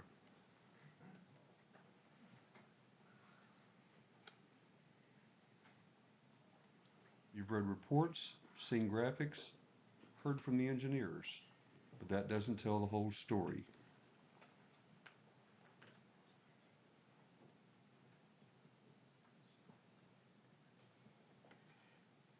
We'll start at Center Lake. Our neighbors in this community have experienced devastating flooding in 2017 and 2024. Our hearts go out to them, and we want to do what we can to help prevent further hardship for them. Their community is immediately south of the subject property.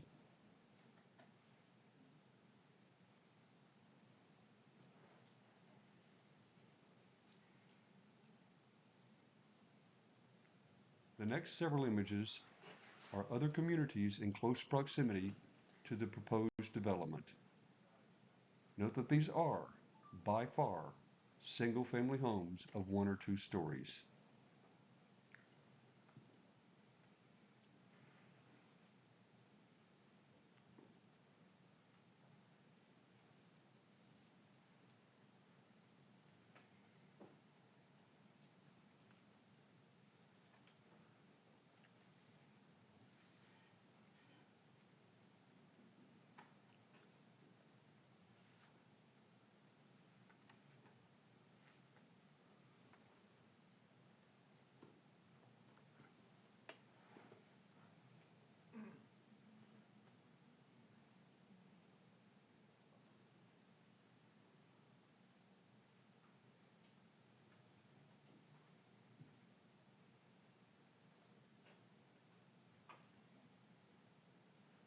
Our roads are not designed to handle a lot of traffic, particularly the additional traffic this development will bring. These are current views of Prospect Road, a 2-lane road connecting many communities in the immediate vicinity.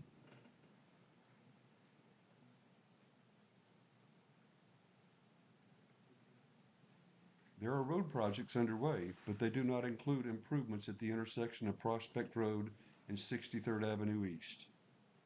In fact, 63rd will become 4 lanes, making turns to and from Prospect even more dangerous.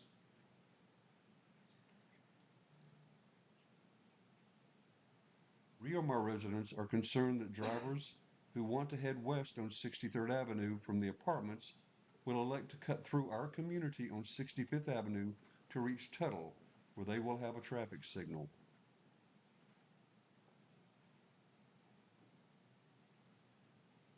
These looming 4-story buildings are totally out of character for this area, which is filled with single-family homes of 1 to 2 stories.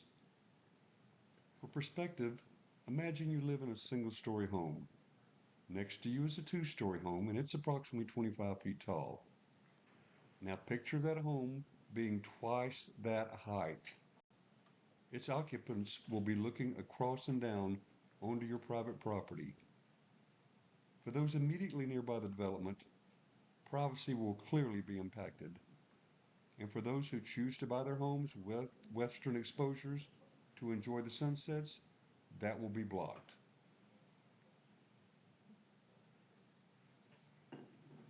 While probably 95% of the homes in the area are single resident 1 to 2 story homes, there are a few multi-family developments. This one is at Whitfield and Lockwood Ridge. Notice the statistics. Unlike the KMF development with 312 units on 18 acres, this development includes 315 units on 52 acres. However, this development has some 3-story buildings mixed in. Notice that there are no single-family homes immediately adjacent to the property.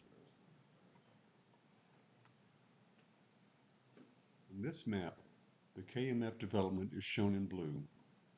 There is another proposed development located on Prospect, not even a mile south of the KMF development, which is shown in red. The design of that project is all single-story dwellings. They will not have the towering structures or density that is a concern at KMF, and their design allows a far greater percentage of green space. In a community meeting held on October 2nd, the applicant confirmed that the main entrance would be on Prospect, adding even more drivers on this 2-lane road. Compared to the other examples, which are designed with reasonable densities and are appropriate in their location, the proposed KMF property is a monster. Let's take a moment to compare these properties.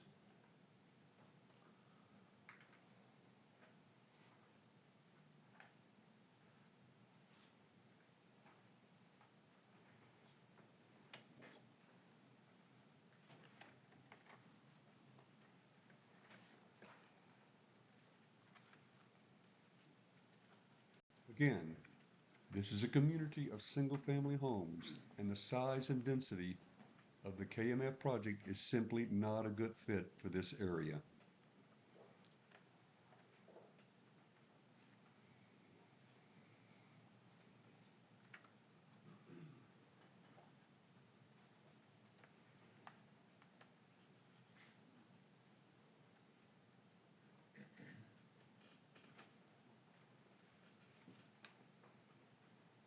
Please notice on this rendering provided by the applicant that these buildings are virtually the only multi-story structures for miles around.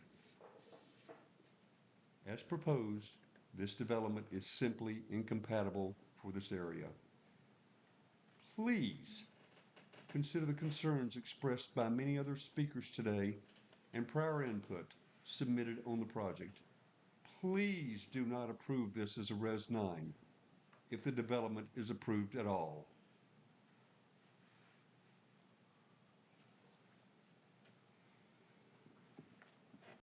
Thank you all. That's it. Thank you, ma'am. All right, is there anyone else who'd like to come give public comment on this item? Yes, ma'am, please state your name, county residence, Tana. and you have 3 minutes, ma'am. Tana Lilly, and I'm Manatee County. So one of the things I wanted to bring up, we had two items we wanted to talk about. If you guys, yes. Everybody knows about the flooding, but one of the things isn't talked about is that Prospect gets completely flooded out. As Riomar, you'll see this. We have a berm for the mitigation of our own pond.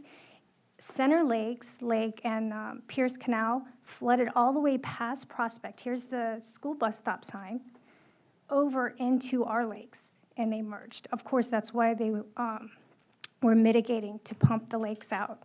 So this is one of the issues that we wanted to chat about. They also had, in 2017, the Bradenton Herald, they did talk about the commissioners talking about doing that project for the wall to help mitigate that, and we haven't heard anything from that since. So that was one issue we're talking about. And as Laura and Steve also did address the 4 stories. So with the 4 stories, I have about 536 petitions against this project. And most of the comments, of course, you know the flooding, but the traffic. We have a backup from Prospect all the way down to Whitfield. And of course, we're not widening that road, and that's going to be a one-stop sign. I had trouble getting out today to get here, so I'm not really sure how that's being addressed with the traffic. I just have a few, obviously can't read all of them, but I have a few comments that I wanted to read. This is from petition James Kincaid. Flooding in our area has gotten significantly worse every year over the 10 years. Hold on for a second. Yes, yes. Just submit it for the record? You can't read What it, would you ma'am, like? because it's third party, but you can submit it to the record. Okay, I can Yeah, submit the that to people- the the record. people I that could give you're- that to Gonzalez. Ma'am? Yes. You can submit this to the record. You can't read what somebody else's. Okay, that's I mean, fine. That's just law. So- No problem. I Because it's wasn't not aware, like a so I court can do hearing, that. It's quasi judicial, so it's like a court code. Oh, sure. so So do I send that appreciate your to, no problem. Do I send that to Laura Gonzalez, or who would I submit You can this go to the to? clerk right there. Okay, perfect. Clerk's right there. Okay, I will do that. I think the big problem that we have is that we do appreciate that they are lowering the amount, because a 500-car parking lot obviously would be a big traffic concern for us and the neighboring communities for actually using that, using Prospect and our school bus stops.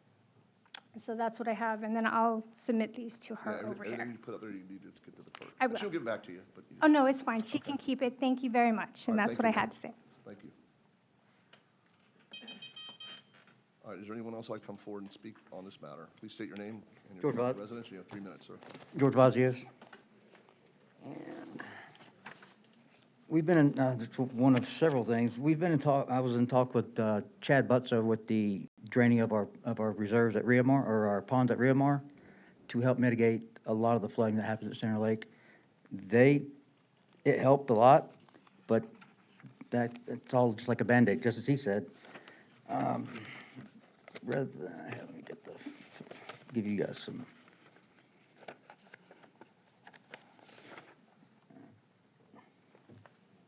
Which way to go? One more, there you go, sir. The red shows, this is the FEMA flood map.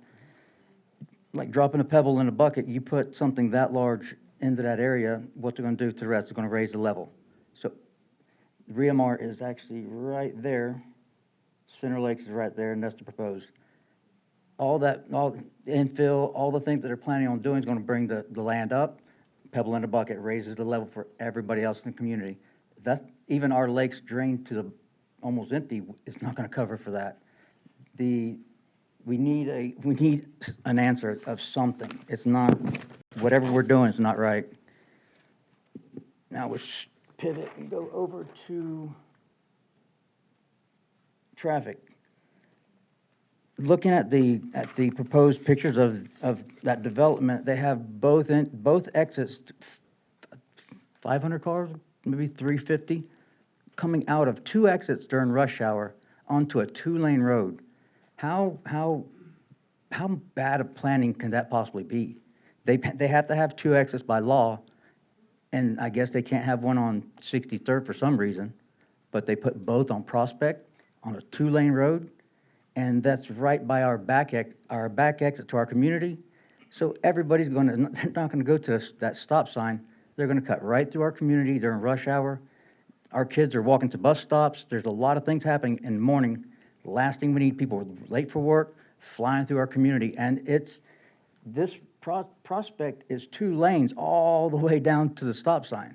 There's no side roads except for Riamar, and that's just terrible planning. Let's pivot on to the next thing.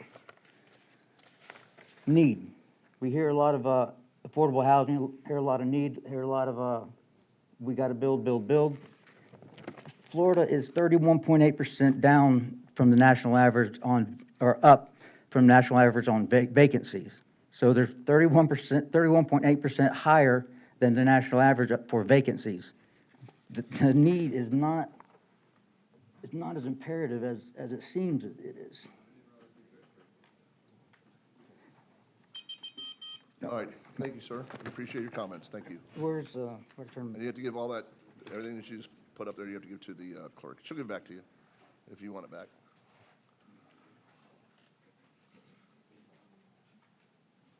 Thank All you. right, is there anyone else that would like to speak on this behalf, on this matter? Yes, ma'am, please state your name and your county residence. You have 3 minutes. Good morning. My name is Jennifer Villarreal, and I'm a Manatee County resident. I have been sworn in. I want to start by saying thank you specifically to you, Mr. Ron, and to Mr. Tom Gertzenberger, and thank you to all the county staff for their outstanding efforts during this most recent hurricanes to protect Center Lake, where I own a home, and other flood-prone areas across Manatee County. Manatee County has been my home since I was born in the middle of Hurricane Elena at Manatee Memorial Hospital, quite some time ago. I support development of this property, not this development. It is inappropriate for this area due to the building height and density relative to all neighboring communities. It is poorly timed with the upcoming construction on 63rd, and it should not be allowed to move forward in this flood-prone area without extraordinary care for all possible stormwater impacts on neighboring communities, most specifically Center Lake. Center Lake has been flooded twice in the last 7 years, as you've heard several times, during heavy rain events, not only from rising water from the Pierce Canal, but also from failures of neighboring stormwater retention ponds and more recently developed Fiddler's Creek and Rio Mar. I am not here blaming my neighbors. I am here telling you that the stormwater retention standards are not working. And I hear and appreciate the increased standards that they're imposing on themselves. That should kind of maybe be the base level for this area. It really needs more thought. It needs more consideration. It needs more. It needs more. No one on this current board should be held responsible for the choices that were made in the mid-'80s when Center Lake was built too low. It flooded almost immediately after it was developed. No one sitting up there today should be held responsible for the engineering and construction of Rio Mar and Fiddler's Creek, which used the insides of our homes for stormwater retention twice in the last 7 years. You all are responsible for the choices that you make today. Please be considerate. Think of us there in Center Lake. Thank you for your time. Thank you, ma'am. I have stuff up here, but. Is there anyone else that'd like to come forward and speak on this behalf? Ma'am, state your name, county residence. My name is Dawn Standifer, and I was sworn in with the group, and I'm a resident of Manatee County, and I'm sure you'll be thrilled to hear that I am a resident of Center Lake. I have this rendering. I don't know how this works, if I even have it on there right. It'll pop up. Okay, this rendering is a little outdated since you've done, and I appreciate everything you've done, I really do. So now, we only have 6 buildings here. This building's gone. I'm not sure about over here. We had a self-contained retention pond here. Now I see that it just flows right into the Pierce Canal. I see that you've widened the Pierce Canal. I don't know the logistics of that, if they work with the county, because this will, if they purchase this land, it'll be privately owned. So I don't know how that works. But I see it's much wider, but then what about right across Saunders? It's going to funnel right into the narrower canal. So being a resident of Center Lake, all I see is water now on all 4 sides.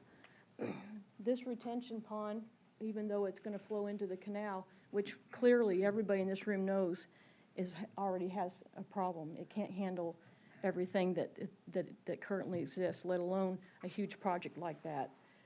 So when that area along right smack dab in our backyards fills up and overflows, we know exactly where that water's going. It's pretty slick that they put it right there next to Center Lake, because it's going to go down right into us.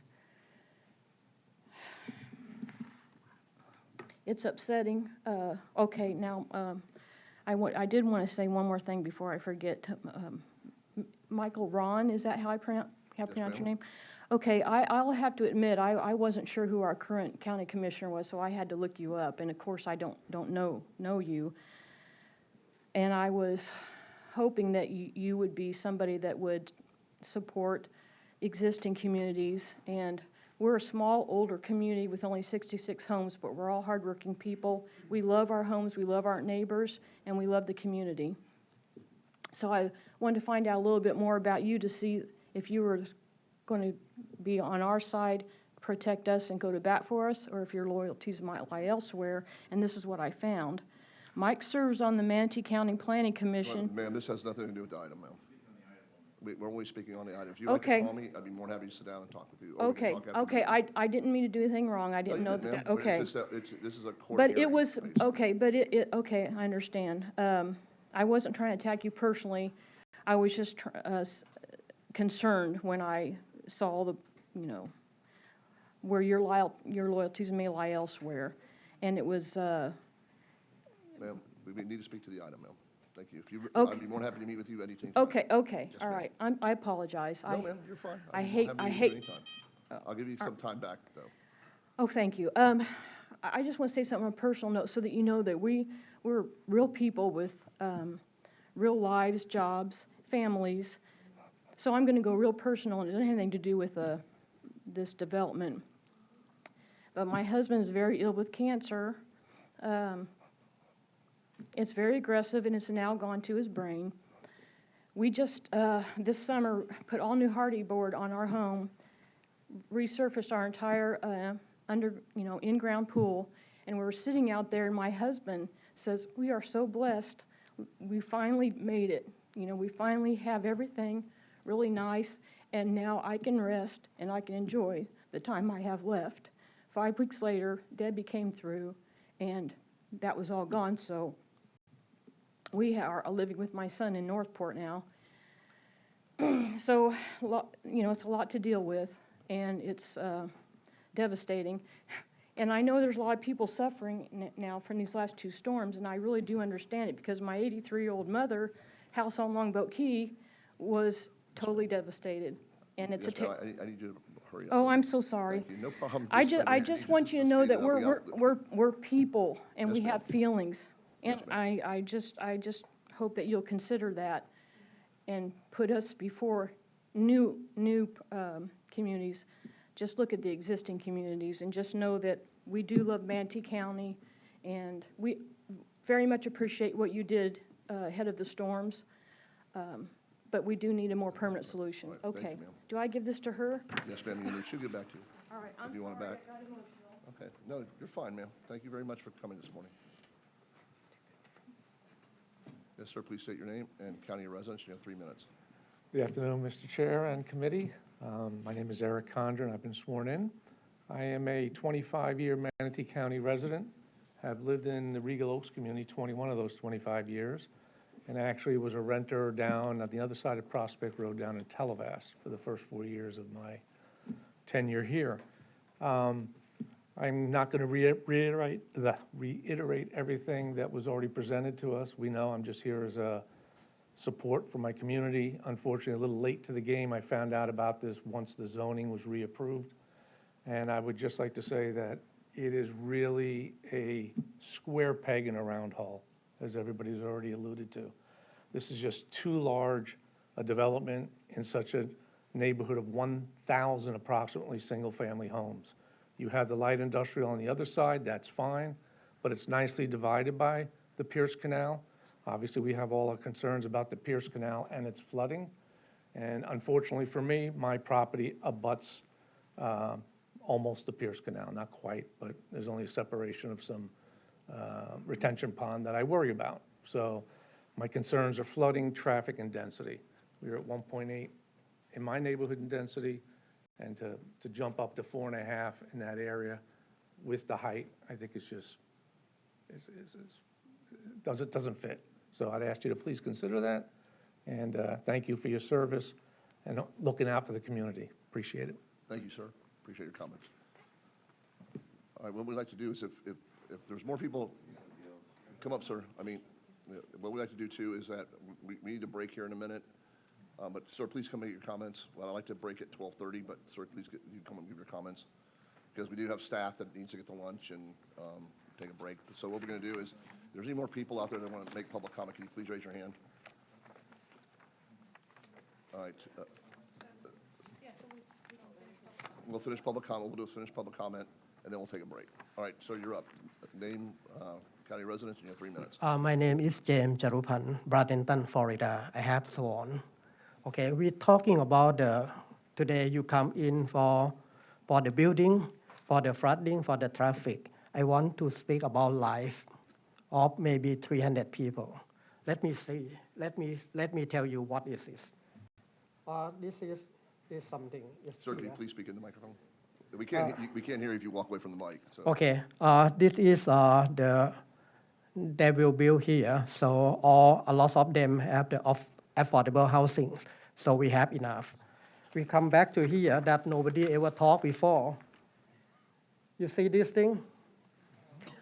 You see this thing? This is they want to build this here, and I like them because it's so beautiful. Okay, but the other thing is they build close to renovation recycle plant. Okay, and what does this do?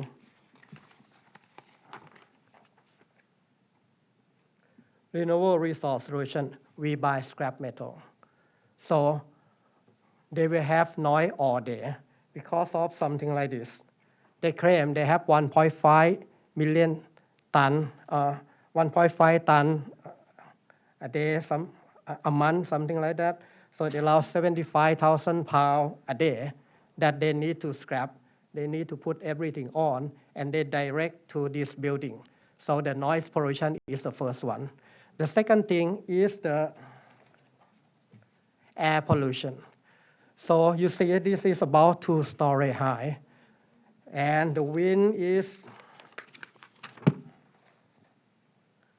wind direction will go everywhere, but pretty much will go to the building. Or even the building can block the wind. So 2.5 story high, anything that above 2.5 or 2 story will get hit by the pollution. By this way, you can have the cancer. You can have the skin problem. You can have respiratory problem. And I don't know that why we're not talking about this pollution. And this plant that close to this one. This is the line between the resident and the factory. So if they come down to some is 3 and some is 4, that means 300, allow 300 people in the part of the pollution. I say I'm the former chemist, so I just want you to check with EPA, check with the health department, confirm that everything is fine before you allow them to build. It not concern me because I did not live, I live far away, but a lot of time I smell the chemical come to my house from that plant. I did not claim they do anything wrong, but I want you to consider about 300 people's life. All right, Thank you. sir. We appreciate your comments. Yeah, you go all to the clerk too, sir. Sir, that young lady right there.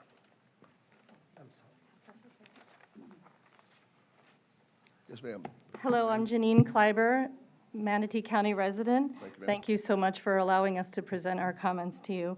I'm going to read part of a letter I wrote to every one of you. We are Patrick and Janine Kleiber. Our homestead is in the community kitty corner to the proposed apartments. We are original and forever owners in Riamar since 2006. We love our neighbors, our neighborhood. We love our surrounding neighbors, and we love Bradenton and Sarasota since the opening of our moving company here. Sorry, skip all that. I was present at the previous hearing, and I spoke. At best, our hope is for you not to allow this project at all. And thank you for the reductions. It's an 18% reduction. That's not really that much that they reduced. It's only 18%. Just look at the numbers. We're asking, please make sure the water flow plans are in place ahead of anything like this. And the elephant in the room, the water, the second elephant, the traffic, a lot of it's been addressed. There is no plans for Prospect. So what's going to happen? They estimated 100 cars. Okay, so 80 cars, now the other development. So over 100 cars are going to go on Prospect going left. The people in that development have they're going to cut through Riamar. That's my street, that's my community. It's dangerous. Our children and grandchildren are there. It's, at best, if it's approved, make us gated and have them pay for it so that we don't have this cut through. It's very dangerous. It's devastating. I think key points, water density, it's not congruent to surrounding. It just doesn't make sense for our entire area. We sincerely appreciate the commissioner's careful consideration of these points and all of these people here. Please think of this as though our neighborhood is your neighborhood or your children and grandchildren's neighborhood. We implore you to act conservatively, and please see that this proposed complex is not congruent to its surroundings. It's too large in scope and brings so many negative impacts to our small neighborhoods and homes. It's not too late to say no. It's not too late to dramatically reduce the size and scope of their proposal, and we would really appreciate if you eliminate, get the water, the traffic first, and then we can figure out what should really go there. Thank you so much for your time. Appreciate it. Thank you, ma'am.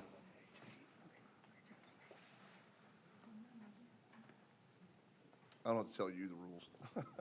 You already know them. Mark Vanderie, Manatee County, and I have not been sworn. I was out in the lobby when you all did that earlier. The sound wasn't on your monitor in the lobby. I know, sorry. I could do a pat deal and say I was sworn by television, but I wasn't.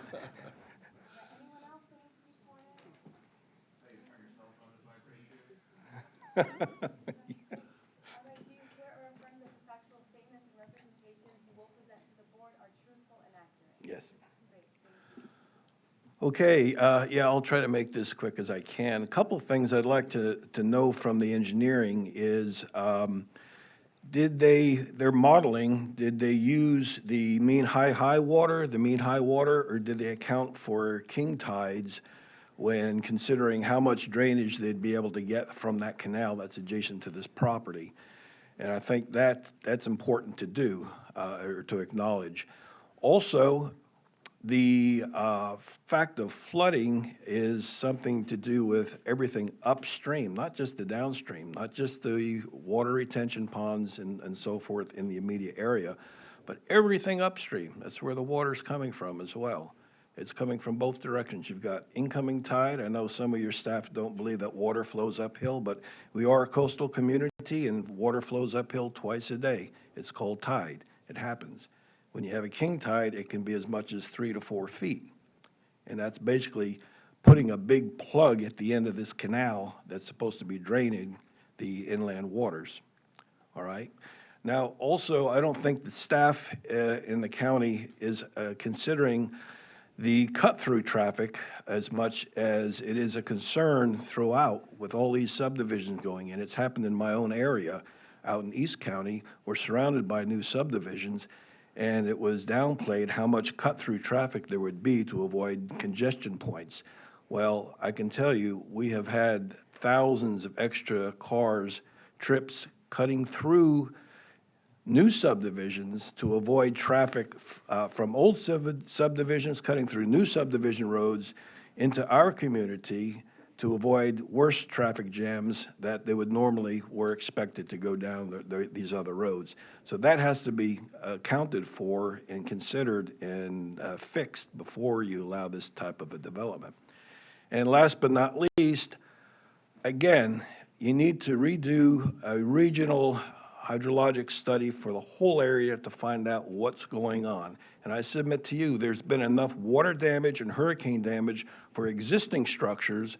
If you put a moratorium on future rezoning for just several months until you can get these studies done and find out what's happening with the drainage, you're not going to bankrupt the economy, because there's enough rebuilding, restoration that has to go on for all of these houses and businesses that have been destroyed. They have to be rebuilt. There's lots of work to be done.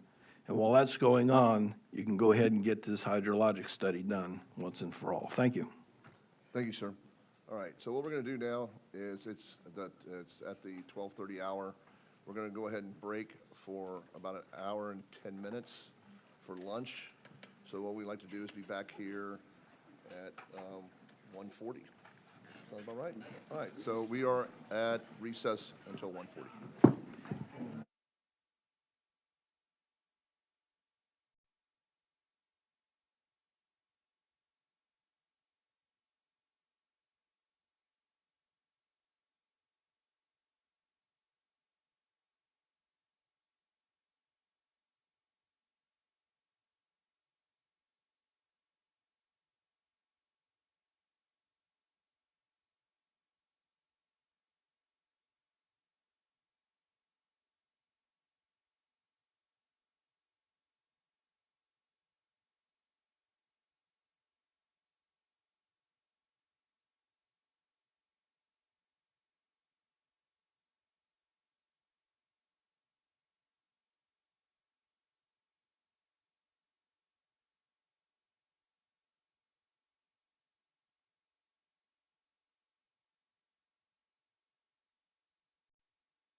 We are back from our lunch recess. We had finished public comment, and now we're going to move to BOCC questions from applicant, staff, and/or citizens. And I have two commissioners on the board right now. One is not here, but Commissioner Van Ostenbridge, you're up, sir. Well, sir, actually, my comments are for deliberation. I apologize. All right. No worries. Okay. Anybody else have any questions? Okay, staff closing comments?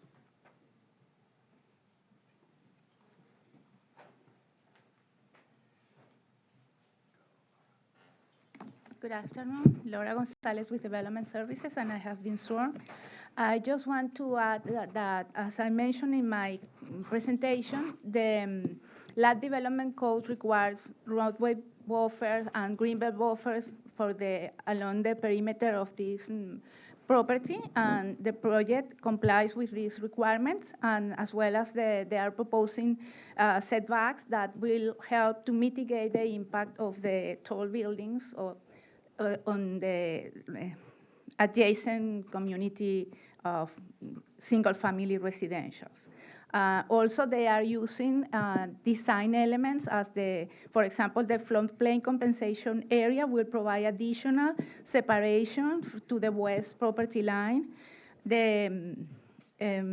Also to the south, there is a minimum setback of 200 feet that will provide additional separation, and due to the orientation of the south building that is perpendicular to the property line, the community to the south will only have the view for the short side of the buildings. That's it. And another comment that I have is in regards to the adjacent industrial activities. There is a stipulation in the ordinance that requires to inform the future residents of the nearby industrial activities to the west. Thank you. Thank you, ma'am. All right, applicant, you guys are up.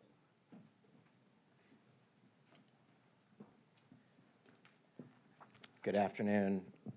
Michael Yates with Palm Traffic. I'm going to at least start on the traffic. We got a couple of comments about traffic and some of the existing conditions out there and proposed conditions. So I wanted to at least get through and address those.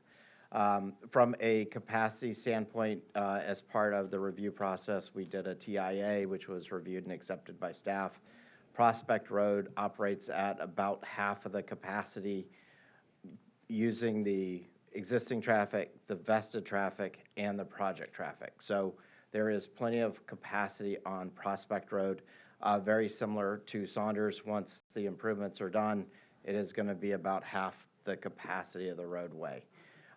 We also did an evaluation of the intersection of Prospect and Saunders, and shows that it operates at acceptable level of service. The V over C and all the movements are all less than 1, which is what is viewed to be a failing once you get above 1 on a volume to capacity. That's what is considered failing. We're at 0.6 in the AM and 0.5 in the PM on the worst movements. So just over half of the capacity of those operations are the worst movements. We are also providing left turn lanes and right turn lanes at each of our project driveways on Prospect. And we did get asked the question, why did we not do an access to Saunders? We did review that with staff, but because of the 4-laning, the separation from the intersection, it was deemed that the access to Prospect was the better and safer alternative to that operation. I'm going to turn it over to Clint to finish up on. Thank you, Michael. Good afternoon, Commissioners. Clint Couple again, WRA, and I have been sworn. I just want to summarize some of the stormwater items I know you've heard. We're doing above and beyond what's required by code for both the Water Management District and the county. And as you see, we're doing, the 12 inches, so we're doing about 20% additional rainfall in our stormwater design. We're committed to that. We're agreeing to that stipulation to make sure that you have added protection that we're not going to adversely affect the neighbors. Another thing I want to point out is with the C&D debris that's out there on site today, That's not helping the stormwater situation. We have 9 feet of construction debris, whether it be wood or concrete or anything in the ground, is not going to help. As it sits today, it's not helping the stormwater situation. We're committed to, we have to clean that up to develop the site. So all that material will come out, will be properly disposed of with a DEP permit. So then we'll be developing the site after that. Another thing is we have provided the right-of-way, reserved the right-of-way reservation for both the Saunders 4-laning and then any improvements we're doing on Prospect. We do have reservations on our plan to provide to the county for those improvements. I'm here to answer any questions you may have, and I'll hand it over to Scott. Hang on, Craig, I got a quick one. Yeah. Some of the citizens are concerned with relationship to Center Lake being here and your property being here. Can you discuss the elevation, if there is an elevation change? You know, if it's, Yeah. and how your stormwater retention is going to butt right up against the neighborhood, you know, so the citizens can understand if there is an elevation change, they would be protected against any elevation change? I got you. With your stormwater? Yeah, I appreciate that. One thing I want to mention is we are downstream of Center Lake. So Pierce Canal is going on the screen, it's going from south to north. You can see the Elmo. It's going actually from south to north. We added roughly our site right now is as you can see, here's our site in the yellow. Our site's about half in the floodplain, not fully in the floodplain. So our site's actually higher than Center Lake as it sits today, but the Pierce Canal goes from south to north. When we put this in the model, we will be building our site up, but as you saw, we were providing all the floodplain compensation next to the canal, next to Center Lake, because there is water coming from Rio Mar, which is over here, through this connection. You see this connection here? There's a big ditch there that actually, there's a big hydraulic conveyance there. The reason why we added the more floodplain compensation at that location is to improve that hydraulic conveyance. We wanted more stormwater, we wanted more floodplain there to get the water out of Rio Mar to the canal and not go through. Right now, it's overtopping Prospect, going into Center Lake, and then trying to get the canal, right? So we increased that capacity of that system on the south to try to get the water under the smaller storm events. Once we have this 12-inch event, this is what it's going to look like, and this is probably what you've seen out there. And so our site, we increase the capacity on the south end to try to get the water out quicker under the smaller storm events or early on in the storm. So when you hit that big surge, that big storm event, you're mitigating as much as we can. But roughly, we're about the same height as Center Lake, but we are a little bit downstream. I guess, does that answer your question? All right, thank you very much. Yeah. Commissioner Beard. I took you off the board? I was on, I said. I didn't take you off the board. He was before me. Go ahead, Commissioner. Commissioner Van Ostenbridge. This is deliberation, correct? We're not done yet. We're not there yet. Oh, I apologize. I'm not on the Commissioner board. Beard. I apologize, sir.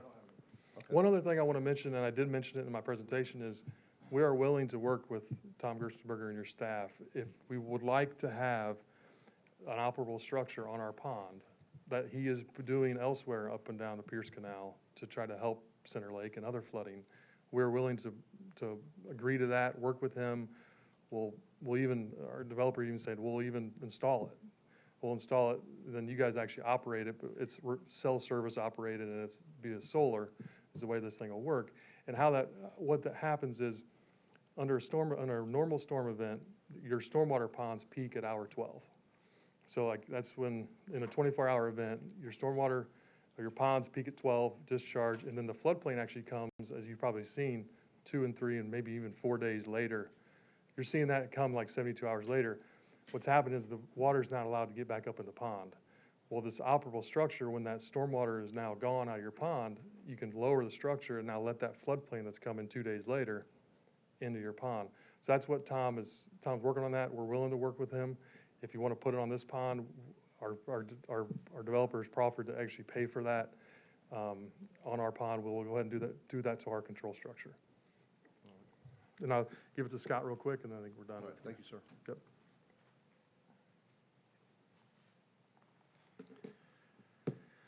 All right, thank you, Commissioners. I'm going to wrap up pretty quickly here so we can get going. But I just want to note, this is a hard corner at an activity node. This is a site that is going to be developed. It could be single family, it could be multifamily, it could be commercial. This site's commercial eligible, mixed use. Those things are all on the table for this site. Those things all have the same stormwater standards. And so whether we do this project or it's another project down the road, we have the same stormwater standards, but we're agreeing to go above and beyond that. We can't fix Center Lake, and the situation there is terrible. But we can't fix that. I know, we talked about the fact that we're adding floodplain storage, which should help in the area to some extent. And the county attorney's office rightfully nervous about us saying we're going to do things that will help other areas. But we are doing that on this site, and that is beneficial to the area. We have done a lot of work on this project to try to address the concerns about the density and compatibility. The density that's being proposed is just over what's allowed in the Res 6. We increased the setbacks on this site dramatically, reduced the heights. We've done a lot of work on this project to make it compatible. We heard a lot of comments about how there's residential single-family adjoining. There's also a recycling center directly on the other side of this site. So we're managing the compatibility on both sides, and this project is a good transition. It's adding affordable housing in an area that needs it, in an area that's close to jobs, it's close to the airport, it's close to public transportation. We think it's a great project, so we're asking you to approve it. Thank you. All right, thank you, sir. All right, on the board, I got Commissioner Van Ossenbridge. Thank you, sir. Flooding, traffic, height, compatibility. I think that's pretty much everything I heard today. Going backwards on that list, I think Mr. Rudisill points it out well. There's industrial on one side and there's single family on the other. This is an appropriate transition buffer between the two. So as far as compatibility, I understand there are multifamily around there, but you have industrial on one side and single family on the other, and something has to transition between the two. This seems appropriate to me. Traffic, there's a little more, traffic's a little bit of a deeper conversation. One, we know that there's roads right there that will take additional volume. Yes, we know that, but they can take the additional volume. The traffic study's been done. They're doing decel turn lanes as requested or required. And then beyond that, the county is improving roads in the area as needed. And you can't deny somebody based on, you can't say that the infrastructure is not there, so you can't develop your property or build your property. You can't tell a property owner that and then refuse to improve the infrastructure, right? And just say this is how we're going to prevent anybody else from coming in here. It doesn't work like that. It's the county's responsibility to keep up with infrastructure as the community grows. We are doing that, actually, and the infrastructure can handle it in this area. None of us wants to see additional cars, I understand, but it's a free country and people can move here. We can't really stop that. So probably few of us were actually born here. Most of us probably moved here. So traffic, they're doing what they can do, the county is doing what we can do, and the roads are capable of handling, they can take the additional capacity, the additional volume. And then height, I feel like height was mostly resolved. I mean, I heard people literally thanking them for reducing the height. So I think as far as height, they've made the necessary accommodations and they've listened to the residents nearby and they've reduced height around the perimeter. And then lastly, we get to the most important one, which is flooding. We certainly do know, ma'am, we certainly do talk to residents and are familiar with the struggles that people are facing when it comes to flooding, whether it's in my district out on the islands, or if it's out east and like Braden River, or River Club and all these other. We've all been to these locations. I promise you, all of us have been out to these locations and spoken to residents. There's over 400,000 people in the county, but I guarantee you each of us has spoken to well over 100 residents, some of us probably more than that. We are aware of those struggles, and I mean, I appreciate that you pointed out that we certainly didn't approve Center Lake, and we didn't approve most of this stuff, really any of this stuff around here. We're working with what we were dealt, the cards we were dealt. With 9 feet of debris buried on this property, it's significantly higher than it will be. That debris is not absorbing any stormwater at all. And so this property is contributing to the flooding in the area. I mean, I don't think any of us even argues with that. They have a right to develop this, and they're going to end up building something here in the end. They're coming to, and they're required, and we're required to ensure that they are not discharging water off of their site, and that they hold certain amounts of water according to code. They are doing that and more, and they're not going to solve the problem. Don't get me wrong. I'm not trying to say they're going to solve the problem, but they are certainly contributing to helping with the flooding situation in the immediate area. They don't have to do that. And also keep in mind that they can build on their property, and they're going to build something. For them to come forward and say that they're willing to work with us as a community to that great of an extent to help with flooding is not something to totally disregard by any means. It's an opportunity. They don't have to turn the entire site into a flood mitigation zone or anything, or a stormwater control site. They're not a charity. They're for profit. They're going to do something in the end that's going to make money for themselves. But the fact that they're also willing to play ball with us and help the community surrounding them when it comes to stormwater is significant, and I don't think it should be disregarded at all. We've now had, this is the second consecutive vote that we're taking where the applicant is trying to do what they can to help with the flooding situation that we were just endured. I'll be really disappointed if we end up rejecting both of these because we don't like everything about it. Both are trying to help with flooding. That's the call of the hour. So, thank you, sir. Thank you, Commissioner. Commissioner Bearden. Thank you, Mr. Chair. I just have a few things in regards to what my thoughts are on this. And I've had the opportunity to hear both sides. And I've heard the experts, and sometimes experts are right, and sometimes experts are wrong. And that's the reason why experts typically fade away. However, when it comes to this particular project, I will have to say that I'm going to have to go with my instincts on this one. And because of that, my instincts haven't ever done me wrong. I've been in life and death situations where, I had to go with my instincts, and I'm here talking to you today. So with that being said, I'm not going to be in support of this project.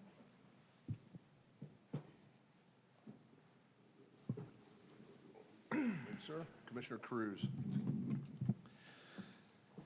Yeah, when we got here today, after I went through the application, went through all of the documentation, had my briefing, well, we didn't have a briefing, but I talked about it on a one-off basis with people and staff.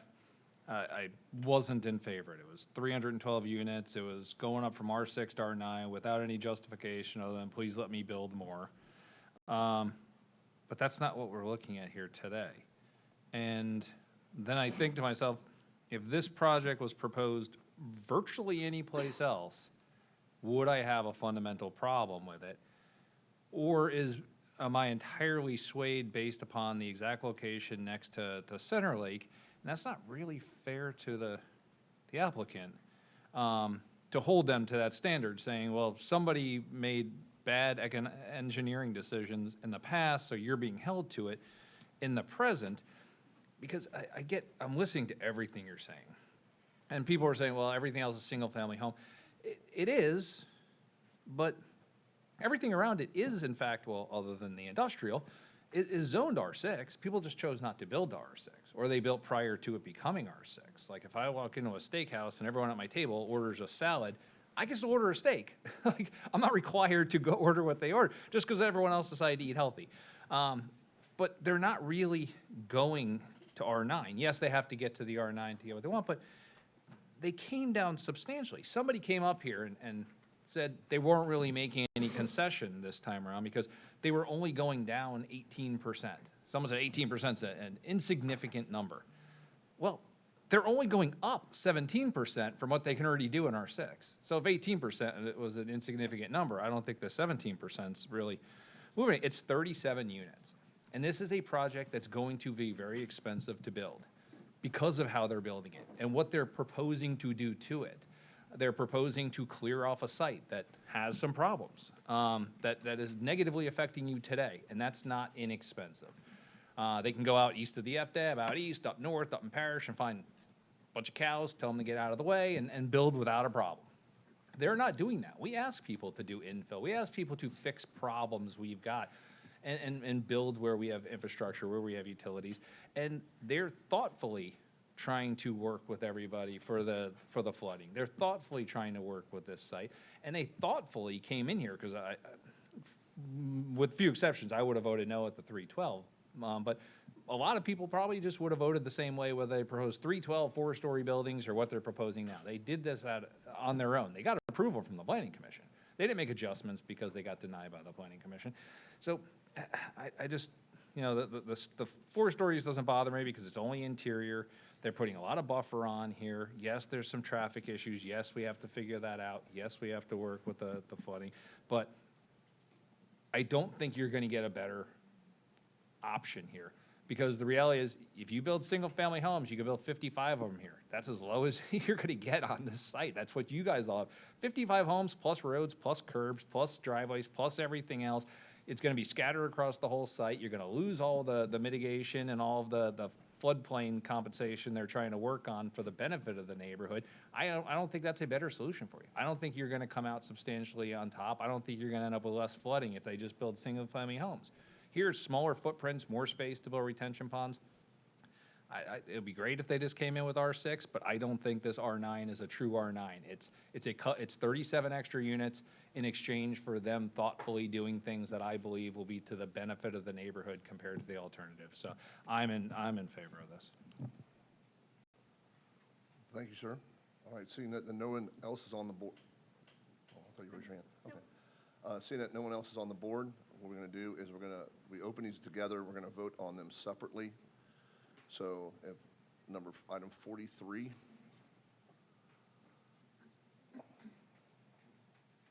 me a motion up.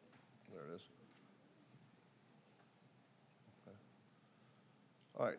So the motion's been made by Commissioner Van Ossenbridge, seconded by Commissioner Turner on the text amendment and comp plan change, item 43. If everyone would please cast their votes at this time.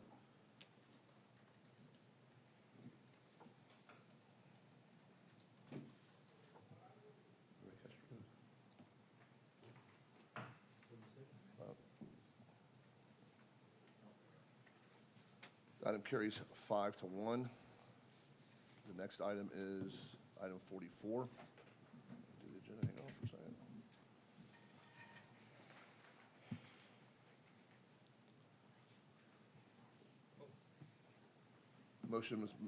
Motion's been moved by Commissioner Turner, seconded by Commissioner Van Ossenbridge. Everyone, please cast their votes at this time. And the motion carries 5-1.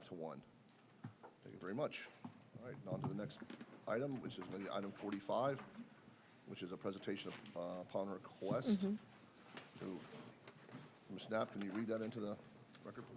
Well, does anyone want a presentation? No. All right, Ms. Knapp, can you read it into the record, please? Item number 45, PA 2409, ordinance 2324. It's a general cleanup, county-initiated small-scale map amendment to the future land use map to designate approximately 36 acres of real property generally located at the southeast quadrant of the intersection of Rangeland Parkway and Post Boulevard from public semi-public 1 to mixed-use community residential future land use classification, and from public semi-public 1 to mixed-use community residential to mixed-use community activity center. And you didn't need a staff report, but if you have any questions, Ms. Rachel Layton can address those. All right. Seeing that we don't need, no one's asked for presentation, can we go to a motion? All right. Yeah. This is legislative, so is there any, Sorry. anyone in the public like to come forward and speak to item 45? Is there anyone on the phone that would like to speak to item 45? No hands raised, Mr. Chair. Motion's been moved by Commissioner Van Ossenbridge, seconded by Commissioner Ballard. If you cast your votes at this time.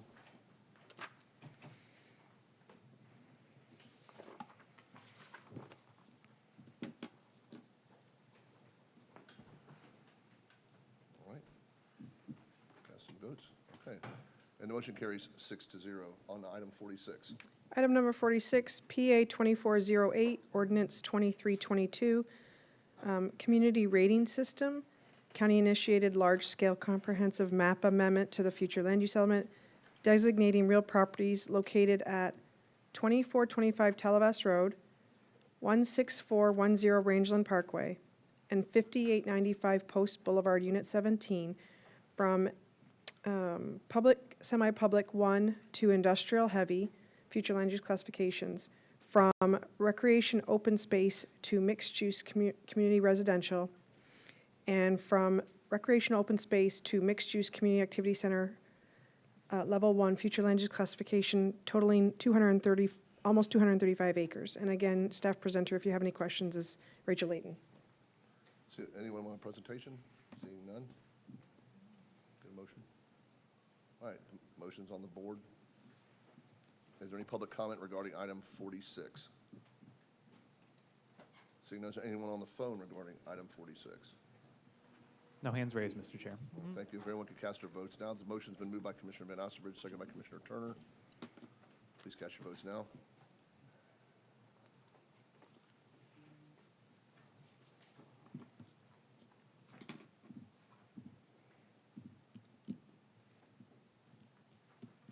And the motion carries 6-0. All right, and on item 47. Item number 47 is going to request a continuance, but I'll read it into the record. Execution of LDA 2302, Local Development Agreement for SM Ranch. And they are asking to be continued to Tuesday, October 22nd, 2024 at 9 a.m. or soon thereafter as may be heard. Okay. Be here today. The motion's been moved by Commissioner Van Ostenbridge, seconded by Commissioner Turner. Is there any public comment on item 47 and the continuance? Seeing none, is there any on the phone for item 47? No hands raised, Mr. Chair. All right, thank you very much. If everyone could cast their votes at this time.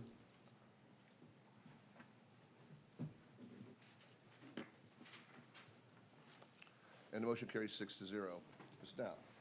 Items number 35. 35 and 36 can be opened together. Yes, ma'am. So 35 is Plan Amendment 2321, Ordinance 2436, Pendler. This is providing for a privately initiated map and text amendment to Element 2 of the future land use of the comprehensive plan.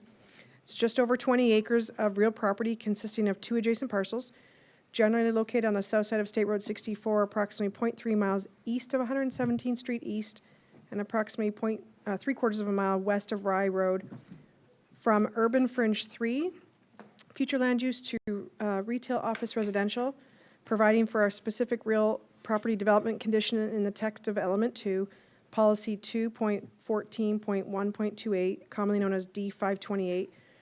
Regardless of any established land use equivalency matrix or density intensity bonus, the project shall be a mixed-use development limited to a maximum number of 300 dwelling units and 50,000 square feet of non-residential uses.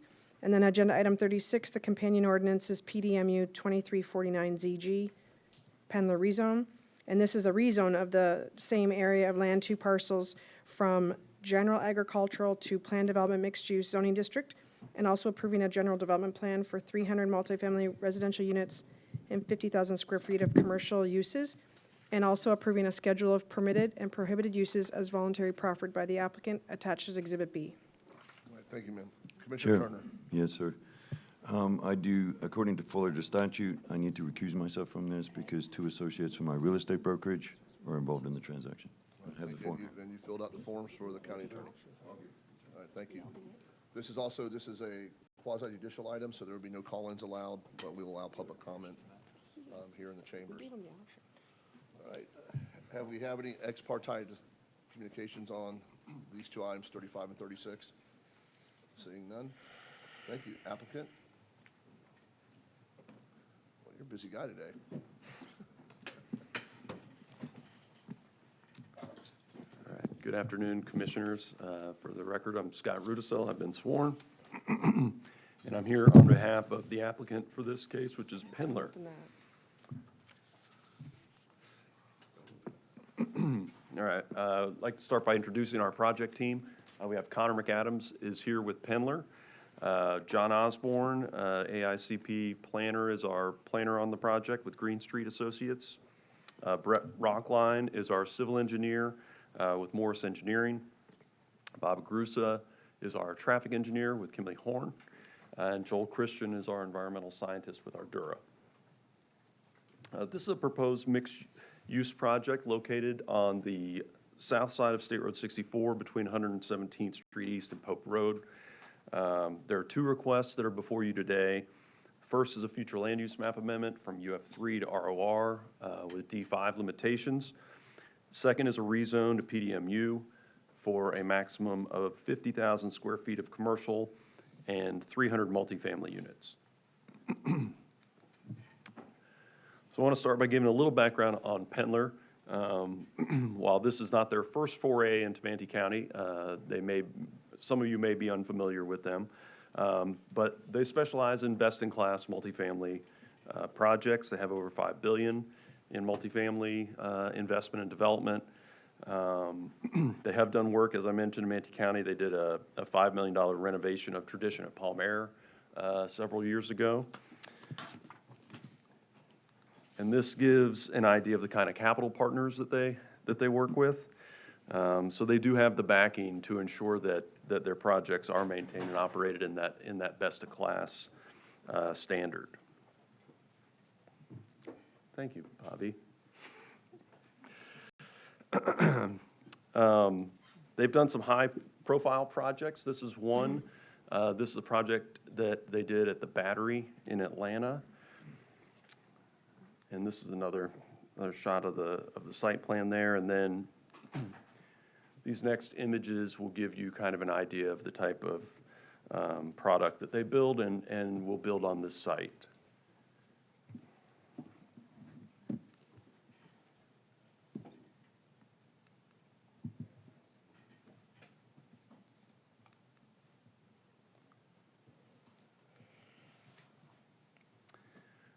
They've also been very proactive in working with the neighboring residents on this project. Above and beyond your formal neighborhood meeting setting, they've had individual meetings with folks from, primarily, I think, from the Eagle Trace neighborhood that abuts this project. And based on those meetings, they've done several things to modify the design. They have, as we talked about in the last project, they have increased the stormwater capacity on this site because that's something that's been raised as an issue. Significantly increased the setbacks. They're providing 65-foot setback for the 3-story and 125-foot setback on the 4-story. Both of those greatly exceed the code standards and what was originally proposed. And they've also eliminated several potential uses that are allowed in PDMU typically that the neighbors had objections to, and so they've eliminated a number of uses from the project, which we'll get into a little bit more in the presentation. With that, I'm going to turn it over to Mr. Osborne to get into the details. Thanks, Scott. John Osborne, for the record, with Green Street Associates, and I have been sworn. So the project is located on State Road 64, east of I-75. If we zoom in a little bit closer here, on the left side of your screen is 117th Street, is a signalized intersection on 64, and to the right, the far rightmost, easternmost intersection, that is Pope Road, and that's the roundabout at 64. So we're located on the south side, approximately 20 acres, right across the street from Missionary Village. So the property right now has an agriculture zoning district, and we're proposing to rezone it to planned development mixed use. We are surrounded by PDMU and PDR.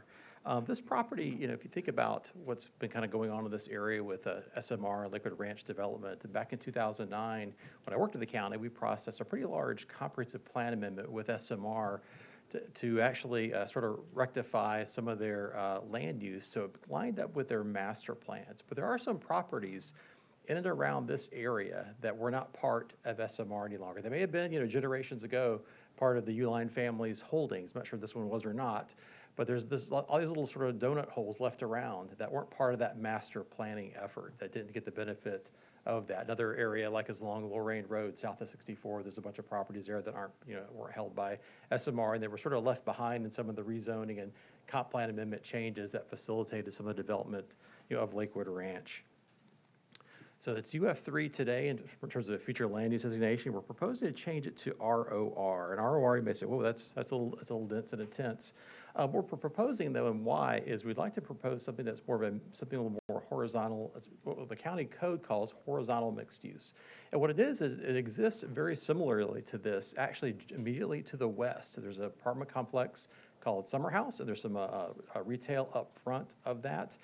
You'll see similar situations around the county where the county has approved this type of development or close proximity, multifamily and commercial. Another one is in Parish on 301 between Chin Road and Oxford as well.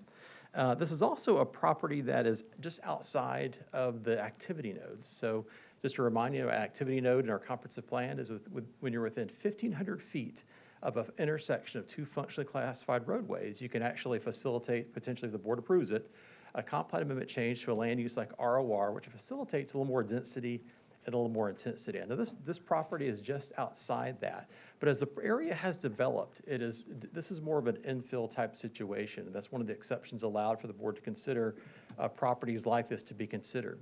And the reason we're asking for this is one of it's sort of an issue in the comp plan, is that there's not a lot of opportunity. If you're outside of a commercial node along a major thoroughfare, there's not a lot of land uses that are really appropriate for this type of use. Now, the comp plan does certainly allow office to occur here, but not a lot else in terms of commercial type development.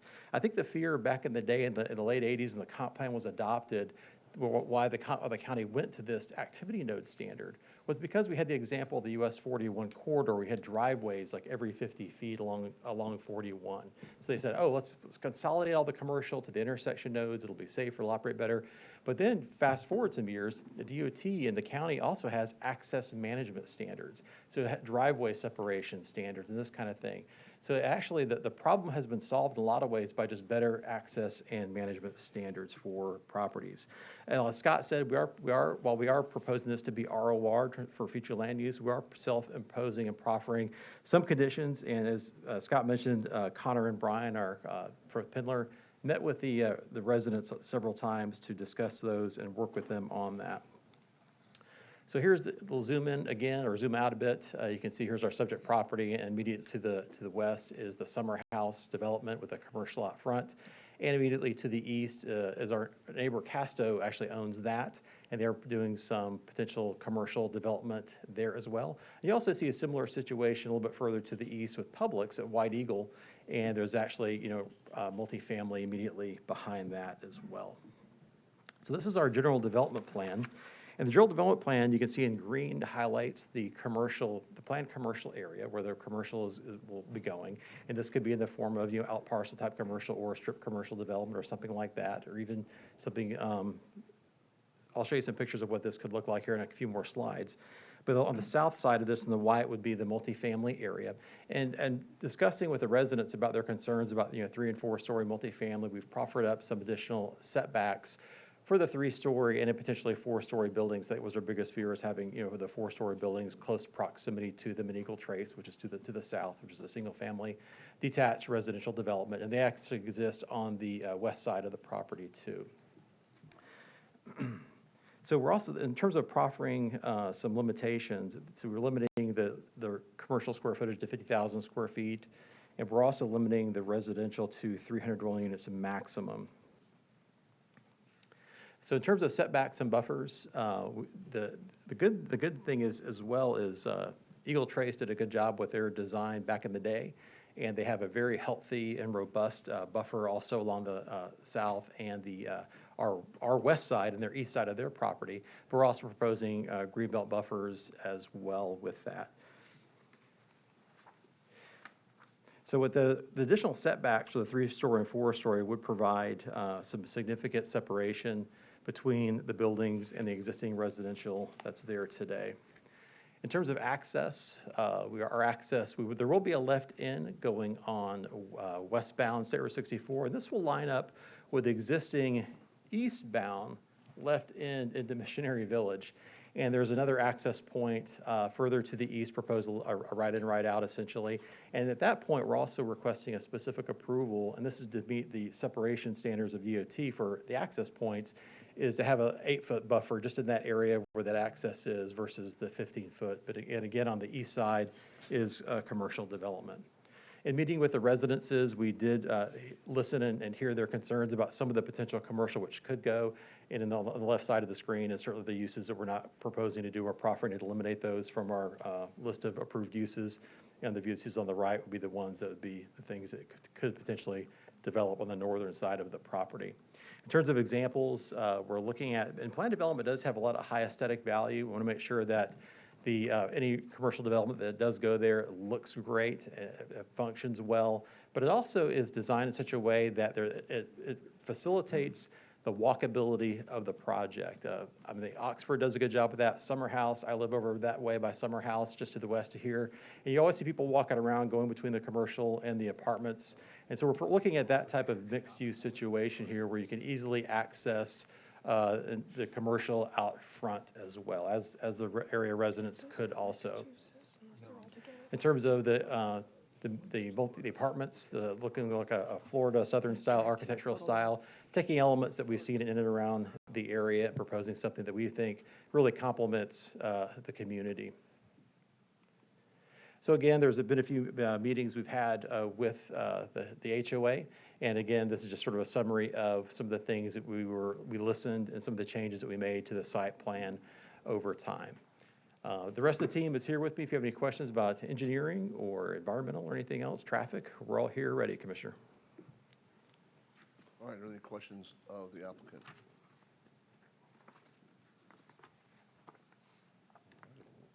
Hey, John, I do have one question for you guys. Yes, sir. On your GDP, where approximately are the 4-story? I mean, is it all, you said 3 and 4-story? Yes. So are the 3 stories going to be on the perimeter and 4 stories be interior, or is it going to be, how do you envision this?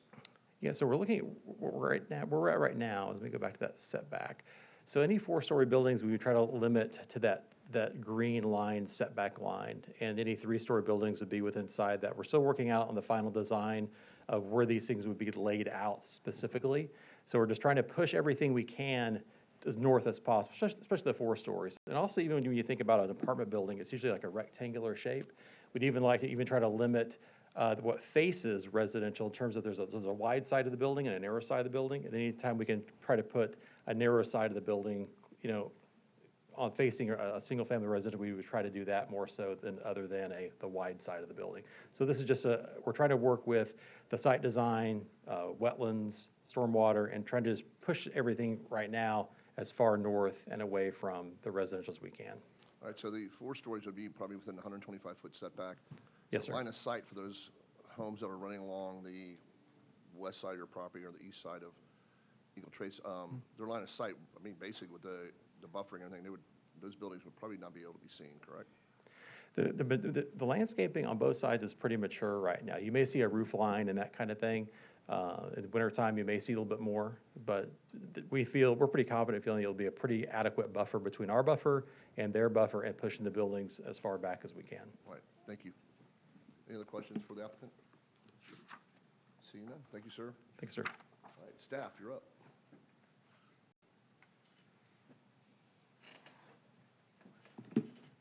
Good afternoon, Laura Gonzalez with Development Services Department, and I have been sworn.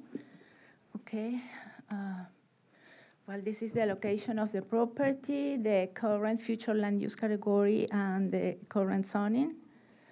And the first application is the comprehensive plan amendment to change the future land use category from UF3 to ROR with a D5 limitation to limit the number of dwelling units to 300 and the square footage of 50,000 square feet of non-residential uses.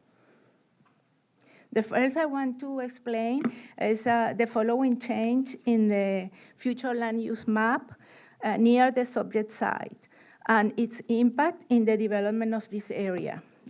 In the future land use map in 1989 showed the subject site within the UF3 future land use category surrounded by areas designated as IL, Industrial Light to the west, and UF3 to the east. In 2009, the parcels located in the vicinity of this property to the west and to the east were reclassified to a new future land use category, the mixed-use community, which provides incentive for horizontal or vertical integration mixed-use projects achieving internal trip capture. This change led to the development of Lakewood Center with a mix of residential, retail, office, and light industrial uses, and a diverse mix of residential uses, including multifamily. In addition to Lakewood Center DRI, there are other projects that were approved, as for example, as after the approval of Heritage Harbor DRI, to the west of the property, Project Innovation also to the west. In summary, the requested ROR allows for the development of a mixed-use project on the subject site, consistent with the change of future land use map and surrounding uses. Here we have a comparison of the range of proposed uses, of the range of permitted uses in the existing future land use category and the proposed future land use category. The requested ROR allows for residential uses at higher densities and a wider range of commercial and non-residential activities, including regional serving and lodging services. And in this case, the short-term agricultural uses are not allowed. Here we have a comparison of the density and intensity. US3 allows of 3 dwelling units per acre with a maximum of 9 dwelling units per acre at activity nodes or for affordable housing projects. ROR is one of the most intense future land use category with a base density of 12 dwelling units per acre and up to 32 dwelling units per acre for affordable housing projects or mixed-use projects. In terms of intensity, the base in the US3 future land use category is 0.35 and is subject to commercial locational criteria with a maximum of 0.5 at activity nodes. This property does not meet, 0.5 for mixed-use projects. This property does not meet commercial locational criteria. The ROR, the base floor area ratio is 0.5 and up to 1 when bonus for mixed-use project is applied or along urban corridor. Unlike the current US3, the ROR does not require commercial locational criteria. The second table shows the comparison of the most intense use scenario when mixed-use development is proposed and density or intensity bonus apply. The number of dwelling units increases by 250% from 181 in the US3 to 645 in the proposed ROR. The maximum non-residential entitlement increases by 185%, the numbers you can see in the screen. And for the US3 calculation, we use the standard floor area ratio because, as I mentioned, the property is outside the activity node and does not meet commercial locational criteria. There are also other limitations for the commercial activities. In the case of the US3, the commercial uses, the maximum would be 150,000 square feet when parcels meet commercial locational criteria, or up to 300,000 when the property is located in a thoroughfare, Okay. It's important to mention also that for this property, if the current future land use category remains, the only use, in addition to residential uses that can be developed, would be professional offices, because the professional office is exempt of meeting the commercial locational criteria. We see that with the D5 provision, here it is at the top of the table, we have the the number of dwelling units is limited to 300 dwelling units. That represents 14.9 dwelling units per acre. And the intensity is 50,000 square feet. That represents a floor area ratio of 0.06. That is below the maximum allowed in the ROR. The surrounding densities and intensities are below the proposal, but we can see that we have the project that the applicant has mentioned, Summer House, that has a comparable density of 10.5. Positive aspect, the ROR permits compact development, preventing urban sprawl and promoting synergy between uses. The site is west of the future development area boundary, where development is encouraged and public utilities are available. And the proposed future land use category enables mixed-use development, which is compatible with the surrounding future land use designation and uses. Negative aspect, the ROR is an intensive land use classification, and it would, the development of multifamily buildings may affect adjacent single-family units with increased level of noise, lighting spillover, and privacy concerns. As a mitigating factor, the D5 provision moderates the increase in intensity significantly below the maximum of the ROR. In addition, the project shall comply with the policy 2.6.1.1 that requires the use of buffering, landscape, and design features to mitigate potential incompatibilities with the surrounding areas. The second application is the rezone, and this is for approval of a rezone from A to PDMU with a general development plan to allow a horizontally integrated mixed-use development of up to 300 dwelling units and up to 50,000 square feet of commercial uses. There are 5 specific approvals. It's important to mention that this rezone is conditioned upon the approval of the comprehensive plan amendment, as the current future land use category does not support the proposed density and also limits the range of non-residential uses that are allowed. This is the general development plan. I am not going to go through the details about the general development plan.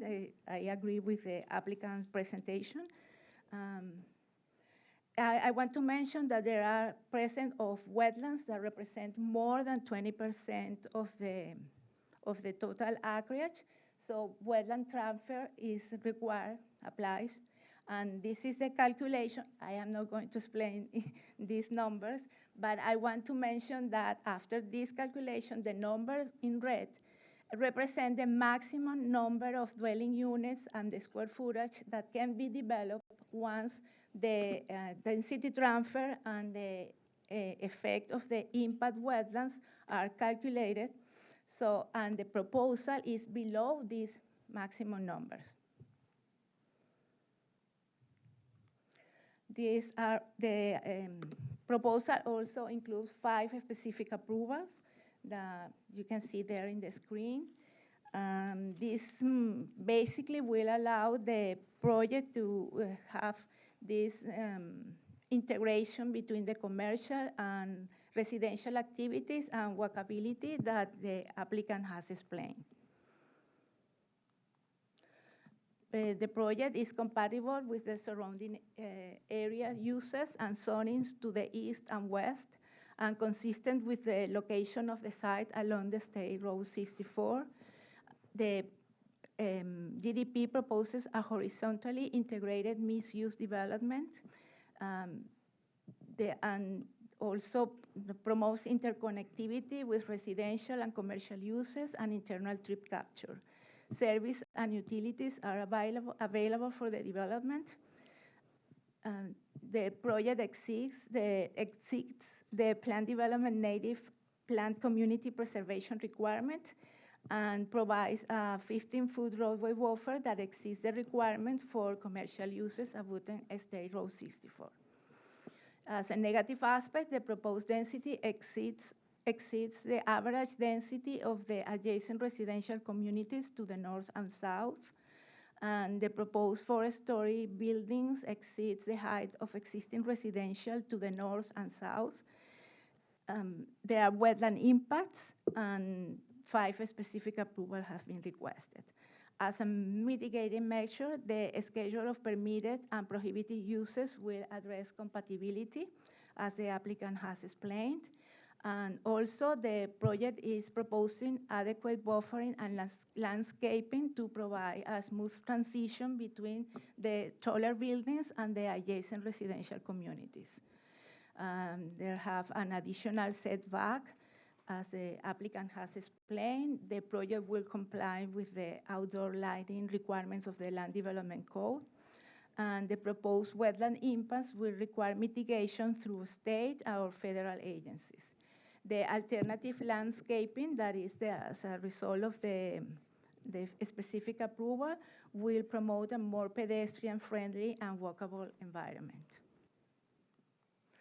With the proposed stipulation and related specific approval, staff finds the request to be consistent with the policies of the comprehensive plan and the applicable requirements of the Land Development Code, subject to the approval of the comprehensive plan amendment, as I mentioned before.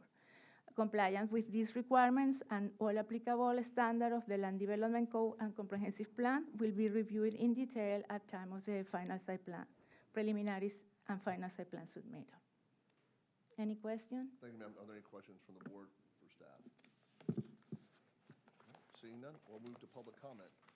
If there's no one on the board, but if anyone in the audience would like to come forward and give public comment, please state your name, county residents, you've been sworn, and that you have 3 minutes. And you can speak on both 35 and 36. Good afternoon, ma'am. Well, I thought I was going to get more time. First of all, my name is Patricia McHugh. I'm a resident of Eagle Trace, so therefore I'm a county resident, and I've been sworn. I've represented our community for a whole year regarding this project, so when I called the county, I explained that, and I did send letters that I was representing our total community for the whole year. No one told me that I would only have 3 minutes. They said I had 10. So, you know, I prepared a speech. I could probably... Well, I'll do, ma'am. I'll give you 5 minutes.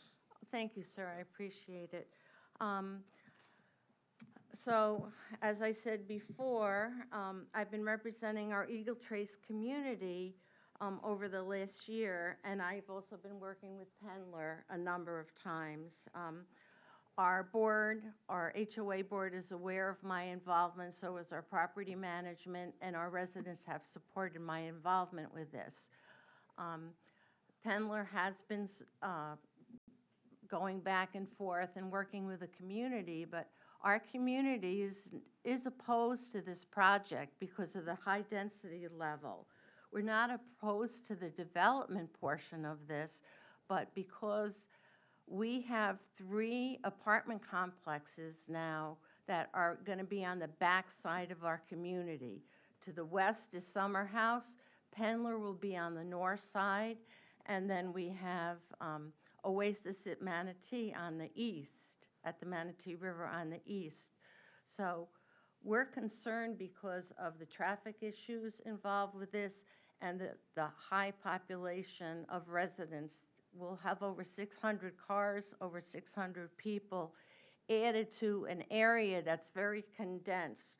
From 117th to Pope Road, it's flooded all the time. The ditches are always filled with runoff. This site, I've lived here for 10 years at this point, and I'm an avid bike rider and walker.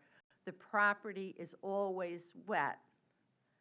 I've seen cattle sitting with water up to their bellies during the winter. So I'm very concerned about the flooding issues, but I'll get back to my comments here that I'm very nervous about, obviously. We've had a really bad taste. You know, the county has this planned development mixed use footprint for the community, And quite honestly, I mean, everybody seems to think at the county it's great, but our community has had such a bad taste with the summer house project when it was constructed and how it looks. You have the apartment complex, which we were told would be 3 stories. Well, it elevated to 4 stories. And then you have the commercial component in front of it. And there's no buffer. So it's very tacky looking. I don't know why it's, with this development, they want to get rid of the buffer from the commercial to the residential. So we're going to have another summer house project that's going to look tacky again. The summer house project took 5 years to complete, and it's still not completed. There's still one pad that's there that isn't completed. So we had to deal with construction for 5 years. We were told no commercial vehicles would be parking there, no 18-wheelers. There's been an 18-wheeler parked there for a whole week at this point. We feel our community has been targeted by developers in the county because it's adjacent to the State Road 64 corridor. We feel as residents it's unfair to be the only single-home community to have 3 planned development mixed-use apartments around us, one to the west, one to the north, which would be Pendler, and one to the east. We feel that's going to really influence the quality of life for all the single-home communities along State Road 64, including the Christian Village, Gray Hook Landing, Mill Creek, but most of all, it will be impactful upon Eagle Trace. We just don't feel that this development is the best location for the project. We feel that we're a community that's interconnected, all right? We have people in our community that have grandkids in Greyhawk and Mill Creek. We have friends that are part of the Christian Village, and we feel that we're in a single-home community, but this project is going to serve to divide that with all these tall buildings and this commercial area. People, it's like a walking friendly neighborhood, and now you're going to have another apartment complex there that's going to divide us. Yes, ma'am, if you could finish up your thoughts real quick. We just want a fair shake from this, all right? We're not opposed to the development. We're opposed to the height of the building. We have real severe flooding issues in our community now, and we're afraid that we're going to get flooded out. And it just seems like the county has the comprehensive plan and land use issues that are nice policies, but you have all these loopholes that make it to be an advantage to the developer, not for the residents that live there. So we're not opposed to the development, we just want it downsized, and people don't want the commercial component at all. All right, ma'am, thank you very much for your comments. All right, does anyone else in the audience like to come forward? Yes, ma'am, you have to come forward and speak on item 35 and 36. Please state your name, county residence, and you have been sworn. Good afternoon. My name is Deborah Wrights. I've been sworn. I am a county resident and a resident of Eagle Trace. I spoke in front of the Planning Commission on September 12th, and they listened. I really appreciated it, and they did, I believe Pendler listened, and of course they did state that they would do bigger setbacks and, of course, do the stormwater management to the higher standards that we've been discussing here, or you've been discussing here today. I'm still opposed to this because I feel as if I'm going to think about my community just as my community. As I go around my community and I walk, I can see hydrostatic. I'm not an engineer. I have a neighbor who's an engineer. So I said to them, what is happening with these cracks and the water coming up in the road? Mind you, we are a gated private community. We're only 10 years old. Mr. Langford and the two lots in front of us are agricultural, and they're low. We are low. The communities that built to the west of us now, which is Summer House, is higher than us. The road east of us, which is White Eagle, is higher to us. Gatewood is higher to us. If Pendler builds a little higher, I don't know what's going to happen.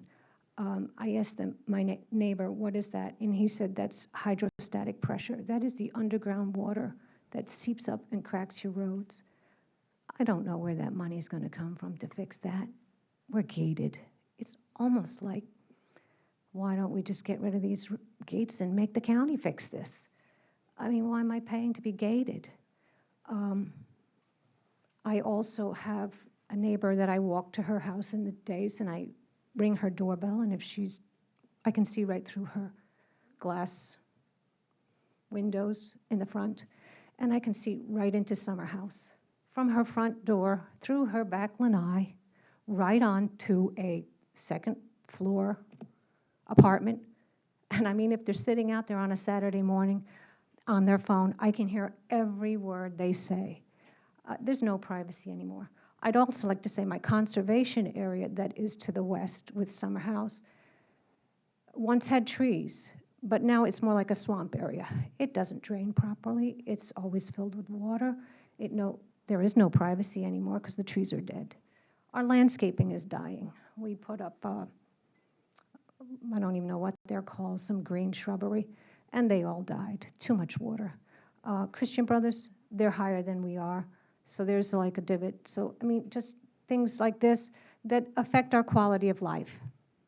I think Pendler might do a great project. I just think it is not the right project for this area. Thank you. Thank you, ma'am. All right, is there anyone else who'd like to come forward and speak on item 35 and 36? Yes, sir, and you got sworn in. Mark Vandery, Manatee County. I have been sworn. Yeah, I thought I was retired. I'm down here all the time now. Yeah, I oppose approval of this particular project. It doesn't fit this area. Look at the number of specific approvals that you have, okay? That's telling you right there. There's too many. It's telling you that this project does not fit this location. All right, a couple of years ago, one of your planning commissioners said of State Road 64, referring to east of Lakewood Ranch Boulevard and Upper Manatee River Road, he said that you are approving the development, the building of the future slums of Manatee County. Okay, those are strong words, okay? But look what's happening out there now, okay? You are basically turning State Road 64 east into another US 41. It's all concrete, it's all driveways, it's all on the frontage, it's all commercial. There's no breaks, there's no trees, there's no real green belts at all. You can't keep doing that. It's not the right use of this property, not all of the properties out there. Now, regarding the wetland buffers, they show that there are 3.5 acres of wetlands on this 20-acre plot. That's a lot of wetlands. What they're not showing is the wetlands immediately to the east of that property. That's almost all wetlands. It's always wet. I drive by there all the time, and both of these properties are always sitting in water. Now, the property just slightly to the south, I don't know if there's a old creek in there or a drainage ditch or whatever that is there. That's always full of water, even in the dry season. There's a lot of water there. They're showing on their general development plan a 15-foot buffer for the wetlands. Well, if we go back to the original wetland buffer protections, that won't be acceptable anymore. So I'm saying the timing for this is not right. Wait until we fix our wetland buffers and then go back and take a look at this general development plan, see what they're doing, see how they can make some modifications there. Okay? There's got to be a break on State Road 64. It can't all be just paved all the way. Look at the density. They're entitled to UF3. That's what the current zoning is. That's what it's been for a long time. That's what our forefathers in this county projected for that area. They weren't projecting 16 to 32 units per acre. That's a super high density. That's not what was envisioned for the East County. Thank you. Thank you, sir. All right, is there anyone else that would like to come forward and give public comment on item 35 or 36? Seeing none, I'll go ahead and close public comment and open up to the commission. Have any questions for applicant, staff, or citizens? Seeing none, staff closing comment.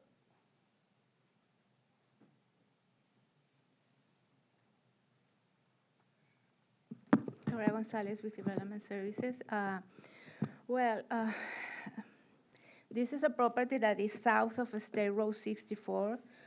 From the planning perspective, mixed-use development looks that is appropriate in this location. And in addition, this is close or surrounded by the Labor Center DRI.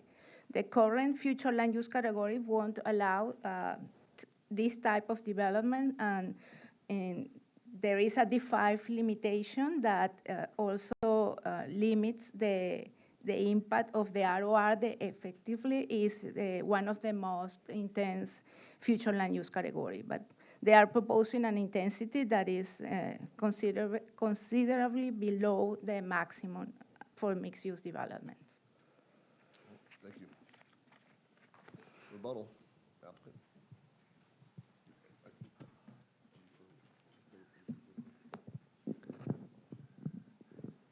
Thank you, Mr. Chairman. I'm going to start by bringing Brett up here to talk a little bit about how the drainage functions on the site. Good afternoon, Commissioners. Brett Rockline with Morris Engineering for the record. I'm a Manatee resident and I have been sworn. So it was brought up earlier that after discussions at the Planning Board, and we've heard the latest concerns regarding stormwater, so we did proffer a revision to the typical stormwater management stipulation for the project to reference either the NOAA Atlas 14 latest rainfall data or the typical standards that Manatee County has in place today. So we're showing that good faith as far as using latest data, going above and beyond the latest minimum standards as far as rainfall totals go for the stormwater management design that will take place, as we move forward with this project. Just want to touch base a little bit regarding the neighbors concerned with Eagle Trace. We have reviewed their stormwater design that's in place, and if it helps any, that just to know all of their stormwater outfalls are designed to route around our property, not through our property, with one small caveat that they mentioned the large wetland system in the northeast and to the east of our property receives a lot of their runoff that directs north and under State Road 64 into the Mill Creek watershed. We just wanted to make it mention that that portion of the wetland that's contained on our property, we're proposing to no impacts to that wetland system that's related to that system. So I think I touched everything related to stormwater. And I'm available for any questions. Thank you. All right. Thanks, sir.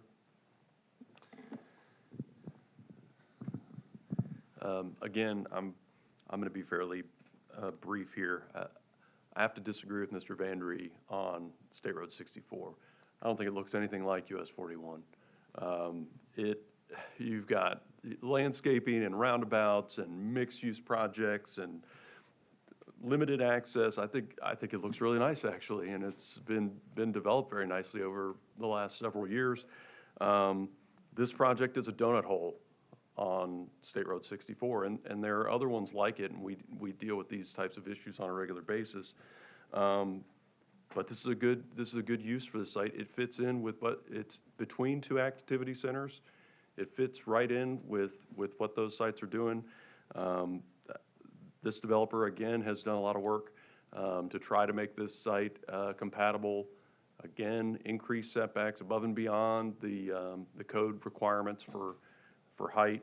for both the 3 and the 4 stories, and additional landscaping. There's also existing landscaping in those areas that was mentioned here. So we think this is a good project, and we're asking for your vote. All right. Thank you. Thank you, sir. On the board, Commissioner Bearden. Thank you, Mr. Chair. I understand Eagle Trace's concerns and why there's a possibility why they wouldn't want this project there. That being said, I'm trying to figure out why I would deny this project in my vote, and I just can't come to a conclusion knowing the fact that it is compatible to the area. I used to live in Savannah, so I know that particular area and how that area is growing today and the commercial that's going in.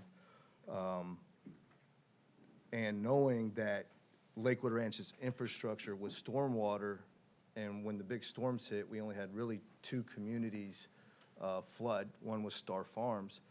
And being able to divert water where it needs to go, they've done a really good job with that. And so I'm going to be in favor of this project. Thank you, sir. Commissioner Cruz. Yeah, I think Jason, or Commissioner Beard and I are just flip-flopping back and forth on thoughts on different things. Look, the last one that came up, I said when it was 312 units, I wasn't a big fan, because I don't want to just keep randomly upzoning people for no reason just because somebody wants more density. That one, there was a little bit of a trade-off and a very considerate amount. Here's my issue. We're talking about a donut hole that needs to be filled, but nobody's came up here and said, please leave it as a park. We used to hear that all the time. People just calling, the county needs to buy this and don't build anything. Nobody said that. They just don't want anything unreasonably built there. No one's telling you not to fill in your donut hole. It's UF3. UF3 is almost a ridiculous zoning. It allows all kinds of things. I got a potential car dealership going in front of my neighborhood because of UF3. You can build lots of stuff with UF3. Nobody's preventing anybody from monetizing this property. If you put an affordable housing component, you can build 181 units on this property. That is a sizable, substantial development on this property right now based on the zoning. But people don't want that. People want the most amount. And what the proposal is 300 units and 50,000 square feet of commercial. That's 20 units per acre on the commercial, on the retail part, and 0.25 FAR on the commercial part. That's a very, very intense property with no trade-off to it. There's no, oh, I want to build a little more, I'm going to use this density bonus or that. This is just, can I have some free stuff because I want to build something more?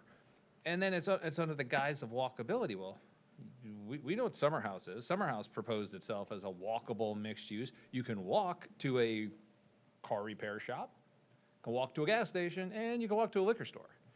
That's the mixed use for that apartment complex. They got all kinds of density bonus. So everybody can walk to check on how their brake repairs are going, not to walk to the coffee shop.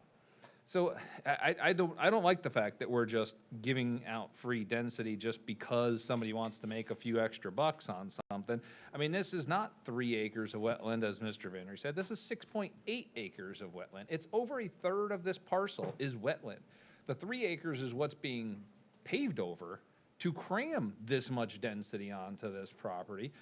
You can build this property not only to the full extent of UF3, but with the density bonuses, and probably not impact any of the wetlands because you'd have the available space to do so. But this is just this is just somebody wanting to, and I can appreciate it. Everybody wants to maximize profit. I don't fault anybody for the request. I'm not offended by the request. I just don't agree with the request because I don't think we need to keep upzoning everybody for absolutely no reason. This is a very high increase request with no return whatsoever other than please let me build more stuff because people need more stuff. You're building between 2 Publixes. You can walk to each of those Publixes from these apartments right here. Nobody's lacking anything right there. I just don't agree with upzoning for upzoning's sake, especially right now. We're trying to get our arms around what's broken around here so we can fix it, and starting to massively upzone to ROR density just because is not the right way to start that thoughtful consideration. All right, thank you, sir. Are there other questions, deliberation, or concerns? All right. So what we need to do is item 35. Can we get a...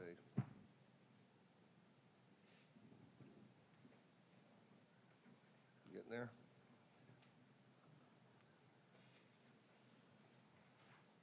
All right, there we go. All right, item 35, which is the text plan, the comprehensive plan amendment and text amendment, has been moved by Commissioner Van Ostenbridge. Is there? And it's been seconded by Commissioner Bearden. And Mr. Chair, just Yes, for ma'am. Scrivener's correction, the motion says I move to recommend adoption, so it's I move to adopt is the correction. Okay. Okay, I recommend, okay. The adoption, okay, I got it. Thank you, ma'am. Thank you, Madam Attorney. All right, everybody cast their votes at this time.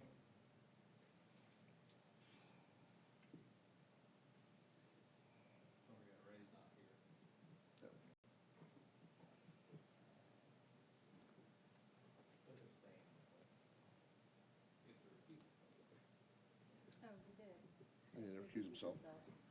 And the motion carries 3-2 on item 35. Now on to the item 36, the rezone.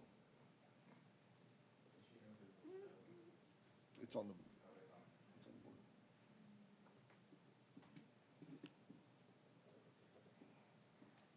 All right.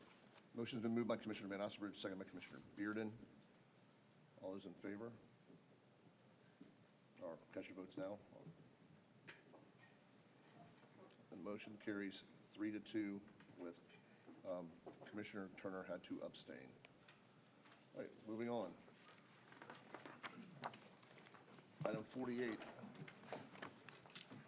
Ms. Knapp, can you read it into the record?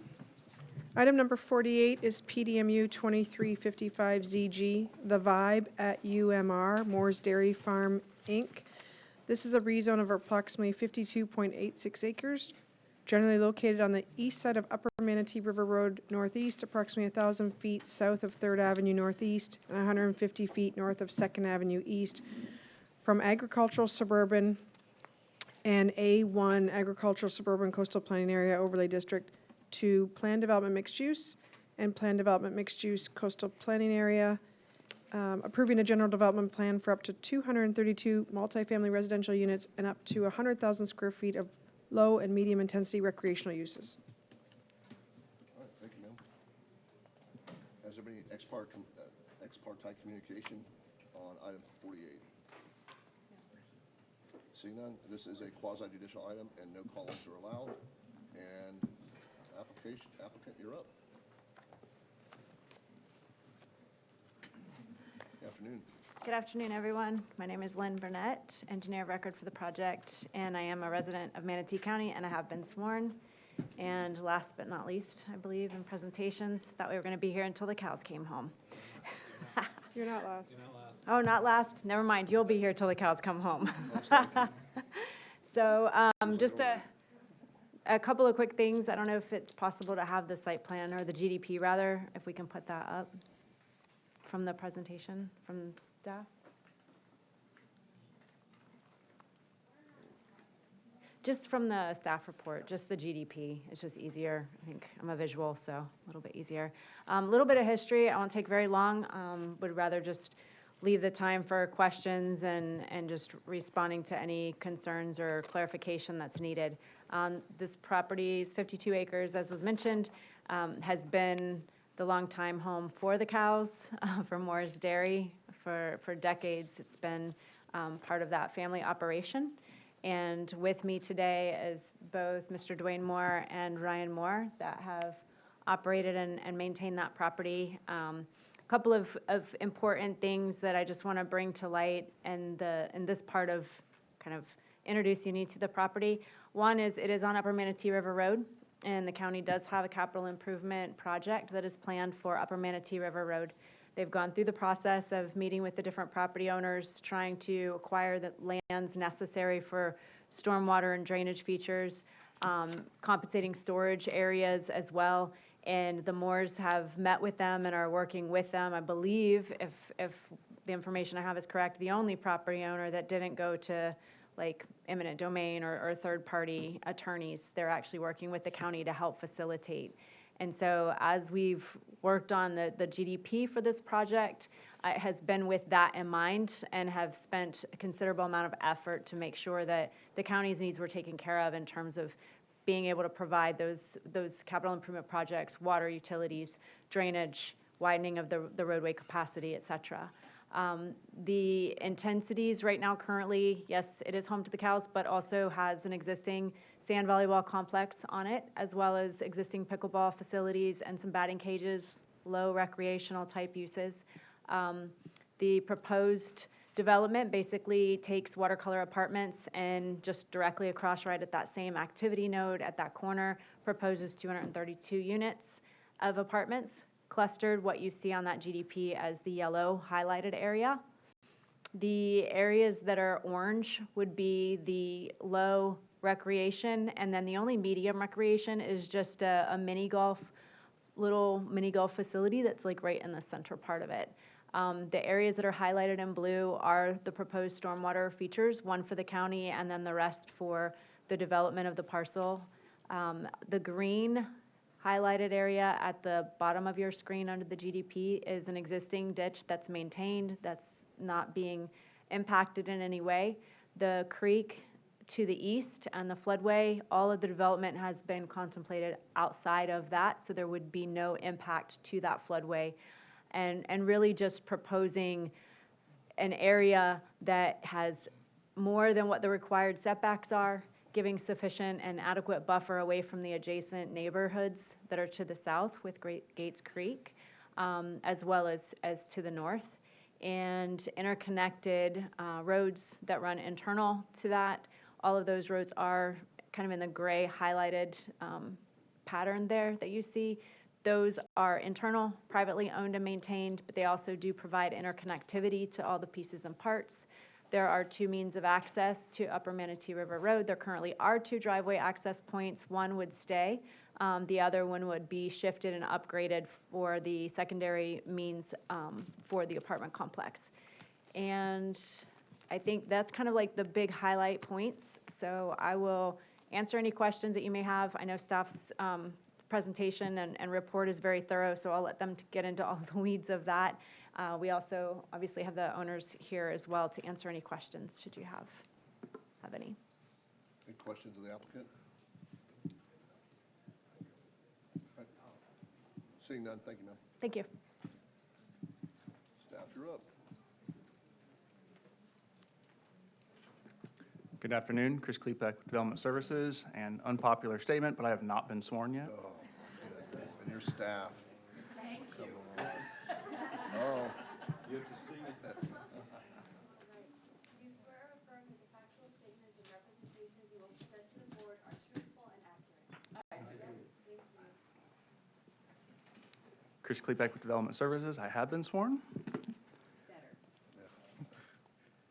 We've seen this one a few times here. It's gone to Planning Commission twice and also got continued the first time it came here before you. It mostly relates to access for the reasons why it was continued so many times. They've figured it out here, and we'll go ahead and proceed. So the current request is to rezone from A1 to PDMU, the general development plan, for up to 232 multifamily dwellings, up to 4 stories, and up to 100,000 square foot of medium and low intensity recreation. It does also include one specific approval request to allow backing onto a private right-of-way. We know where this is located, Upper Manatee River Road, Port Harbor Parkway. It's located within an activity node. It's roughly 52 acres, future land use category of UF3, and also the eastern portion of the site's located within the coastal planning overlay. Historically, it's been used for agricultural purposes, contains a few residential dwellings, and the southwest corner of the site was approved under FSP 2021 for low-intensity recreational uses.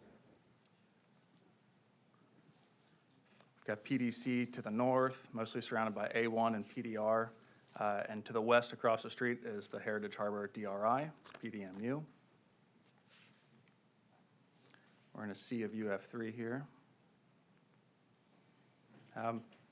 Ms. Lynn, Ms. Burnett actually did a pretty thorough job of going over the general development plan, so I won't go too much into detail there. Again, the access was originally proposed there to the north with the extension of the Port Harbor Parkway, but due to land acquisition conflicts, it hasn't gone through yet, so no access is shown to the north.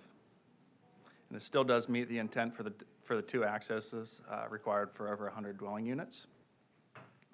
And there is a stipulation here for 2 full access connection points shall be provided on Upper Manatee River Road, and a future additional access may be added in conjunction with the PSP-FSP submittals without requiring amendment to the GDP.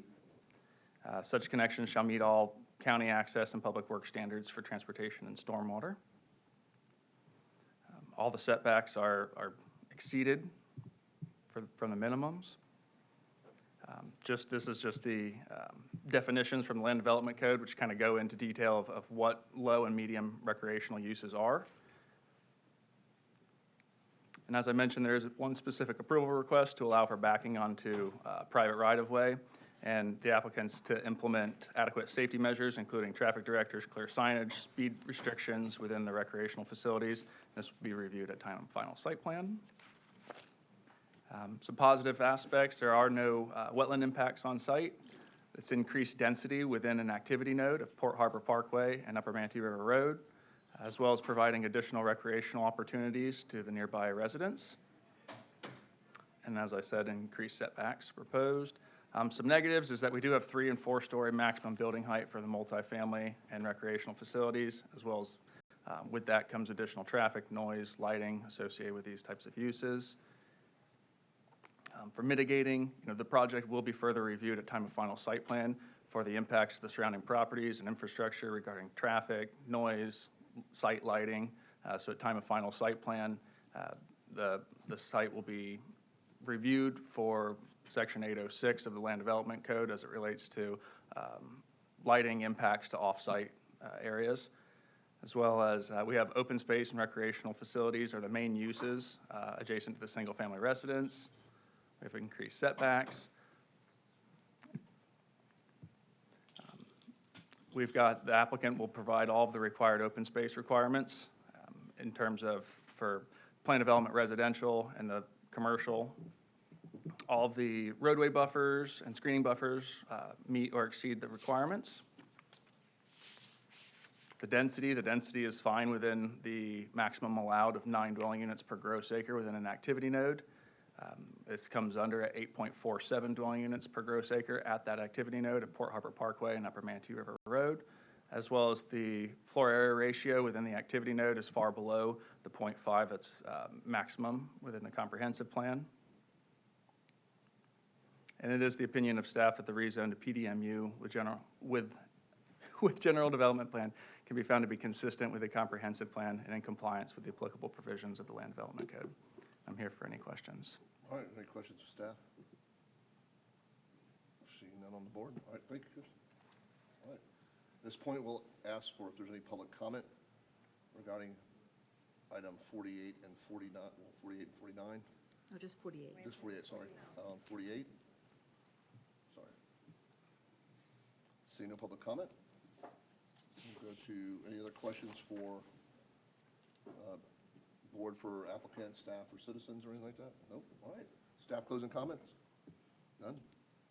Applicant? Very good. All right. That's quick. All right. There is a motion to approve on the board. The motion's been moved by Commissioner Van Ostenbridge, second by Commissioner Turner. If everyone would please cast your votes now. And the motion carries 6-0. Thank you very much. All right, up next, Ms. Knapp, can you read item 49 into the record, please? Huh? What do you want? It's been an hour and a half for the clerk. Oh, okay. All right, why don't we take a quick break to, what, 3:30?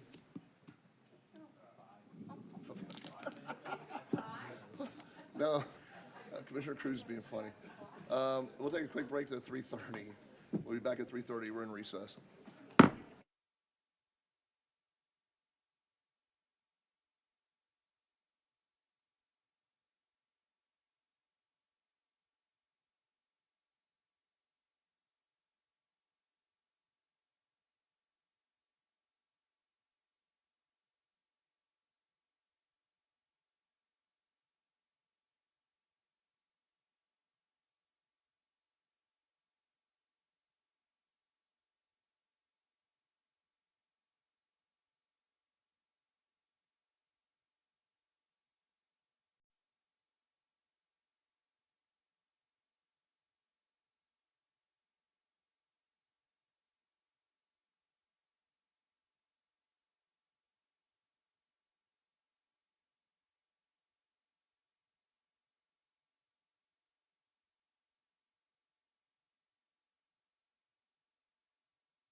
Number 49 is PDMU 1503GR Fort Hammer Commons. This is approving a revised general development plan for a mixed-use development consisting of 496 residential units and neighborhood and community-serving commercial uses ranging from 30,000 to 300,000 square feet, approving a schedule of permitted and prohibited uses as voluntary proffered by the applicant attached as Exhibit B, deleting reference to the North Central overlay and the zoning ordinance and general development plan in accordance with applicable law on approximately 55.19 acres site zone plan development mixed use, generally located at the northeast quadrant of Fort Hammer Road and Mulholland Road. Thank you, ma'am. This is a quasi-judicial item, so there are no call-ins allowed. And is there any ex parte communication? Seeing none, thank you. Applicant, you're up. Wow. Man, this is your day. Yeah, go for the hat trick. Awesome. Good afternoon, Commissioners. Scott Rudisil. I have been sworn. I'm here on behalf of the applicant. And if we can pull up the PowerPoint.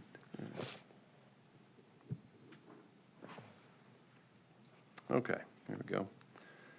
This is our project team. We have Clint Cuffle as our civil engineer with WRA. Becca Bond is our traffic engineer with Kimley Horn. Carol Clark is our AICP planner on the project. And then Mr. Baroof is here representing the property owner. I do have the resumes for our team. Give to the clerk. All right, this is the project location. It is at the northeast corner of Fort Hammer Road and Mulholland Road. And this is a little closer look at the site. The project site is approximately 55 acres. This shows kind of what's going on with the adjoining properties. There are existing residential projects to the north, the east, and the south. And then to the west, across Fort Hammer, is a project that was approved back in August for 100,000 square feet of self-storage and 40,000 square feet of medical office. There is a large wetland in the middle of the site that is not proposed to be impacted.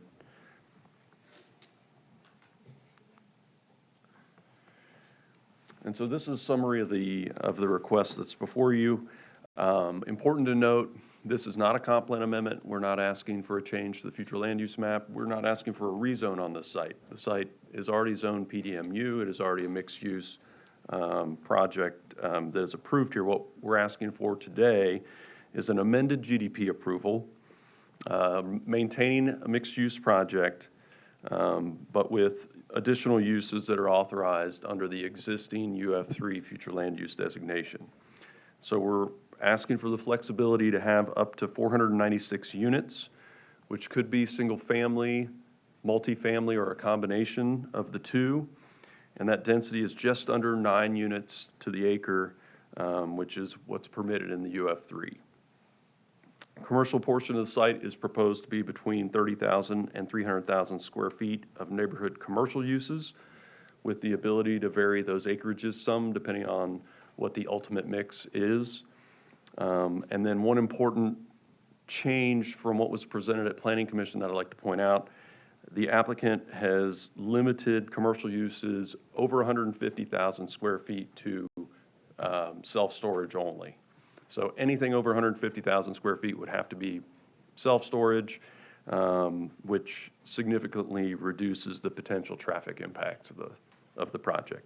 So with that, I'm going to turn it over to Ms. Clark to talk about the project.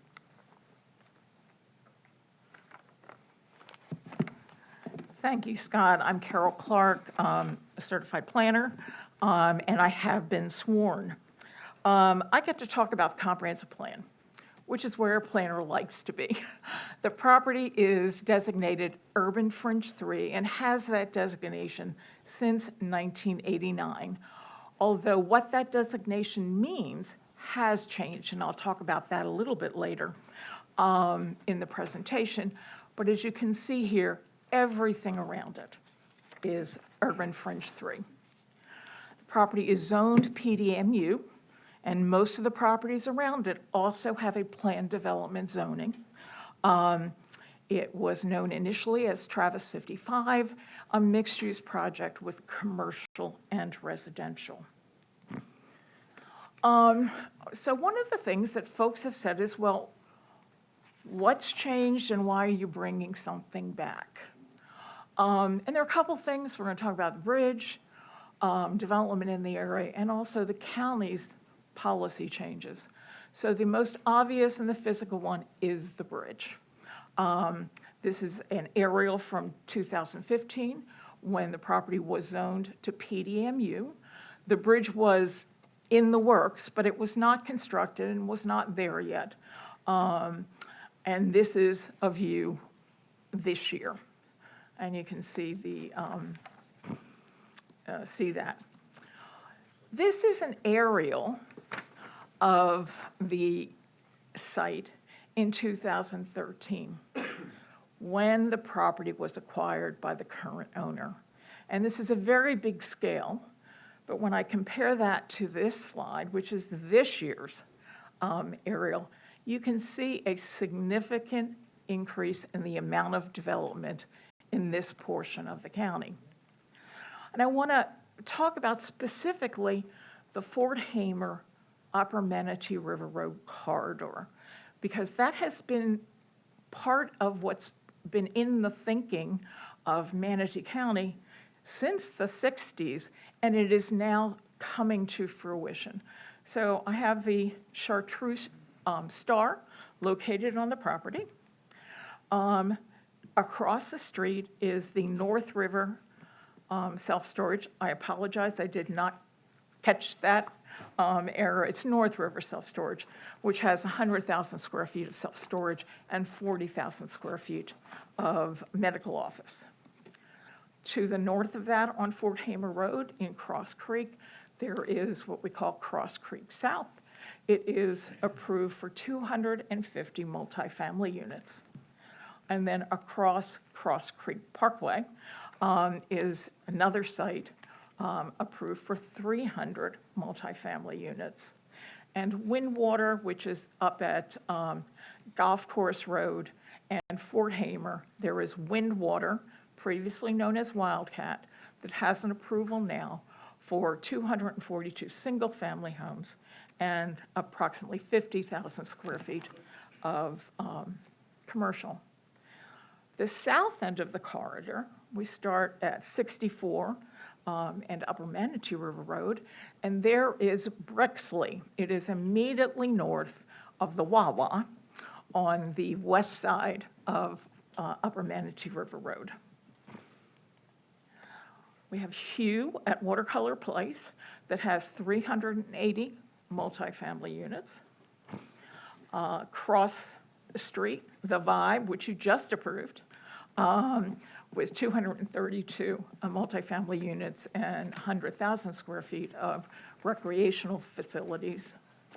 There is an assisted living facility at Port Harbor Parkway and Upper Manatee River Road in the northwest quadrant. And finally, there is the Cottages, which is multifamily detached. It is units for rent that look like normal single-family or villa developments. And finally, the last thing that is going on in the area are the improvements to the corridor itself. And Becca is going to, our transportation engineer, is going to go into this in much more detail. But there are pending improvements for Upper Manatee River Road, the Fort Hamer Bridge, and Fort Hamer Road. So the last thing I mentioned was the county policy changed. Since 1989, the county focused on nodes so that non-residential development could be located at the intersection of two thoroughfares, which this property is. And about 15 years after that, the county started the process of how shall we grow, looking to how do we move forward. If you look at the county map, there is a huge swath of property that is in the comprehensive plan listed as urban fringe 3. If you look in the western part of the county, you have ROR, you have mixed use. It's more defined, but in the urban fringe area, the rules were included in the comprehensive plan, how to locate those non-residential facilities. And the county was looking for a strategy to address areas outside of the urban core in a way that would encourage compact mixed-use development. In 2018, the county adopted into the comprehensive plan the concept of activity nodes, which was defined as commercial or mixed-use development at meeting commercial locational criteria. And this is what has changed, is the county provided incentives to that development. So in urban fringe 3, if you're in an activity node, the density can be 9 dwelling units per acre. In that same activity node, instead of having a 0.35 floor area ratio, that was increased to 0.5. So we're here today with the site plan. It is a general development plan, and I'm going to go through the components of that. The first component is the residential request. And as Scott indicated in his presentation, we're asking for a range of acreage. So from 39 to 52 acres be devoted to residential, because we do not at this point know what that mix is going to be. And that residential can be located any place on the site. We have committed to having at least 3 acres and 30,000 square feet of non-residential on the site, because that was very important to the county staff and also important to us because we do think the commercial is a major component of this. In the residential portion of the site, 496 units, single family of all types and multifamily, the height 3 stories for single family and 4 for multifamily. Scott talked about the wetland in the middle of the project. There is also, I'd like to bring your attention to the wetland on the eastern edge of the project, adjacent to Chelsea Oaks, that provides significant distance from the Chelsea Oaks homes to any construction that would be on our site. And here we have, we show in yellow where the commercial must be located. Residential can be anywhere, but the commercial must be located in this portion of the property. It is 30,000 square feet to 300,000 square feet, and anything that goes above 150,000 square feet can only be for self-storage. I do want to make clear that you don't have to get to 150,000 square feet of commercial before you can do self-storage. And one of the things that we recognize is that the self-storage option has a significantly lesser impact on transportation.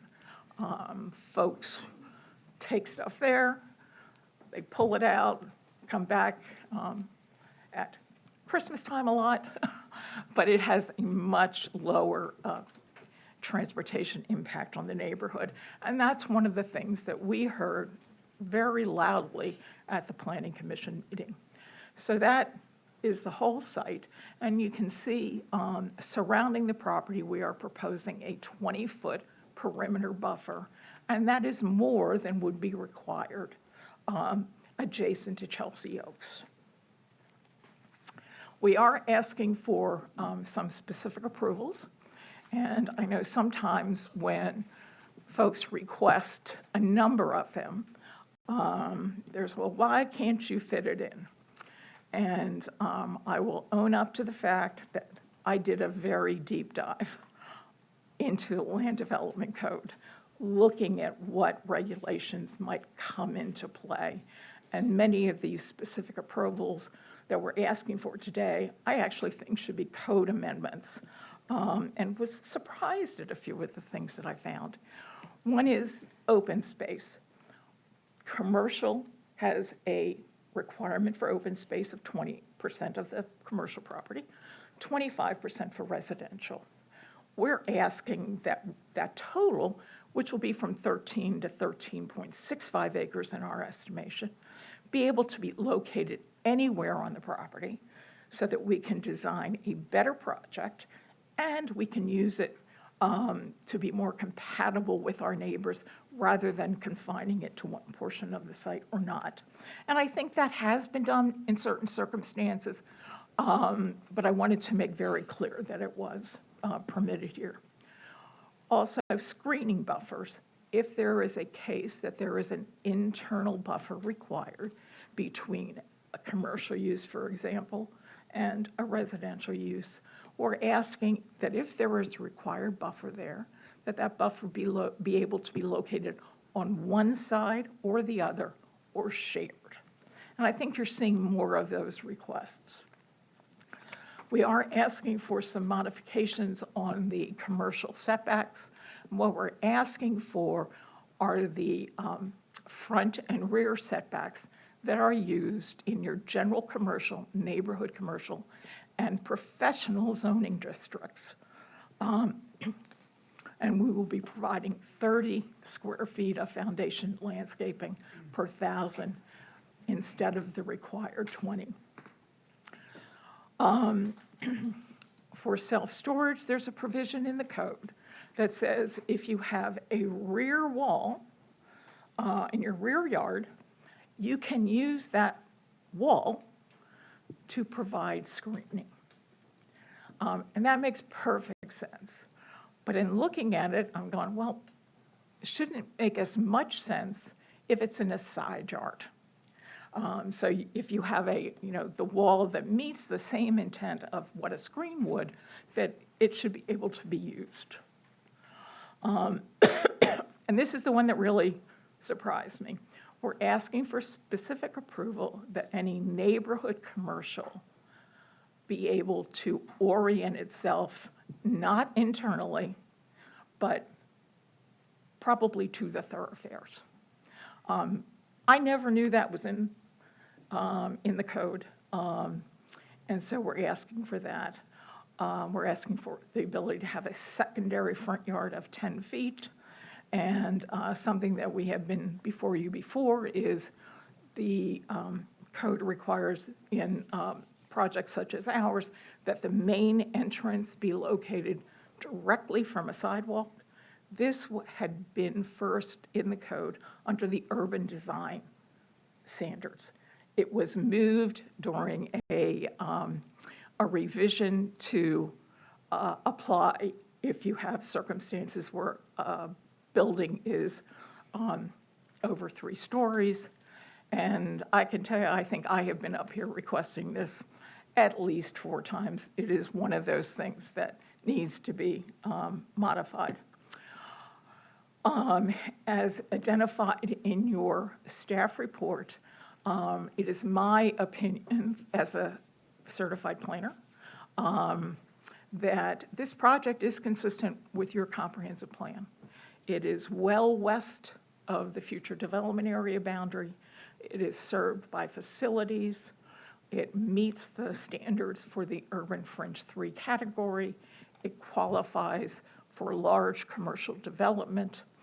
It has access from 2 thoroughfares, and we are using screening and buffering and design to achieve compatibility. And with that, I will turn it over to Becca Bond, our transportation engineer. Thank you. Good afternoon, Commissioners. As Carol mentioned, my name is Becca Bond. I am a transportation engineer with Kimley Horn and a licensed professional engineer in the state of Florida, and I have been sworn. So, as Carol mentioned, I'm going to touch on the different area improvements that are coming to the roadway infrastructure near this project. As was voiced at Planning Commission, there are concerns about the existing traffic conditions along these roadways. And I want to discuss, what's upcoming and already underway that's going to really help this corridor and general region with the traffic and transportation. So as you can see here, there are 3 projects that are outlined in different colors on this slide. All of them are capital improvement projects with CIP numbers that are listed here, but I'm going to go into more detail on my future slides. The first one that I'm going to touch on is the Upper Manatee River Road widening. This project, construction is already underway. The anticipated construction end date is December 2027. This will include widening from 2 to 4 lanes. It will include an 8-foot raised median, 6-foot buffered bike lanes, curb and gutter, a 5-foot sidewalk on the east side of the roadway, and a 10-foot sidewalk on the west side of the roadway. It will include street lighting throughout the corridor, and a new signal will be implemented at the intersection of Upper Manatee River Road and Fort Hamer Road, as well as left turn lanes and pedestrian crosswalks. On this next slide, you'll see the design plans for that intersection that I just mentioned of Fort Hamer Road and Upper Manatee River Road. You'll notice that this southbound movement that's highlighted with the arrows, the red arrows, that's going to be a free flow movement. So we've heard a lot about congestion at this intersection and concerns about the speed of traffic, and there's issues out there today. We understand that there are existing issues. This is going to provide additional capacity and a free flow southbound movement. The next project I want to talk about is the Fort Hamer Road widening project and the Fort Hamer Bridge project. So, like I mentioned, this is part of Manatee County's capital improvement program. The anticipated construction end date is December 2032. The design is already underway for these improvements.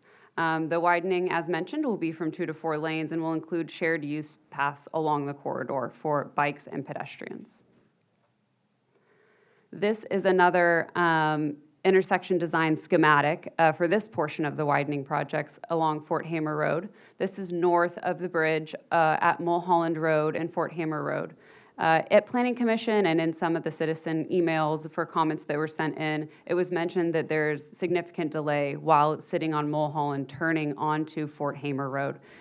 What's proposed in this schematic design right now is a roundabout, and that occurs with the widening. So the widening from 2 to 4 lanes, and then that roundabout will provide greater traffic operations, less delay, greater capacity along the corridor and at that intersection. So for the transportation summary, as mentioned, construction's already underway for the widening of Upper Manatee River Road. Design is underway for the widening of Fort Hamer Road and the bridge construction. Widening projects include multimodal and pedestrian improvements. One of the things that was mentioned in the citizen comments previously was concerns about pedestrians and children accessing the school that's along Fort Hamer Road. So these pedestrian improvements will provide greater ability for safe walks to school. And there's been mention of right now students are crossing Fort Hamer Road in order to travel along the sidewalk, traveling to the school and crossing back over again. That will be eliminated once these improvements are in place. They will not need to cross the road and will be able to go along the same side of the roadways as they started. Improvements are also underway.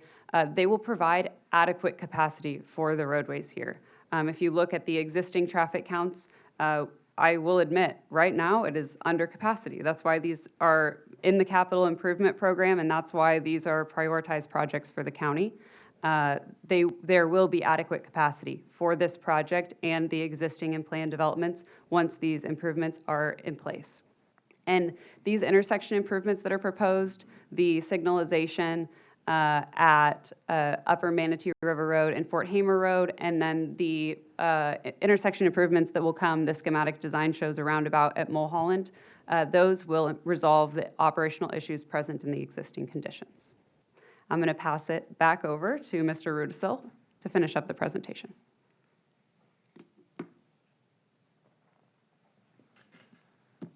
All right, thank you, Becca. Before we close, just wanted to highlight this briefly. One additional item following up on the traffic discussion. As I think you are all aware, this developer is responsible for the current widening project of Upper Manatee River Road. And so staff and the applicant are in agreement that this $95 million mitigation project will mitigate any traffic impacts that may be generated by this development. And so there is a stipulation that has been added that addresses that. With that, we are asking for your approval of the project, and we have the entire team here happy to answer any questions that you may have.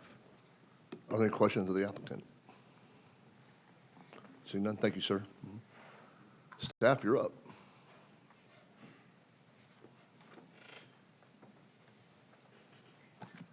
Good afternoon, Laura Gonzalez with Development Services Department, and I have been sworn. Okay, let's see, the request is for the approval of a revised general development plan to allow a horizontally integrated mixed-use development with 496 residential units and commercial uses ranging from 30,000 to 300,000 square feet. Approval of a schedule of permitted and prohibited uses as voluntarily proffered by the applicant, and the removal of the north central overlay requirements in accordance with the applicable law. This is the site that we already know, the current future land use and zoning. There is a brief description of the history of the zone. The PDMU was approved in 2015 with 2 options of development. And in 2018, a preliminary plat, final site plan was approved for the option A. And a CLOS was issued that for this FSP with expiration date on 2028.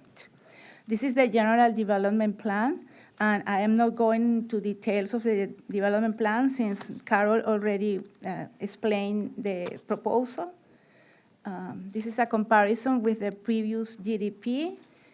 The specific approval was also covered by Carol. So I go directly to the positive aspects. The mixed-use project will allow synergies between the residential and commercial uses and will promote non-motorized short trips. No wetland impacts are proposed at this time, and also there are county utilities available to serve this development. As a negative aspect, the proposed number of dwelling units is 3 times the number of dwelling units approved in 2015, and the density is higher compared with the surrounding area. No traffic study has been presented at this time, and the impact of the project on the area is unknown. The current CLOS does not match the entitlements requested in the GDP amendment, and a specific approval has been requested. As a mitigating measures, buffers and setbacks are provided in the proposal. Buffers mostly exceed code requirements, and they will provide a smooth transition with the adjacent residential units. A traffic study will be presented at time of the preliminary site plan, final site plan, and as applicant has explained, any mitigation strategy or improvement to the roadway network will be covered through this excess mitigation on the LDA 2303. Consistency with the comprehensive plan and compliance with applicable standard of the Land Development Code, previous approval and proposed stipulations will be reviewed in detail at time of the preliminary final site plan submittal. Any question? Any questions, board or staff? Go ahead, Commissioner Turner. When we do the traffic study, we've already talked about the widening of the bridge and the widening of Fort Hammer, but I believe also in that study we should look at the impact of widening 75, Highway 75, because that will also mitigate traffic on this route. I will defer this answer to Nelson, Transportation. Since I believe traffic will be a concern. Miguel? Thank you, Commissioner. Again, Nelson Galeano, Transportation Planning and let me go with a short presentation that I prepared to explain some issues that you have here. One of the negative aspects is the lack of the traffic study. And let me start with the information that the Florida Department of Transportation has regarding side impacts of different developments. The purpose, of course, of any traffic study for project development is to identify the impacts and develop some mitigation strategy. That is extracted from the FDOT document. This project increased 3 times the number of dwelling units and 10 times the square footage of commercial. We developed 2 different scenarios, minimum and maximum, and in the minimum, the traffic increased 5 times, and in the maximum scenario, the traffic increases 7 times. Yes, the county has incentive to develop, but with the knowledge of what is going on the roadway network due to the proposed development. Right now, we don't know what is going on, essentially because we don't know how is the impact. Our regulation is, of course, auto-oriented, and we need to start working on more on mobility and multimodal. That is the reason we have a network. And addressing your question regarding Fort Hammer, Fort Hammer Road is the most of the, I will say, this is the most important corridor east of I-75, which is in the north-south axle of the county, because connects Sarasota and Hillsborough County. In the future, we will have an access to the I-75, I will say in 10, 15 years, in Hillsborough County, which will serve essentially Manatee County traffic. It is important, and when, excuse me, and when we have a parallel facility to I-75, Fort Hammer Road is critical in the future, because it will be essentially the other US 41 east of I-75. One of the challenges we have right now is the lack of capacity on Fort Hammer Road. Mrs. Bond clearly stated the possibility to increase the capacity based on the Long Range Transportation Plan, which is right now unknown how it will be found. I want to address very superficial okay, we are in transition time because we repel transportation concurrency. With the old system, we have the traffic impact statements, essentially for comprehensive plan amendment, for general development plans, and for reasons, with a traffic impact statements. The purpose of these studies is to analyze the suitability of the project into the roadway network. For preliminary site plans and final site plans, we have the traffic impact analysis, which identifies and mitigates and develops the strategies to mitigate the impacts. Because we repel transportation concurrency, we change the equation, and we analyze the impacts at the comprehensive plan amendment, at the general development plan and rezone stage, with the multimodal site access and safety facilities, safety analysis. We are working right now with the traffic study, the new traffic study guidelines. It is in process. We are waiting right now for the opinions of the different stakeholders, because it should be in agreement with different stakeholders. And again, the phase of analysis is on the first stages of the project. What happened right now is because we don't have traffic study, and because the project evolves, it means from GDP will go to FSP, final site plan, we have in somehow a free pass for the project without knowing how will be the impact. That is the reason we ask, hey, we need a traffic study. Hey, the impact that you are producing with this significant change is heavy, but we don't know what. And this is our opinion that we need a traffic study. And lately, please remember the difference between the calculated impact fee and the approved impact fee regarding how will be the funding for the CIP. I hope I answered your question, sir. Well, let me ask it a bit more specific. With the widening of Highway 75, because Fort Hammer is a little bit of an offshoot to help people commute, with the widening of 75, which will give us relief at Ellington, will that be a mitigating factor in this traffic? Maybe yes. To be honest, to provide you a better answer, we need to run the travel demand model and understand how is the implications of the long trips, because essentially the I-75 works for long trips on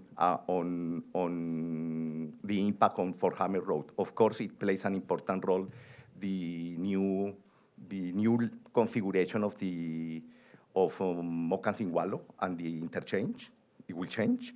And anyhow, the future interchange on Fort Hammer Road and I-75. So if I'm hearing you correctly, we got a bit of a free pass, but also we've got 4 lanes going Fort Hammer. We'll get more relief on 75, so the traffic should be less of a concern.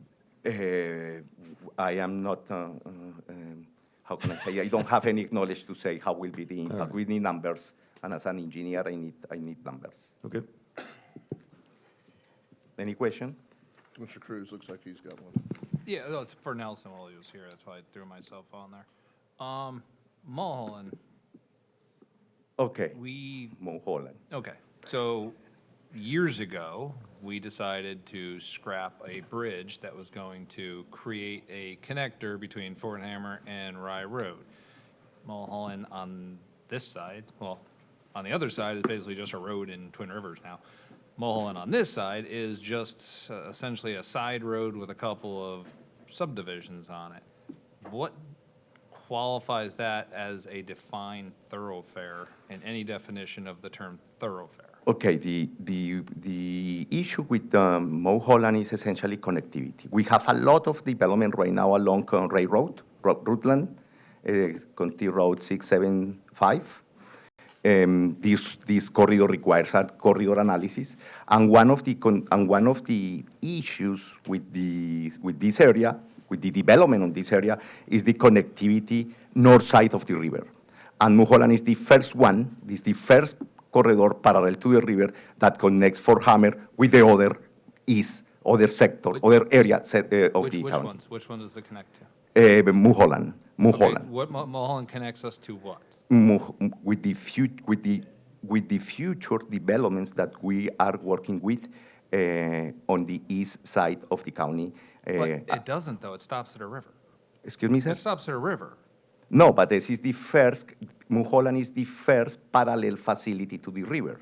And the river is how can I say, this is an obstacle for the mobility, for the connectivity. We need the bridge that's the importance of the bridge. And when we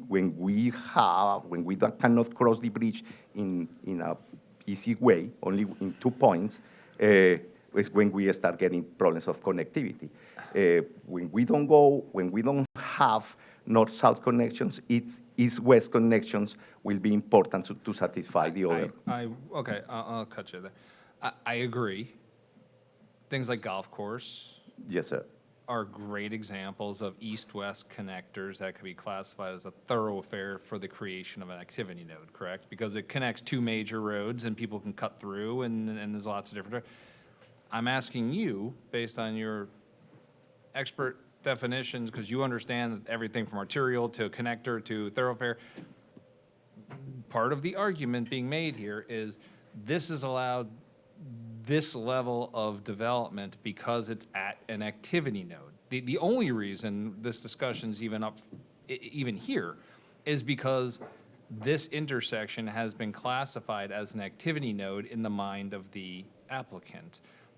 My question to you is, the way I see activity nodes, it's not connecting a dead-end road to a 2-lane road. That's not an activity node, that's an intersection. So I'm asking you why Mulholland qualifies as a thoroughfare for the sake of creation of an activity node. Okay, there are another criteria for your question or to answer your question. When we engineers start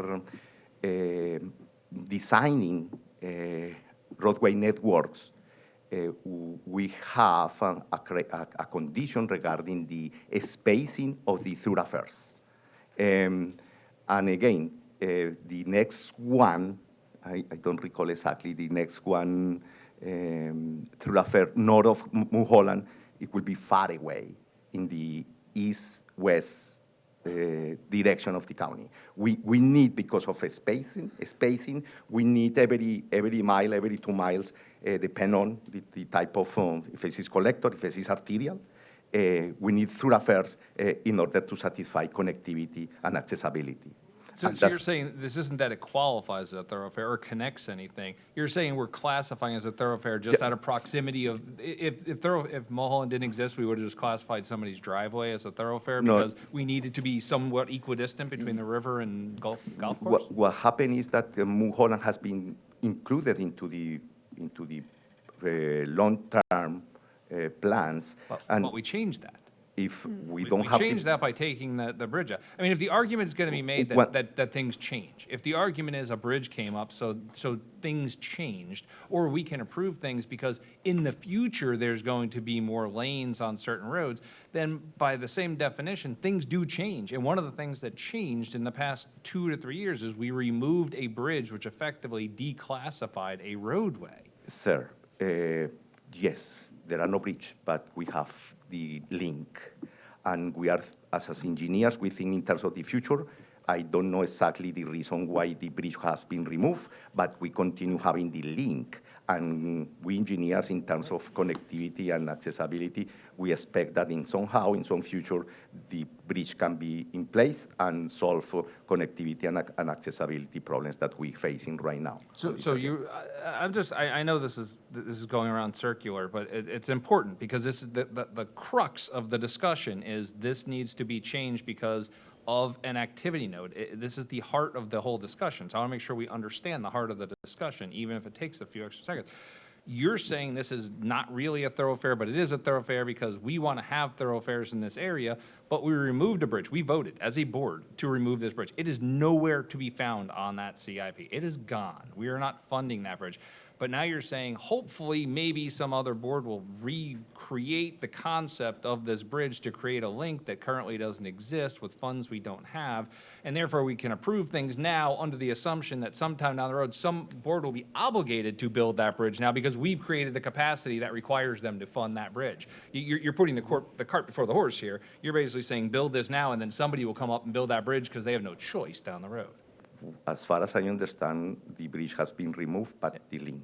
That's fact. That's not as far as That is what I understand. The link exists as a thoroughfare, and that is the reason we have an activity node on Mulholland and Fort Hammer Road. No bridge, I understand, but we follow the regulation, and the regulation, in our regulation, the Mulholland exists, and that is the reason we consider the intersection Mulholland and Fort Hammer Road as an activity node. Okay. I'll stop there because we're just going around in circles. I don't understand what link you're referring to that doesn't exist or bridge that's going to be funded that isn't funded, but okay. Ms. Knapp. Yes, I just wanted to provide, perhaps this provides a little bit more clarity that 2 to 3 years ago when the bridge was removed, but the link that Nelson keeps referring to, the designation of it being a thoroughfare was not changed on the thoroughfare map, so it still has the correct designation, hence it can be an activity node. So until staff's directed to do a comp plan amendment to change the designation, it remains a thoroughfare. Okay, so let's just to clarify with you then, it's in theory, it's not really a thoroughfare, but we didn't change the wording on a map, so therefore it qualifies an activity node because we haven't gotten around to changing the legend. But since this is a request and not a requirement to do anything, I think it makes sense for everyone on the board to realize what's being proposed isn't actually by real definition an activity node. It's just by definition of having failed to change the terminology on a map that we've created a fake temporary activity node simply because of a Scrivener's error of not modifying a map down the road. That doesn't change real life. we can put whatever we want on maps, just like you can put anything you want on Excel models. It doesn't affect real life. In real life, this is not an activity node by the definition of what we like to see in an activity node to create commercial properties like this. Okay, that was a statement more than a question. Snap, you good? Commissioner Van Ostenbridge. Thank you, sir. And not to get into a big, long debate with you, Commissioner Cruz, just kind of make a statement of my own. I mean, you and Nelson are both correct. Nelson's right, and I mean, the applicant is here based on, right, what we have in right, Scrivener's error or not, or I don't know if it's necessarily, it's not necessarily a Scrivener's error either. It's just an oversight on our part of removing that, but it is there, and the applicant is here based on that.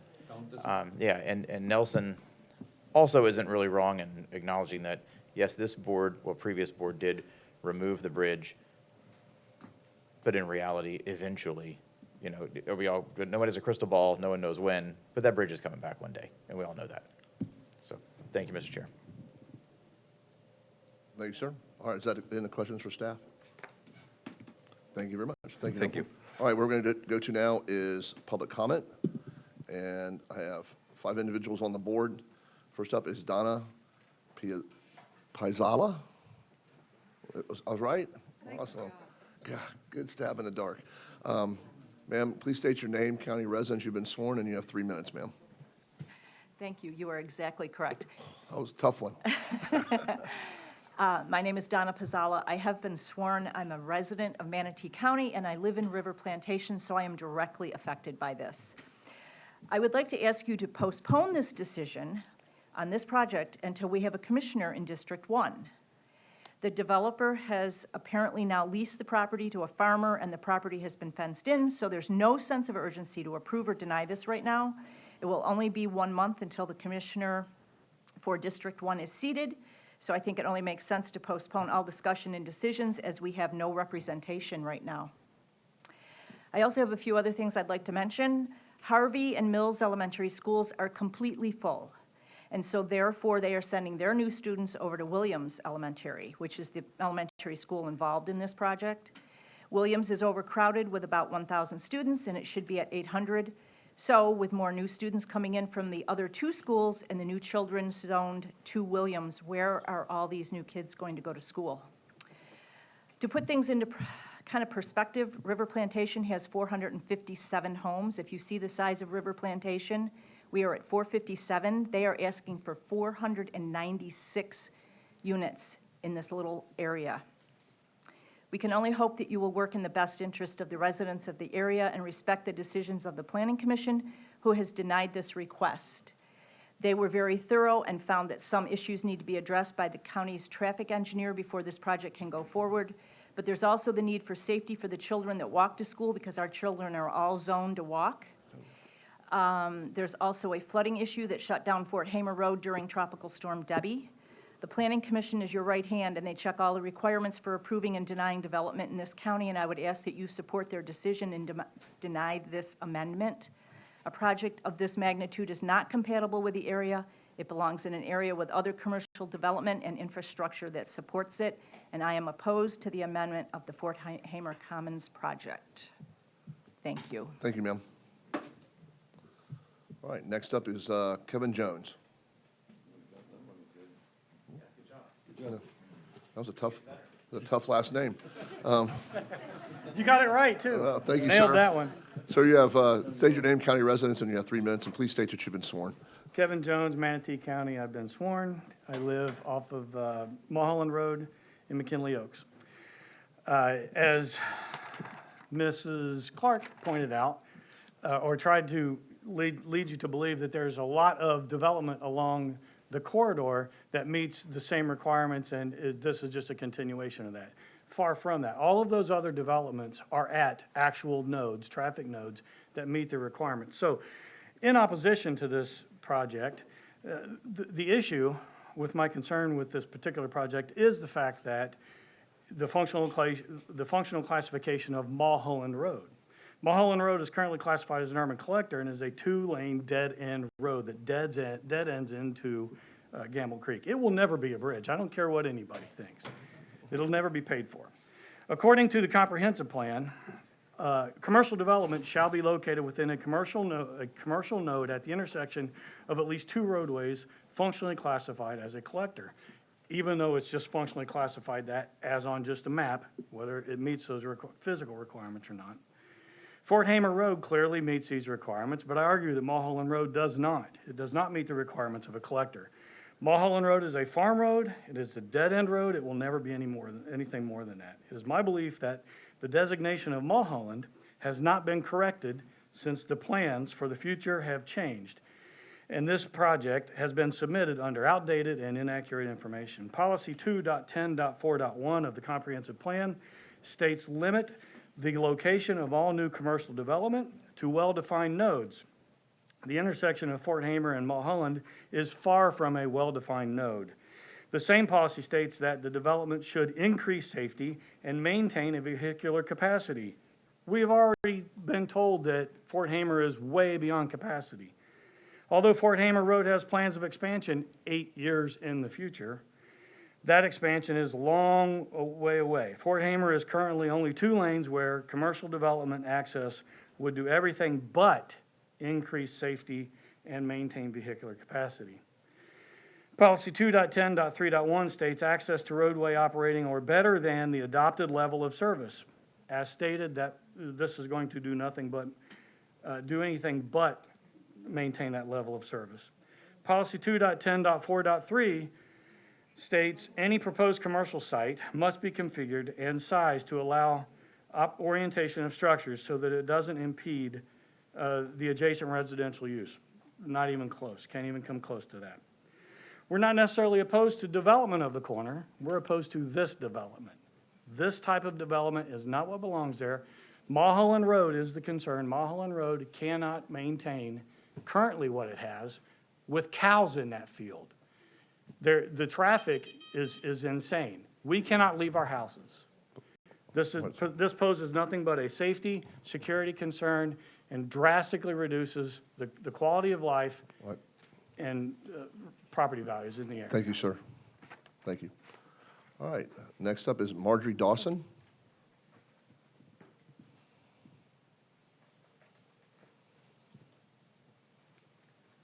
I actually have copies of my presentation that I would love each commissioner to have, please.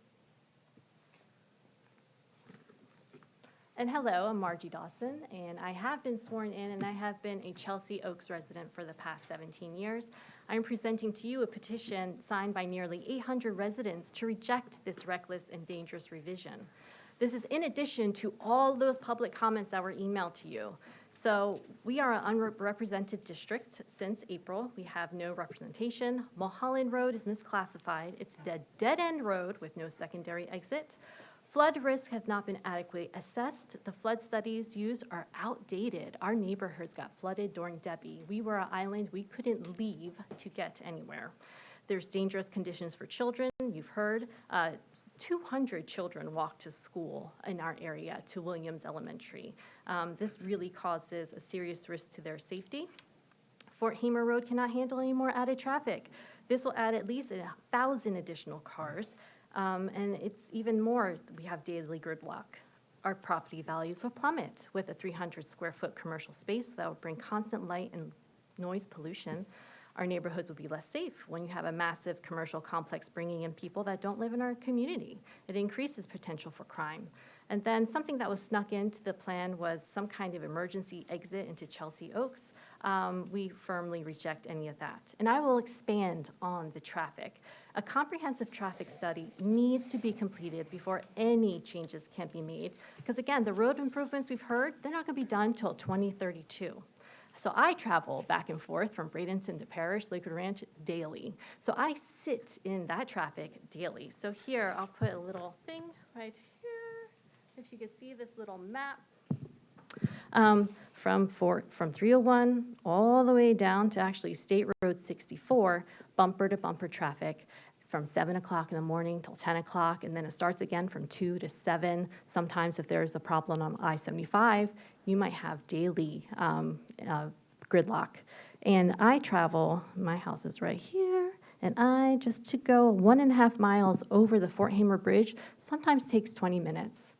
Again, road improvements are not going to be done until 2032. So it takes me 20 minutes to get 1.5 miles. Right now, it's taking me over an hour to get home from downtown Bradenton. Every day, it takes an hour to get home. There's always weekly traffic accidents on Fort Hamer Road and Upper Manatee Road already. Fort Hamer Road is the only exit out of our communities. Again, Mulholland Road is a dead end, adding 1,000 more cars to this intersection with 500 units of housing. And you just heard in the other presentation, there's already 500 multi-unit housing going on the other side of Williams. That's already adding another additional 1,000 cars. These changes are not minor tweaks. They present significant threats to the safety and well-being and economic stability of our community.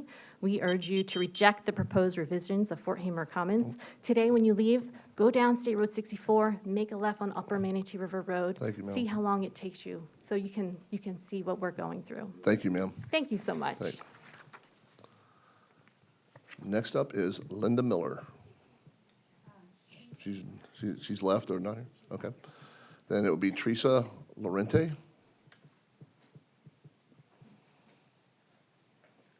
I got that one right, too.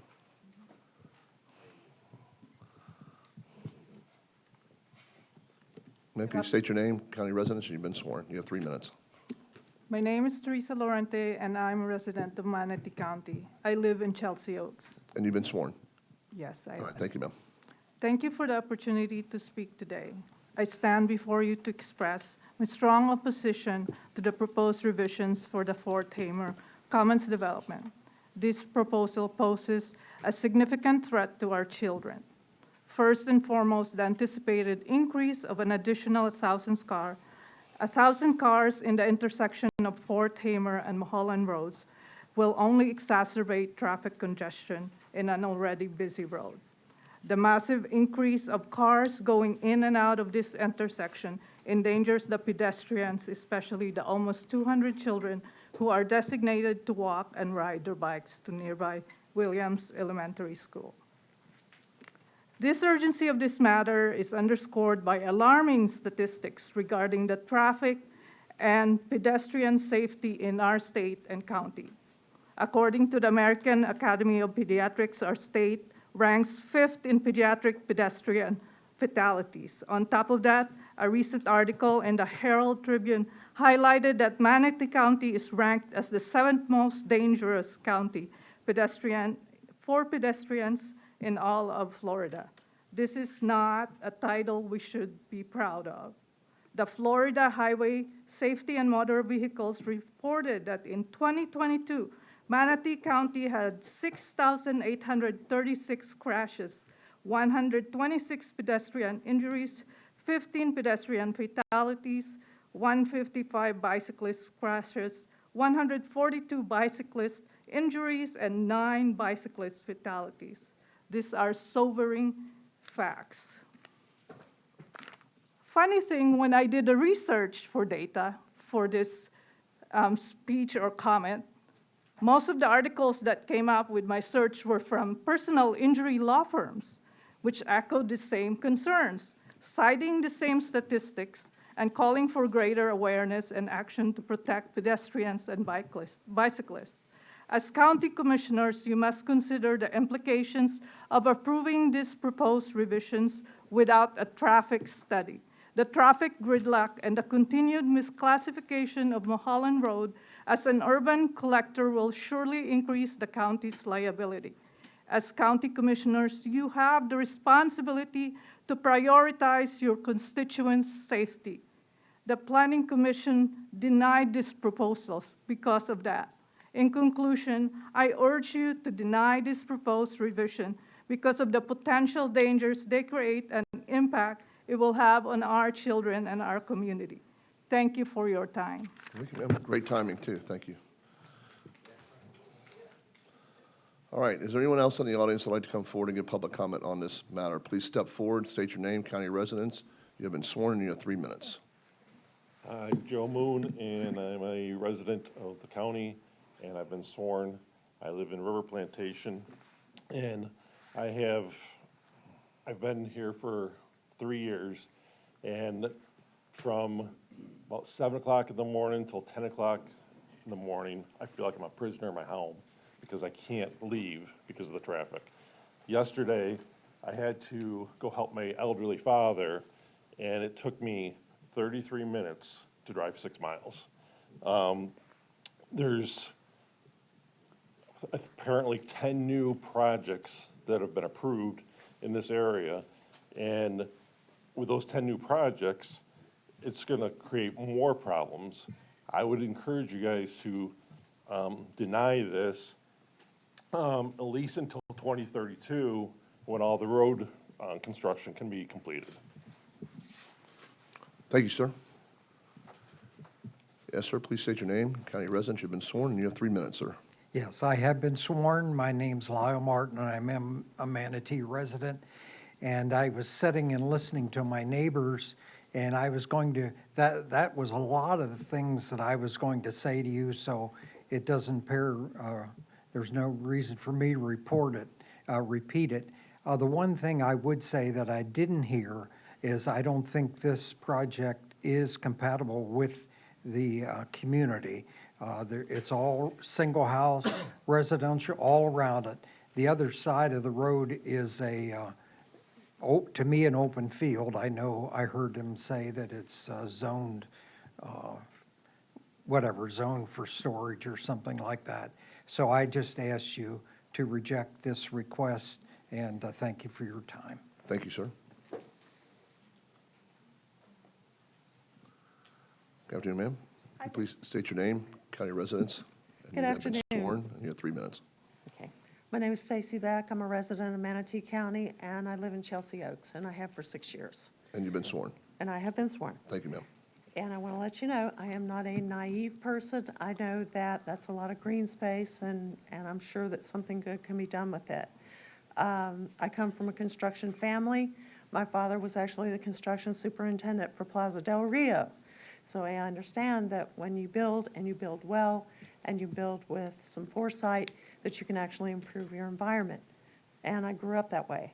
I'm not opposed to building. What I am opposed to is the things that have been mentioned before. Our district is not being represented. We don't have anyone in District 1 right now. We'd like to have someone who could speak for us, because I'm not a very good public speaker, and this is not a comfortable position for me.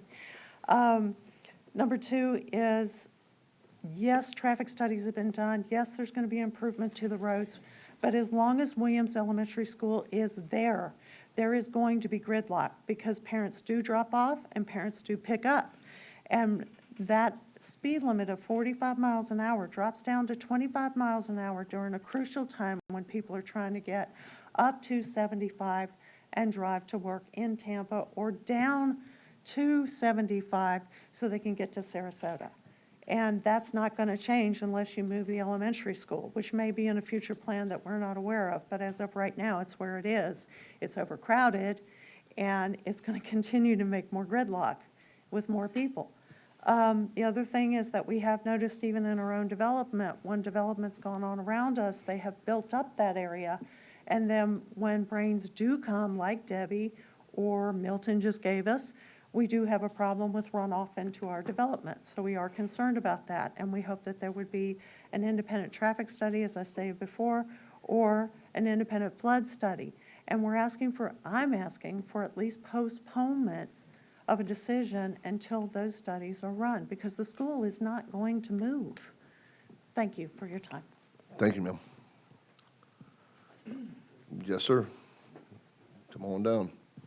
Please state your name, county residence. You've been sworn, and you have 3 minutes, sir. Good afternoon. Glenn Pearson, Manatee resident. I've been sworn. Just wanted to say that there are unresolved issues that have been brought forth.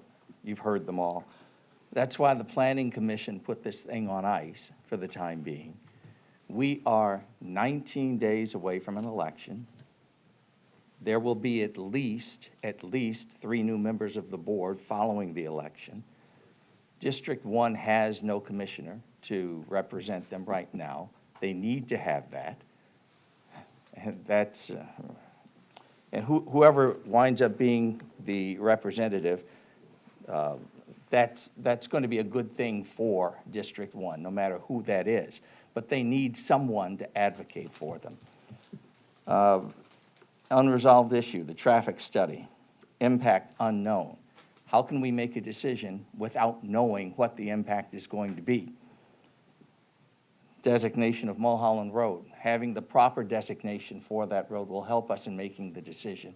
So all I'm asking is what the residents, and I'm very impressed with what it is that they've done. They've done a very, very good job in presenting their opposition to the project. Just put it on ice until the election so that we have a full board and that they have proper representation and the issues have been resolved. That's it. Thank you. To the comment of representation, I think you're very well represented by Commissioner Cruz and Mr. Commissioner Beard, and as your at-large commissioners, and I think they've done District 1 a good job since you've been it's been vacated, so you're welcome. Yeah. Yes, ma'am. Are you coming forward, ma'am? I wasn't sure. You're kind of standing there. Please state your name, county residence, and you've been sworn. You have 3 minutes, ma'am. Okay, my name is Jane Borsick. I live in River Plantation, and I have been sworn in. There's a lot of talk about Mulholland. Mulholland is a dead-end road, and it might be, I put a photo down here so you can see the end of it, where it's a dead-end road. Does this come in? It's a dead-end road, and Mulholland is only about a mile, maybe a mile and a half long. River Plantation consumes 3/4 of that road. This is a picture after Debbie. Okay, you cannot see the end of the road. This was a few days after Debbie. I'll let you look at this one. This is a few days after Debbie. You can kind of see that beyond that sign around the bend, there is the end of the road. There's a lot of talk about Mulholland, but that is it. That is the road. There's not a thoroughfare. It doesn't go anywhere. On the other side is Twin Rivers. So consider that this is really not this is like a farm road. It really is. It was just made for the few houses, the farmhouse at the end of the road, and for River Plantation and Chelsea Oaks to have access. My other thing that I want to say is the planning commissioners did say to the builders, go and come up with a different plan. 496 did not change their plan. Originally, this site was supposed to have 157 homes on it, originally. So no one is opposed to having a development there because we know that's growth. The thing is, 496 is too much for that spot. And then whenever they talk about commercial, is it going to be 30,000, 300,000, maybe 150,000 of storage space? But is that going to be a car wash, a gas station? It was mentioned even a cannabis shop. Do I want my kids walking by this whenever they have to go to school? No, a gas station would be terrible. No one has come to our communities and said, like they did with Eagle Trace, we'll work with you. What would you like to see? If there's going to be commercial, let the people have a voice on what they would like to have. There's a lot of things we don't want to have, and it's not appropriate for that area. How many more minutes do I have? No. But 39 seconds. Okay. But anyway, that's the main thing, is that what kind of development do they want to put there? They're not telling us there. Is it going to be a gas station? Is it going to be a Publix? Is it going to be even a Walmart? They've got enough land for all of that. But 496 residents is too much for that area when you look across the street and you see how big River Plantation is, and we have almost 400 and over 400. So I think that this is not, they didn't go and change anything from the last time whenever we were in front of the planning commissioners. They didn't go, they didn't say, we'll make it 300 or whatever. So anyway, thank you. Ma'am, you need to give those pictures to the clerk, please. I sure will. Thank you. All right, is there anyone else that'd like to come forward and give public comment on this item? Yes, ma'am.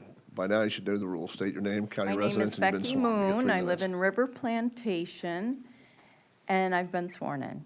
Thank you, ma'am. Yes, my husband came up and said how long it took us to get just 6 miles. The traffic was all the way down to 301. We do not have commercial properties on Fort Hammer between the bridge and 301. We have single-family homes, residential, and a school. And all those kids from all those neighborhoods walk to school. or ride their bikes. The parents line up for a good hour and a half, 2 hours before school is ending so that they can be in a car line waiting to move up one child at a time while the kids get in the parents' car and leave. It's ridiculous. And my daughter will say, I can't believe somebody's already in the car line at 1 o'clock. School doesn't even let out till 3:15. And I just can't imagine having to drive through that. We are retired, but we say if we need to get home, if we're out for an appointment, we leave wherever we are at 3 o'clock to head home. And after yesterday morning, even to come here, I'm like, I'm not even leaving until 9 o'clock in the morning because it's ridiculous. We won't get anywhere. So I don't understand why we have to have commercial on that corner. And Mulholland is a dead-end road. It's a great road for riding bikes, and our main thing on our bike ride is go down and see how much that bridge is underwater on Mulholland. Have a good day. Thank you, ma'am.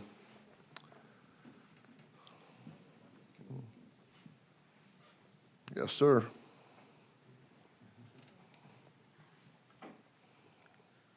Good evening, Mark Vanderie, Manatee County. I have been sworn. Yeah, I would like for the board not to approve this at this time. Like others have said, put it on the back burner. Wait until you get a good traffic study so you know what the engineering solutions need to be. You know what the road capacities need to be. Mulholland Road, it's substandard now. It's not even 20 feet wide, so I don't know how it could ever have been designated a urban collector. There's no way. You've got a Scribner's error or an error in the LDC or the comp plan. I've seen this board jump through hoops to make little teeny corrections to amend the comp plan in the maps, in the text, in the LDC for much more minor infractions than this, and yet this has gone on without correction. That should be corrected first. So the timing's not right. With all of the specific approvals required being asked for on this, it shows that what they want to do does not meet the land development code right now. Why don't you fix the land development code if that's what you want to do? Make the laws match what they want to do and then let them do it, not the other way around. Again, you got the cart before the horse. That doesn't work out too well.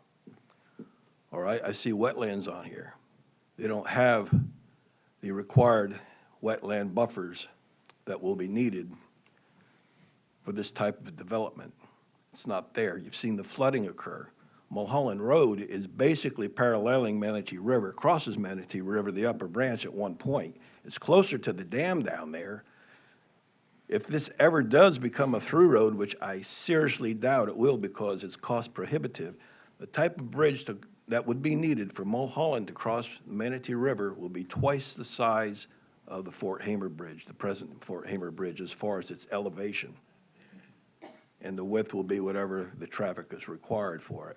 But the elevation is a problem. This is all river floodplain. It parallels the river floodplain. That road is a country road, farm road. It's not wide enough. There's no way it's an urban collector. No way.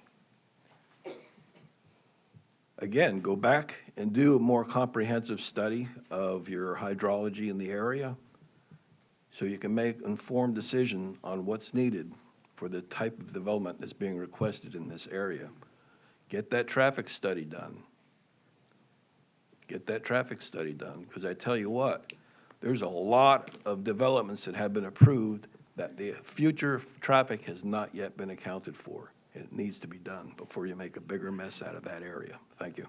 Thank you, sir. All right. Is there anyone else that'd like to come forward and give public comment regarding this item? Seeing none, I'll go ahead and close public comment, and we're going to go to staff closing comments. Any questions for staff? No, thank you, ma'am. All right, applicant rebuttal.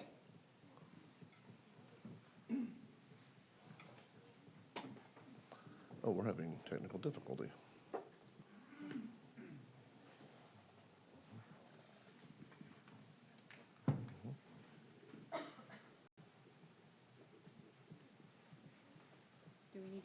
Hang on for a second. Before we'll let her talk before we go to a vote or anything. I'll see if we can get this thing back up. Or let's do a voice vote. Yes, ma'am. Good afternoon, Commissioners. Again, I'm Carol Clark.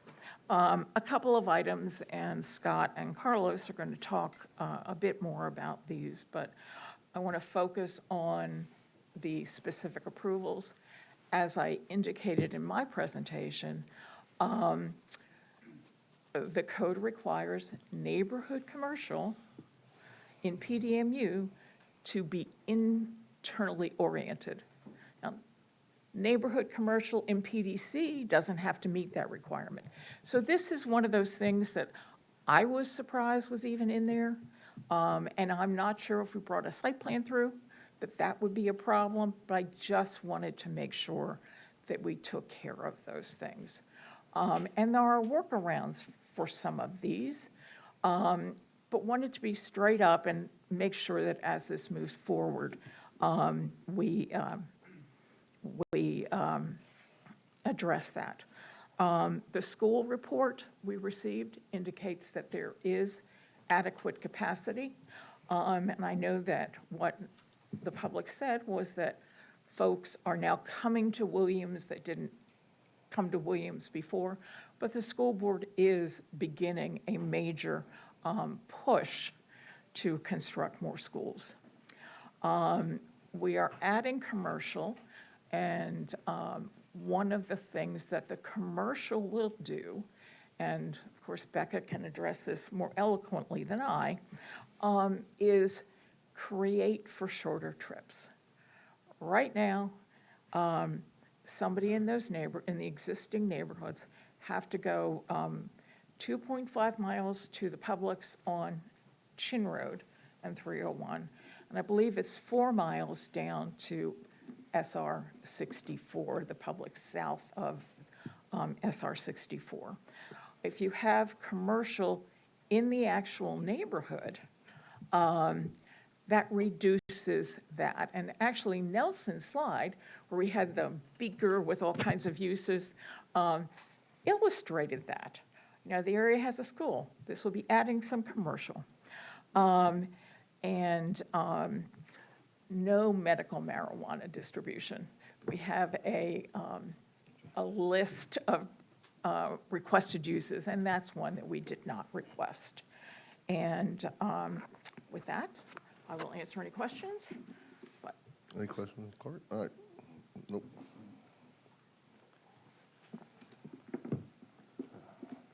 Thank you, Commissioners. Again, Scott Rudisil, for the record. I just want to hit on a couple things quickly, and then I'm going to turn it over to Carlos. First, I think we all know this, but I think it needs to be said. The developer can't be held responsible for existing deficiencies in the roadway network. Now, the way that works on a normal project is you go through, you do your approvals, you do your traffic study. Then after the project, you would pay your proportionate fair share. Maybe you do a mitigation project that includes the payment of that proportionate fair share. In this project, the developer is already doing the mitigation work. That is already underway. It's happening in advance of the project. That is a $95 million roadway project that staff has agreed with us will more than mitigate the transportation impacts of this project, whatever they may be. And we don't know what that is at this point, but we have committed to do the traffic analysis at final site plan so that staff will have that information, because that's really all it's about. The traffic analysis is about staff having the information. It doesn't change what the developer does in terms of their contribution. The other thing I want to note, should be said, 2 months ago, this board approved 140,000 square feet of commercial at this intersection. That could not happen unless the board recognized this as a viable activity node. So that decision has already been made. It has already happened. It was literally less than 2 months ago, and it was done unanimously and without discussion. So with that, I'm going to turn it over to Carlos. Good afternoon, folks. My name is Carl Spruth, and I have been sworn. I'm a Manatee County resident and a parish resident. I don't know how to use some of these fancy gadgets, but I'm going to try, okay? There's few benefits that come with being old. I've been in Manatee County for 44 years. I have been developing property in Paris since 1999. So with that, I'll put you through a quick history. How do I turn the right button? Oh, there we go, hot dog. I did that right. So there's Parish. I'm going to walk you through 25-year history. There's Fort Hamer Commons. That's the project that's before you today. These are all projects that Medallion Homes has built or finished. The only project east of Fort Hamer Road that did not fail during the financial crisis in 2008 was my first project up there called Chelsea Oaks. Some of you residents here. It's the only project that did not go to a bank. The rest of the projects you see there, River Woods to the left, which was I did in 2001, also did not go to a bank. I'm going to go through here. River Woods, we did in 2001. My first project was in 1999. It was Oakley, north of the Discount Outlet Mall. That's when I crossed the river for the first time, 25 years ago. That's Chelsea Oaks. That's my second project. That one I took from raw dirt. The first one, let me go back. The first one, Lennar invited us to be co-builders with them because they were not having enough success in the marketplace, and they wanted a semi-custom home builder to complement their production building. We went in. I moved into that project and lived there myself from 2007 until 2014. So I'm very familiar with the area. This was our second project. This was a cattle operation. I bought it from the Rawls family in about 2002, 2003. We developed it, and it was successful and did not fail during the financial crisis. This is Williams Elementary, which came in 2007. This is River Plantation. River Plantation failed, and we bought about 140 lots and built 140 lots and finished that project.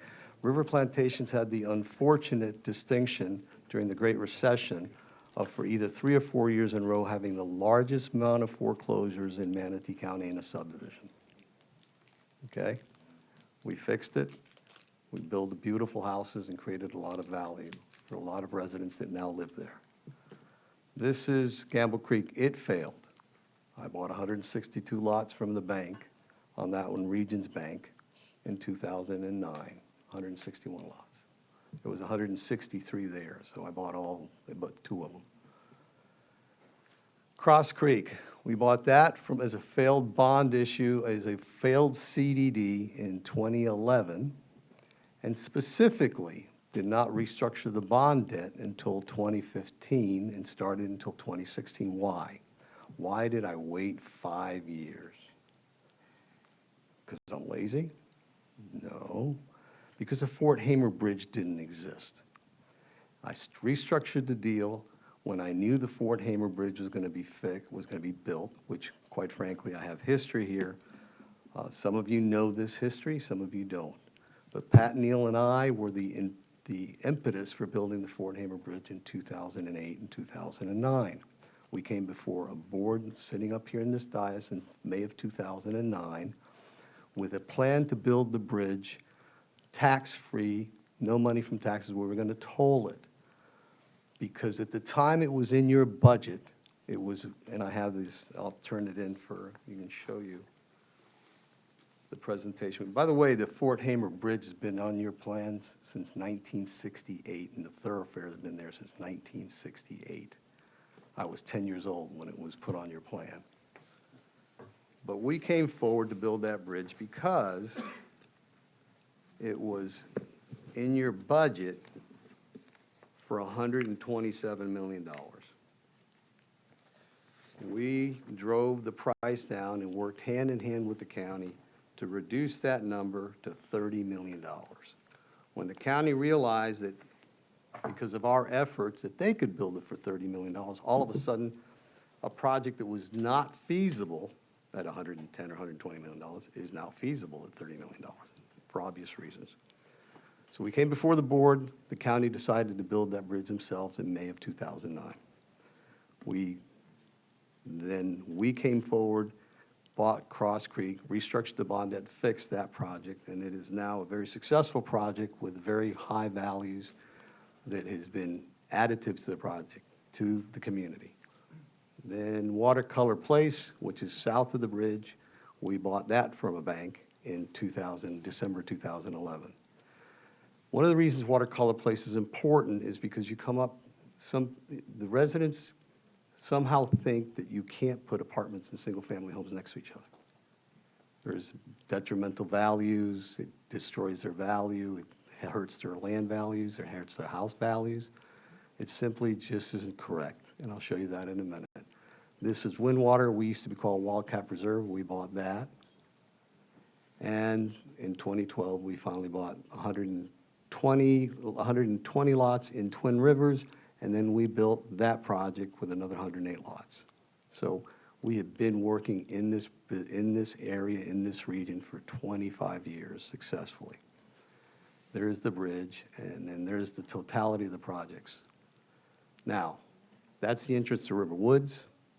The reason I want to show you these pictures is how well the products that we build and how well those neighborhoods age.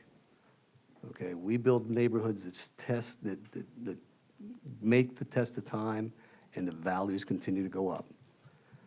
I wouldn't be here with this project today, and I would not have put it forward if not for the fact that for 2 years, behind the scenes, I have been working diligently to get the 4-laning of Upper Manatee River Road from State Road 64 to the foot of that bridge diligently. When I knew that was at hand, I said, this is the time to do this. Why?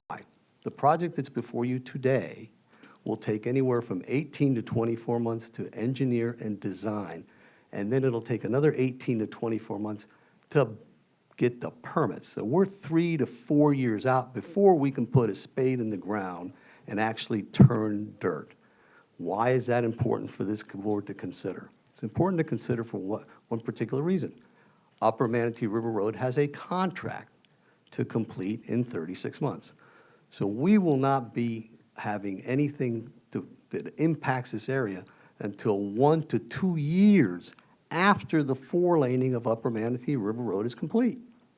We wouldn't, so the problem, 95% of your problem on that corridor is that Upper Manatee River Road, southbound, is basically a right turning lane, stacking lane from the bridge to 64. That goes away in 36 months, and that's under construction by Don Woodruff, who's one of the premier, it's not the, actually he's the premier contractor in Manatee County, and we brought that project in almost $20 million below the lowest price out there in bids. So we're conscientious and sympathetic to the people in the room who understand, who are up here talking about the amount of traffic on the road. I've driven that road 10 times in the last 3 weeks. It does not do well between 6:45 and 8:45 in the morning. Then it gets pretty lenient. It depends if you turn a right to go to Costco on the Port Harbor Parkway, which we built for 60% of the money that you folks thought it was going to take.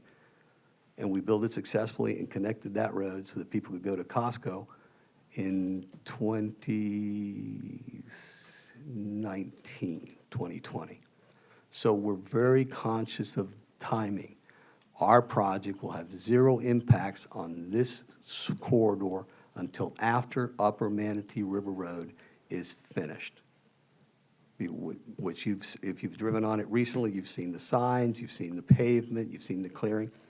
We are partners with Don Woodruff on this property, on that impact, and because of the fact that we own property there, the county is currently storing $10 million worth of ductile iron pipe on our property for free, and they're putting the clearing materials that they're clearing for the right-of-way on our property and mulching it for free because your eminent domain process for the 4-laning of Upper Manatee Road isn't complete yet. It hasn't gone through the courts.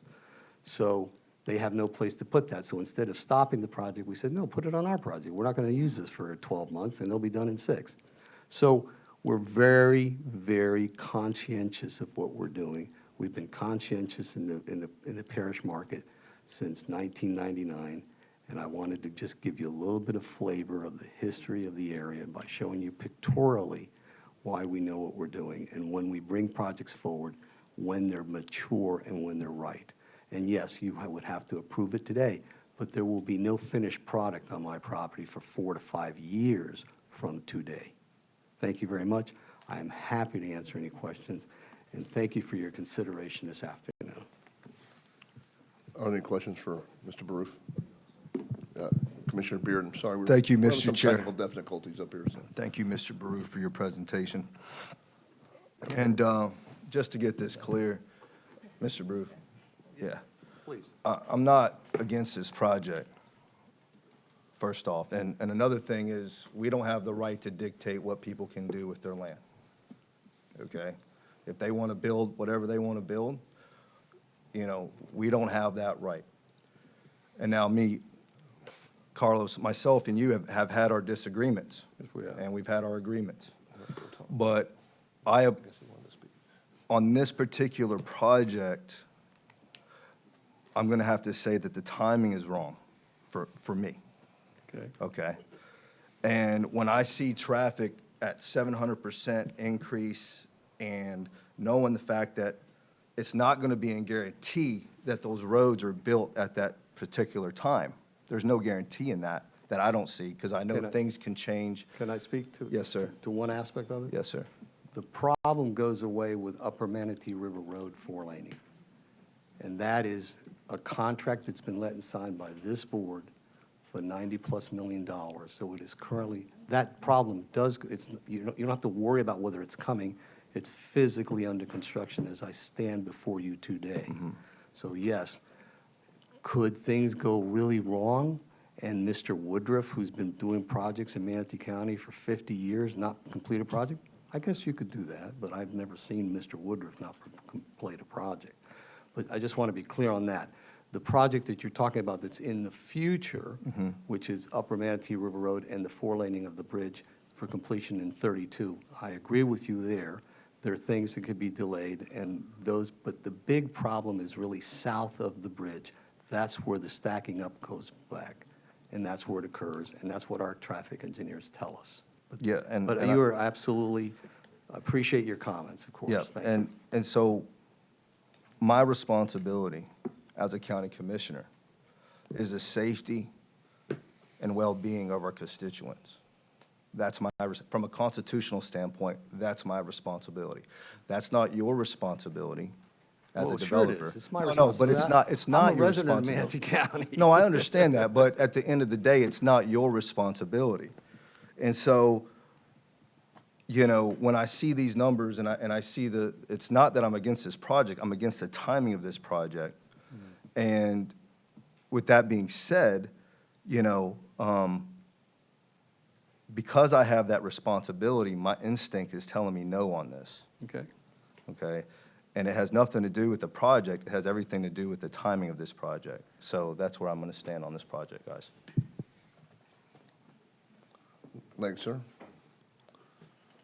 I'm trying to get, oh, you're all 4 members to speak. You want to talk anymore? You're on there 4 times. Oh. I didn't put you on here. Yeah, we're some technical difficulties. Do any other commissioners have any comments or questions? Are we on questions or deliberation? Well, we can do that. Is the applicant done? Is the applicant done with their rebuttal? Or is there other questions of Mr. Baroof? My or his team? learned attorney has said, do you want to offer that you won't break ground before 48 months? I said, sure, why not? I'm not going to do it anyway. So is that to address Mr. Bearden's concern about timing? I said, I'm not going to do it anyway. So why I wouldn't be offering anything I'm not going to do anyway. So anyway, the offer is that we would not break ground to do the project for 4 years. If that alleviates some of your concern, Commissioner Bearden. Thank you. Okay. You know, sorry, we can't, no more, I mean, sorry, y'all got a chance to speak. That's, no, you've already had a chance to speak, sir. Thank you. I can't, ma'am, I can't give, you've already had a chance to speak up here. We only give you 1 shot. That's it. Sorry, that's the way the rules are set up. All right, so Scott, you guys, is your rebuttal over? Okay. Now we'll move into deliberations, and from there, Commissioner Cruz. Sorry, even if you go on the board, I can't see you. I'm not, because my computer doesn't work. I had the little yellow bar up across the top. I had to keep closing it, trying to get it to work, and it's not working right now. Yeah, it's. Ray's still voting on something over here. Yeah, I just want to clarify my opinion on a few things that were said. Fixing Upper Manatee River south of the river isn't guaranteed to fix anything. That road's a disaster. Would it be better? Sure, of course it is. You add lanes to almost anything, it's going to be better. And I love the free flow lane. That's going to be a huge benefit. But it doesn't necessarily fix it, and it's still a couple years down the road, and we have endless development going in on the north side, so our capacity is getting higher. All we're trying to do is catch up to breaking even at this point in time, seemingly. So that's not guaranteed to fix it. And to say where developers can't be held responsible for, we hear this every project. Developers can't be held responsible because government doesn't build proper infrastructure. Sure. But that doesn't mean government's responsible for building any infrastructure of any developer who wants to build anything on a property. I mean, if you ask for additional development, it's not my responsibility to run around and provide the infrastructure for excess development. I have a future land use map with a plan, with a thoroughfare plan, when it's labeled properly, to build things eventually based upon an assumption of development. This corner is zoned UF3. UF3 allows something like 164 single-family homes, which conveniently it already has approval for. Or say, 156 homes and 30,000 square feet, which it has approval for. And we are responsible as government to provide proper infrastructure for that proper development. But what's being proposed here is way more than that. It's not even close, because Carol said this is coming back because things changed, because a bridge was built. Well, the bridge opened in 2017. The current site plan was approved in 2018. This isn't changing because the bridge came. The site plan came after the bridge. The site plan was approved with the bridge in place because a single-family developer builds single-family homes, and it was approved for 3 units per acre of single-family homes by a single-family developer. That's what you expect, and that's what the surrounding area is. And to say, well, you approved the self-storage across the street, this isn't court. There's no precedent set kind of thing like that. That we approved that self-storage across the way because it had rights to some level of commercial, and all the traffic studies, because they provided them, said that the traffic count would be substantially less than the alternative developments that they could build as of right. And the board all said, hey, in the interest of everyone around there, self-storage is quiet. Self-storage doesn't have late night music going. Self-storage has less traffic count. That's why that self-storage across the street was approved. Not because we were setting some sort of precedent where it could just be the Wild West on Fort Hammer Road going forward. If that was the case, we never approve anything, because we don't want to set precedent of things above and beyond what the bare minimum is. So my problem is just, it doesn't make sense. It makes no sense. You're going from 156 units and 30,000 square feet of commercial to 496 units and 300,000 square feet of commercial. Like, if you told me you wanted 496 units, I'd say that's too much. If you told me you want 300,000 square feet of commercial, that's too much. This is both. This is both. This is literally, how can I maximize and squeeze the maximum number of potatoes in this sack? And I'll figure out down the road, maybe when there's a different board that doesn't agree with me, what I'm actually going to build, because just give me the absolute max. Give me 9 units per acre for residential, and while you're at it, give me 300,000 square feet of commercial I could put in my back pocket, just in case. Just a little extra, and then I'll figure out what I can do, because you couldn't possibly conceive of a higher level of density request than this right here. There's not even a matrix. This isn't even something where it's like, give me 9 units per acre, and then I'll trade X number of units per 10,000. You want both. It doesn't fit there. It doesn't make sense. You can't tell me at some point this road's going to be widened and it's going to fix. We don't have any guarantee of that. A lot of stuff is going to get built in the next 8 years, which is going to require that widening effectively to break even. You might as well tell me we can build this now, because eventually we're all going to have flying cars, and Fort Hammer is not going to be an issue. It's too far down the road. You have approval based upon a reasonable amount of development. You're coming in asking for something above and beyond what's required by this board, no level of UF3, no level of anything, I don't care if it's an activity note or not, it's not, would allow for this level of development. If this board approves it, it's approving it because it's willing just to give away free upzone, not because it has anything to do with anything within our comp plan or land development code whatsoever. Thanks, sir. Is there any other comments, questions, or deliberation? All right. If I get to, can you guys bring it up? We're having some difficulty up here. Hang on. Is everybody's laptops back up? Seems to be. Yeah. Okay. All right. All right.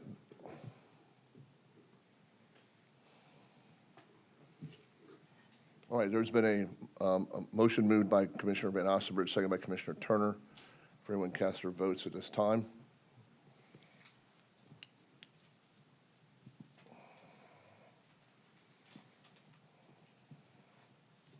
Hang on, I'm still. Yes, ma'am. I'm having some still technical difficulties.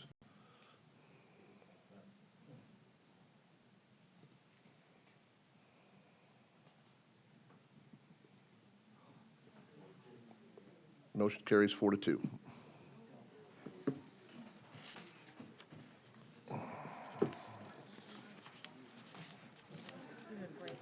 Yeah, what we're going to do right now, we're going to take about a 5-minute break when we change attorneys.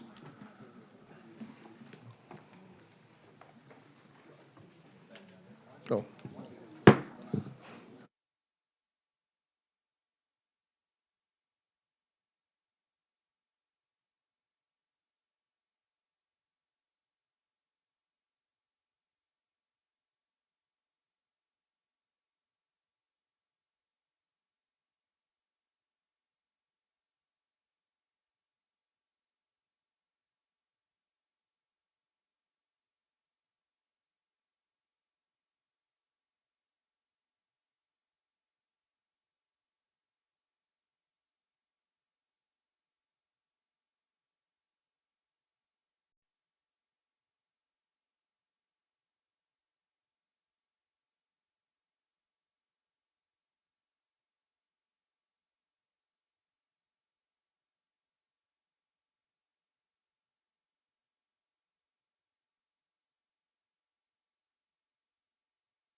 agenda is county attorney comments.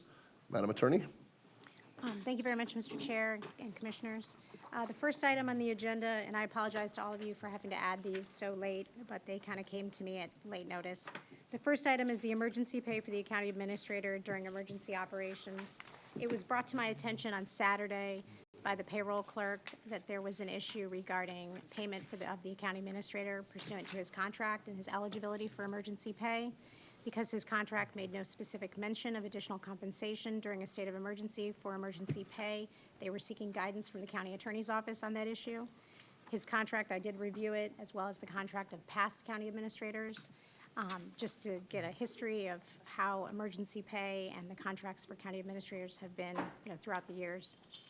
Then on Monday, October 14th, I had a subsequent discussion with the clerk's counsel to get a better understanding of the timeline of events, so that I could apprise the board as to how we got to where we are, so you could make the appropriate decision. I don't want to go into a ton of detail and bore you with it, but essentially when the county administrator was acting county administrator before he was officially your county administrator, he was paid emergency pay back in September of 2023 for emergency work that he did on Hurricane Idalia.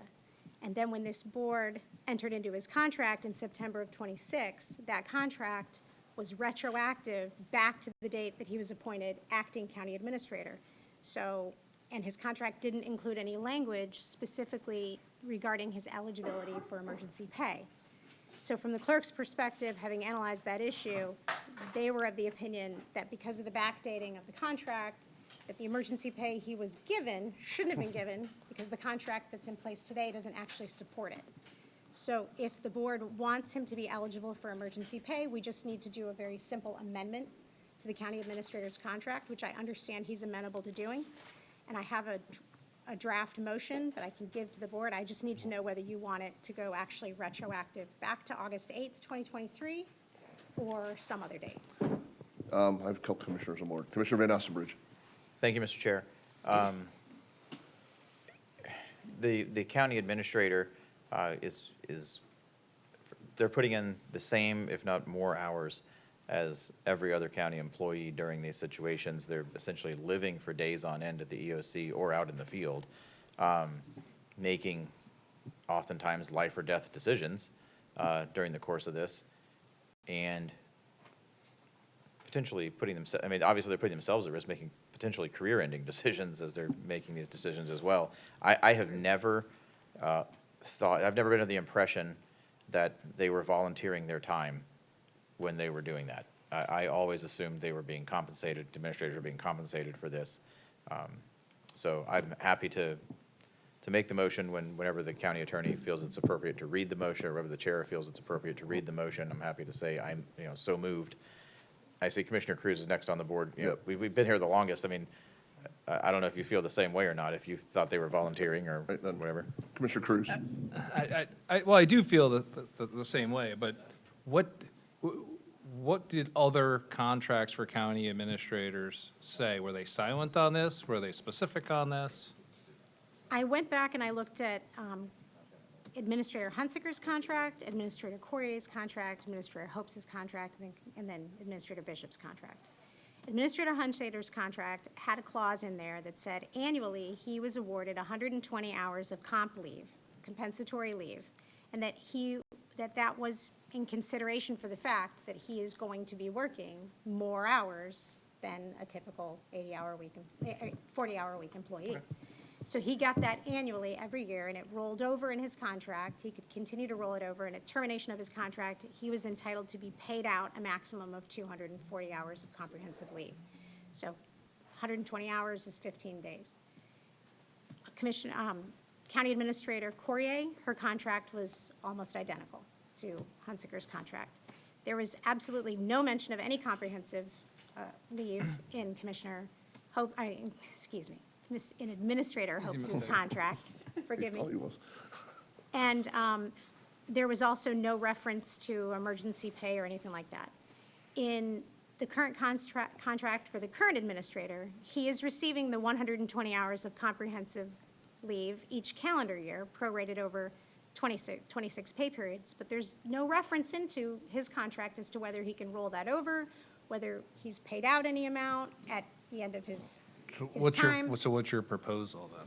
Well, I don't have a position, but if the board wants him to be paid emergency pay, then what we would need to do is amend his contract to authorize the payment of compensation for emergency work.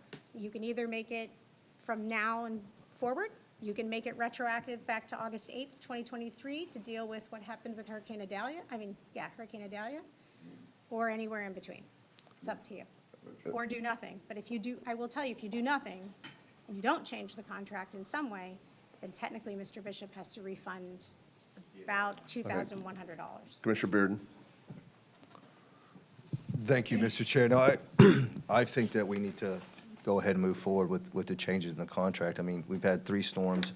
He's worked his butt off, and he's done a heck of a job for the county. I don't think that, you could have done a better job than what he did. So whatever we got to do to amend that contract, because I think it's important.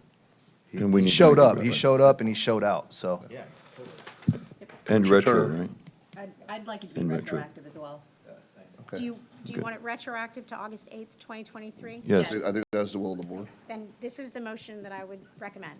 Okay. I move to instruct the county attorney to prepare an amendment to the county administrator's contract that would authorize payment of compensation to Mr. Bishop for emergency work, retroactive to August 8th, 2023, and work with Mr. Bishop to negotiate same and bring a proposed amendment back before the board for approval. So moved. Second.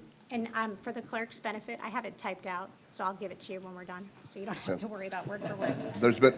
Okay, on the motion regarding Administrator Bishop's retroactive emergency pay, there was a motion moved by Commissioner Van Ossenbridge, seconded by Commissioner Turner.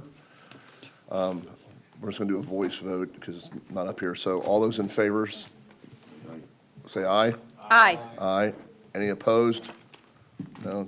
Motion carries 6-0. Thank you, Madam Attorney. Next up is item 52. Thank you very much. Mr. Chair and Commissioners, this item is regarding reimbursement of legal expenses incurred by the county administrator in case number 2024 CA 569. On Tuesday, October 5th, Tuesday, October 15th, the county attorney's office was contacted by county staff regarding reimbursement of legal expenses incurred by the county administrator in this case. This was a public records case. And on October 16th, we were provided copies of the invoices paid by the county administrator for his legal fees. I would just like some time to review the facts of the case, the relevant law, in order so that I can be prepared to answer any questions this board may have in advance of making a decision on this request, the board making a decision on this request. So what you need a motion to direct you to review. The motion would be approval. I move to approve the county attorney to review and bring back to the board for consideration County Administrator Bishop's request for reimbursement of his legal expenses incurred in case number 2024 CA 569. Okay. In the past, we haven't done that. The county attorney has just reviewed it and either said yes or no. I don't know why I have to direct you to review it. The administrator's brought it to you. I know, but I didn't have time to review it before today's meeting, and this is the first time that we've ever reviewed a county administrator's legal fees. We've done it for commissioners in the past, but And for the county attorney. And for the county attorney, and for Jake Sauer, and for Sarah Brown, and, okay, but yeah. It's kind of a hazard of the job, like he needs to be reimbursed. Right. Or what set of circumstances would he not be reimbursed? Right. He prevailed. Yeah. There is a legal analysis that the board has to go through, and I'd just like the time to do that and give you the facts so you can make the appropriate findings and it can be supported. And what's the timing you need for that? I hope to bring it back to the board on November 7th. Either way, we can't approve or disapprove the reimbursement today. Anyway, we don't have the documents in front of me. We don't know Right. if it's $5 Yep. or Right. $5 million. I hear you. So- Yep. I can tell you how much it is. I do have the invoices. It's $9,691.25. 25 cents. Very specific. That's down to the nickel. Those for parking. Yeah. His attorney couldn't round up, round down. All right, there's a motion to move by Commissioner Ballard, second by Commissioner Turner, with regards to reimbursement of the legal fees incurred by the county attorney, by the county administrator, and to send it back to the county attorney for review, and she'll bring it back to the board on November 7th. Is that correct? That's my goal, yes. Okay. If you please cast your votes now. And the motion carries 6-0. Madam Attorney, you have your marching orders on that. Thank you very All right, much. Madam Attorney, item number 53. Commissioners, this is regarding the motion instructing county administration to bring back amendments to the county's comprehensive plan. If you all recall, on October 5th, 2023, the board adopted ordinance 23-66, which approved certain amendments to the comprehensive plan pertaining to, among other things, wetlands protections. On September 10th, 2024, the board unanimously approved a motion instructing county administration to bring back the appropriate amendments to the comprehensive plan to put the buffer back to what it used to be. During the board's deliberations and prior to its vote, I was asked whether an affirmative vote would expose the county to litigation, and I answered stating that I was not prepared to answer that question. I was unaware that that motion was going to be made, and we had no opportunity to research that matter ahead of that vote and that discussion by the board. Since the board's unanimous vote, we have engaged in some preliminary analysis of the board's decision, and based on that analysis and the guidelines for work assignments which have guided this office since 1998, I feel compelled to recommend the above requested action, which is rescinding the motion instructing the county administration to bring back amendments to the comprehensive plan approved on September 10th, 2024, and to ask you for approval for county administration and the county attorney's office to examine the factual, operational, procedural, and legal implications of amending the comprehensive plan and/or the land development code to include wetland protections and buffers that existed prior to adoption of ordinance 23-66, and individually brief each board member regarding the results of that analysis and recommended options. I respectfully request the time for us to do this, and I hope that we could do those briefings in November. Commissioner Cruz. I say, for number one, absolutely not. And here's why. We made a motion to start a process of bringing it back to us. Our timeline isn't dictated by your office or the county administrator's office or anybody else's office. This board makes decisions, and we take guidance from our county attorney and guidance from our staff, but we still make our own decisions. And the staff is tasked with, including your office, with making sure you're briefing us and preparing us to make the best decision for the citizens of Manatee County. We didn't set a time. This would be a different story if Commissioner Bearden said, bring back something to rescind this on a hard date, but we did not say hard date. So there is time to go through and brief us on opinions of legality of any decisions we make. But to say, let's rescind the entirety of the motion, which effectively stands down staff who is actively working on it and loses time so that a different department in this building could do their own research before we have to make another motion to start staff back up again. They're busy people. Like that makes absolutely no sense for the number one part. The number two part, I'm still confused on all three of these, really. I don't recall constantly approving people doing things. Like, I didn't approve Sarah Schenk reviewing all the land use deals we did. It's just her job to do it. We made a motion to start a process of a comprehensive plan. I assume that motion was inclusive of the county attorney's office doing their diligence relative to legality. I don't know why we have to approve review of something. It should have been implicit in the original motion that was made by Commissioner Bearden. So, number one, I 100% have no interest in rescinding it. Number two, sure, go ahead. If you need approval to review it, we'd like the legality of it, or at least the opinion of legality of it, so this board or a subsequent board can make educated decisions for everybody. Commissioner Van Ostenbridge. Thank you, Mr. Chair. Don't fall out of your chair. Commissioner Cruz and I are 100% in line on this. I came to the county attorney several weeks ago, 2 weeks, let's say two, I won't say several, probably 2 weeks ago, and voiced concerns that what we had done unanimously was going to put us in violation specifically of Senate Bill 250, and asked her to bring forward to the board at our next meeting an opinion on whether or not it was a violation or not. and I ran into a similar frustration that you're voicing, which is that I was told I had to come to a meeting, and the board had to instruct her to look into it and whatnot, so that she could have the authority to go look into it, and I disagreed, and we back and forth over it, and I felt that the role of the county attorney's office is to look out for the citizens and the county commission and, the county as a whole, and make sure that we don't drive the car off a cliff, right? I mean, if we're doing something that we are, the state preempts us from doing, we need to know that, right? If we're trying to put something into the comp plan that is not essentially legal or binding, let's say, we should know that ahead of time before, we put too many staff hours dedicated. We're one of the fastest growing counties in the entire country. Building department has a lot going on. Adding the comp plan to their plate is significant. So before we allow them to put too much time and resources into it, we should know, is this something we can do or we cannot do? And we did, quite honestly, go around quite a bit about it. She's an excellent debater and stands her ground, and I appreciate that. But I agree with you. I felt that that's something that the CAO should be doing. So I don't have a problem now that we're here. We're here. So now that we're here, I don't have a problem making a motion directing the county attorney to bring us back an opinion on that. But back to the timeline thing, like you asked on the last item, how long is that going to take? That's another concern I've had with the CAO lately is the length of time that, these things are going on. So I guess my question, Madam Attorney, would be how, if we do, let's say we take action on number 2, directing you to come back with a legal opinion on this, specifically on this, what kind of a timeline are we looking at? Well, as I said, I think we could brief you in November with respect to number 2. And Okay. I absolutely, if I may, I'd like to address your concerns, Commissioner Cruz. I understand the position you're coming from, but from my position, when this board takes action on a unanimous 6-0 vote, it's like we are given our marching orders.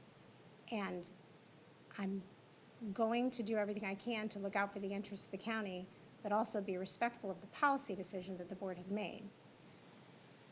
The reason I'm suggesting that you pause, that you rescind it, doesn't mean you can't change your mind and do it later. It's just give us time to look at the issue, because there is some concerning language that I think puts us at risk based on the vote that's already been made. So I'm trying to protect the county from that. And I'm trying to be very careful in the words that I use, because people are watching, people are listening, people who may want to sue the county can hear what I'm saying and try to use anything I say against us.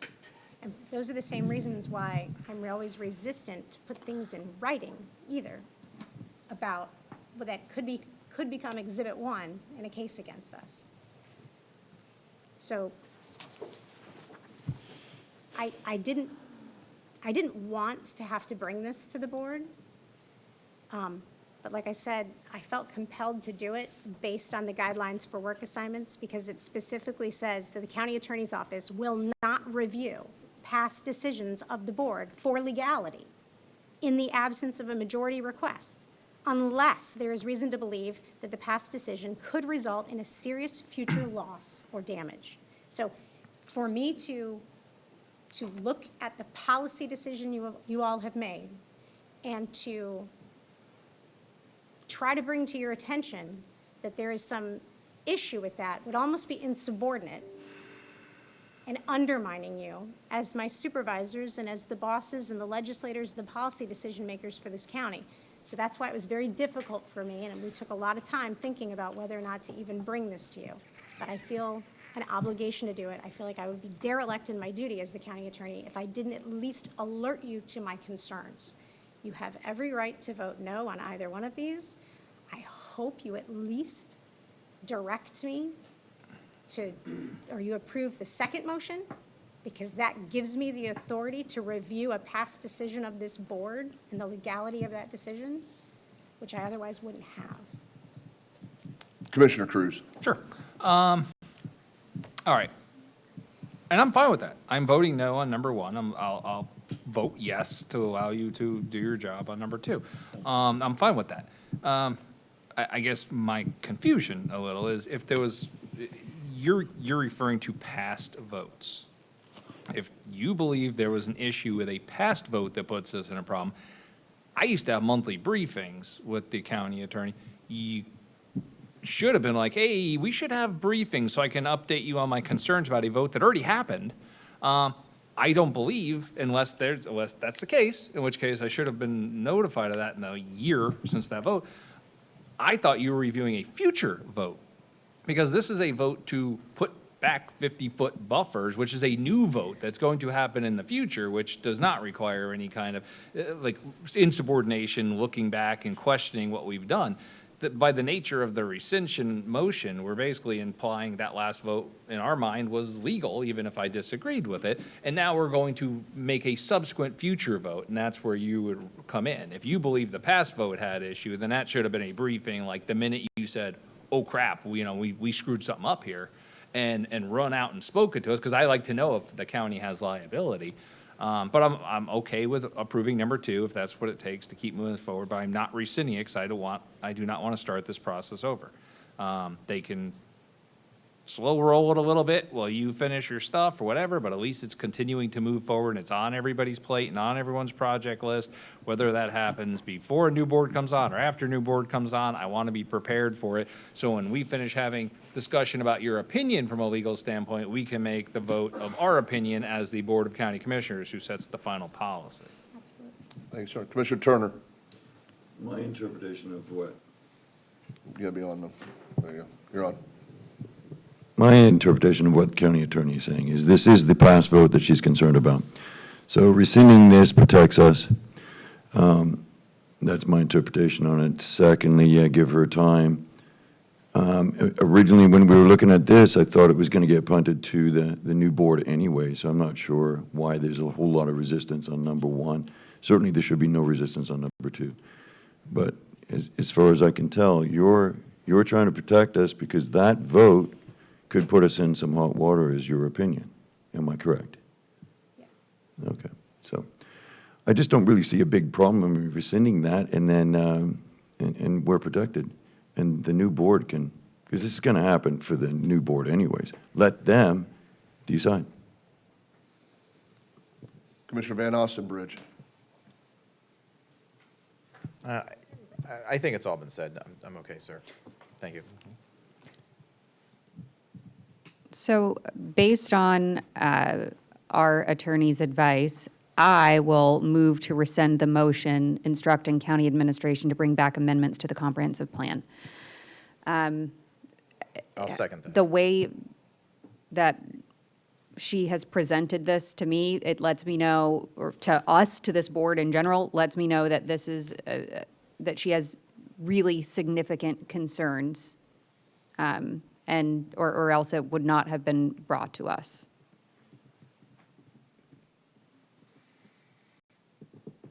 All right. I did. Okay. All right. What we have here is a motion to move item number 1, or are we moving all of them the same? I mean, should we just, it's okay, 2 separate, it's okay, so we're moving This is item number number 1. We're setting the motion, instructing county administration to bring back the amendments to the county comprehensive plan approved on September 10th, 2024. Is there any more deliberation or conversation?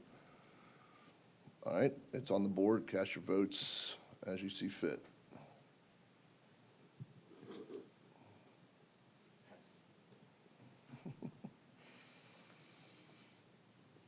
The motion carries 4-2. All right, on number 2. Mr. Chair, I would amend the proposed motion. Instead of saying in individual briefings, I think that it should be it should be presented during a board meeting, her legal opinion and findings. I disagree with that 100%. I disagree as well, and I know that, Commissioner, I know you wanted a written opinion on this, and I told you I did, yes. recommended against that, because putting anything to writing that could be used against us and be Exhibit A in a lawsuit, I think is a mistake.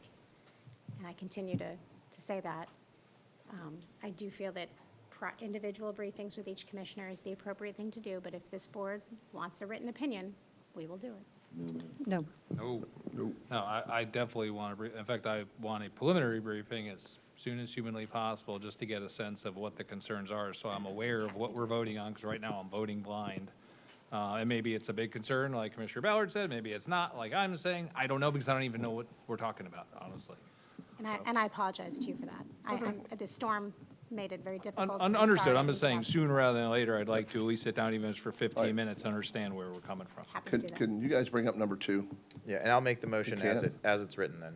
All right, you Sorry, didn't want to add a timeline. You I'll were make the hitting a motion. timeline earlier. Well, she said by November she would have it to us. Okay, all right, That's 2 weeks, that's okay, right? okay, Yeah, okay. all right. Well, I said in November. And she said in November. brief- That could be 6 Not by November 1st. I said.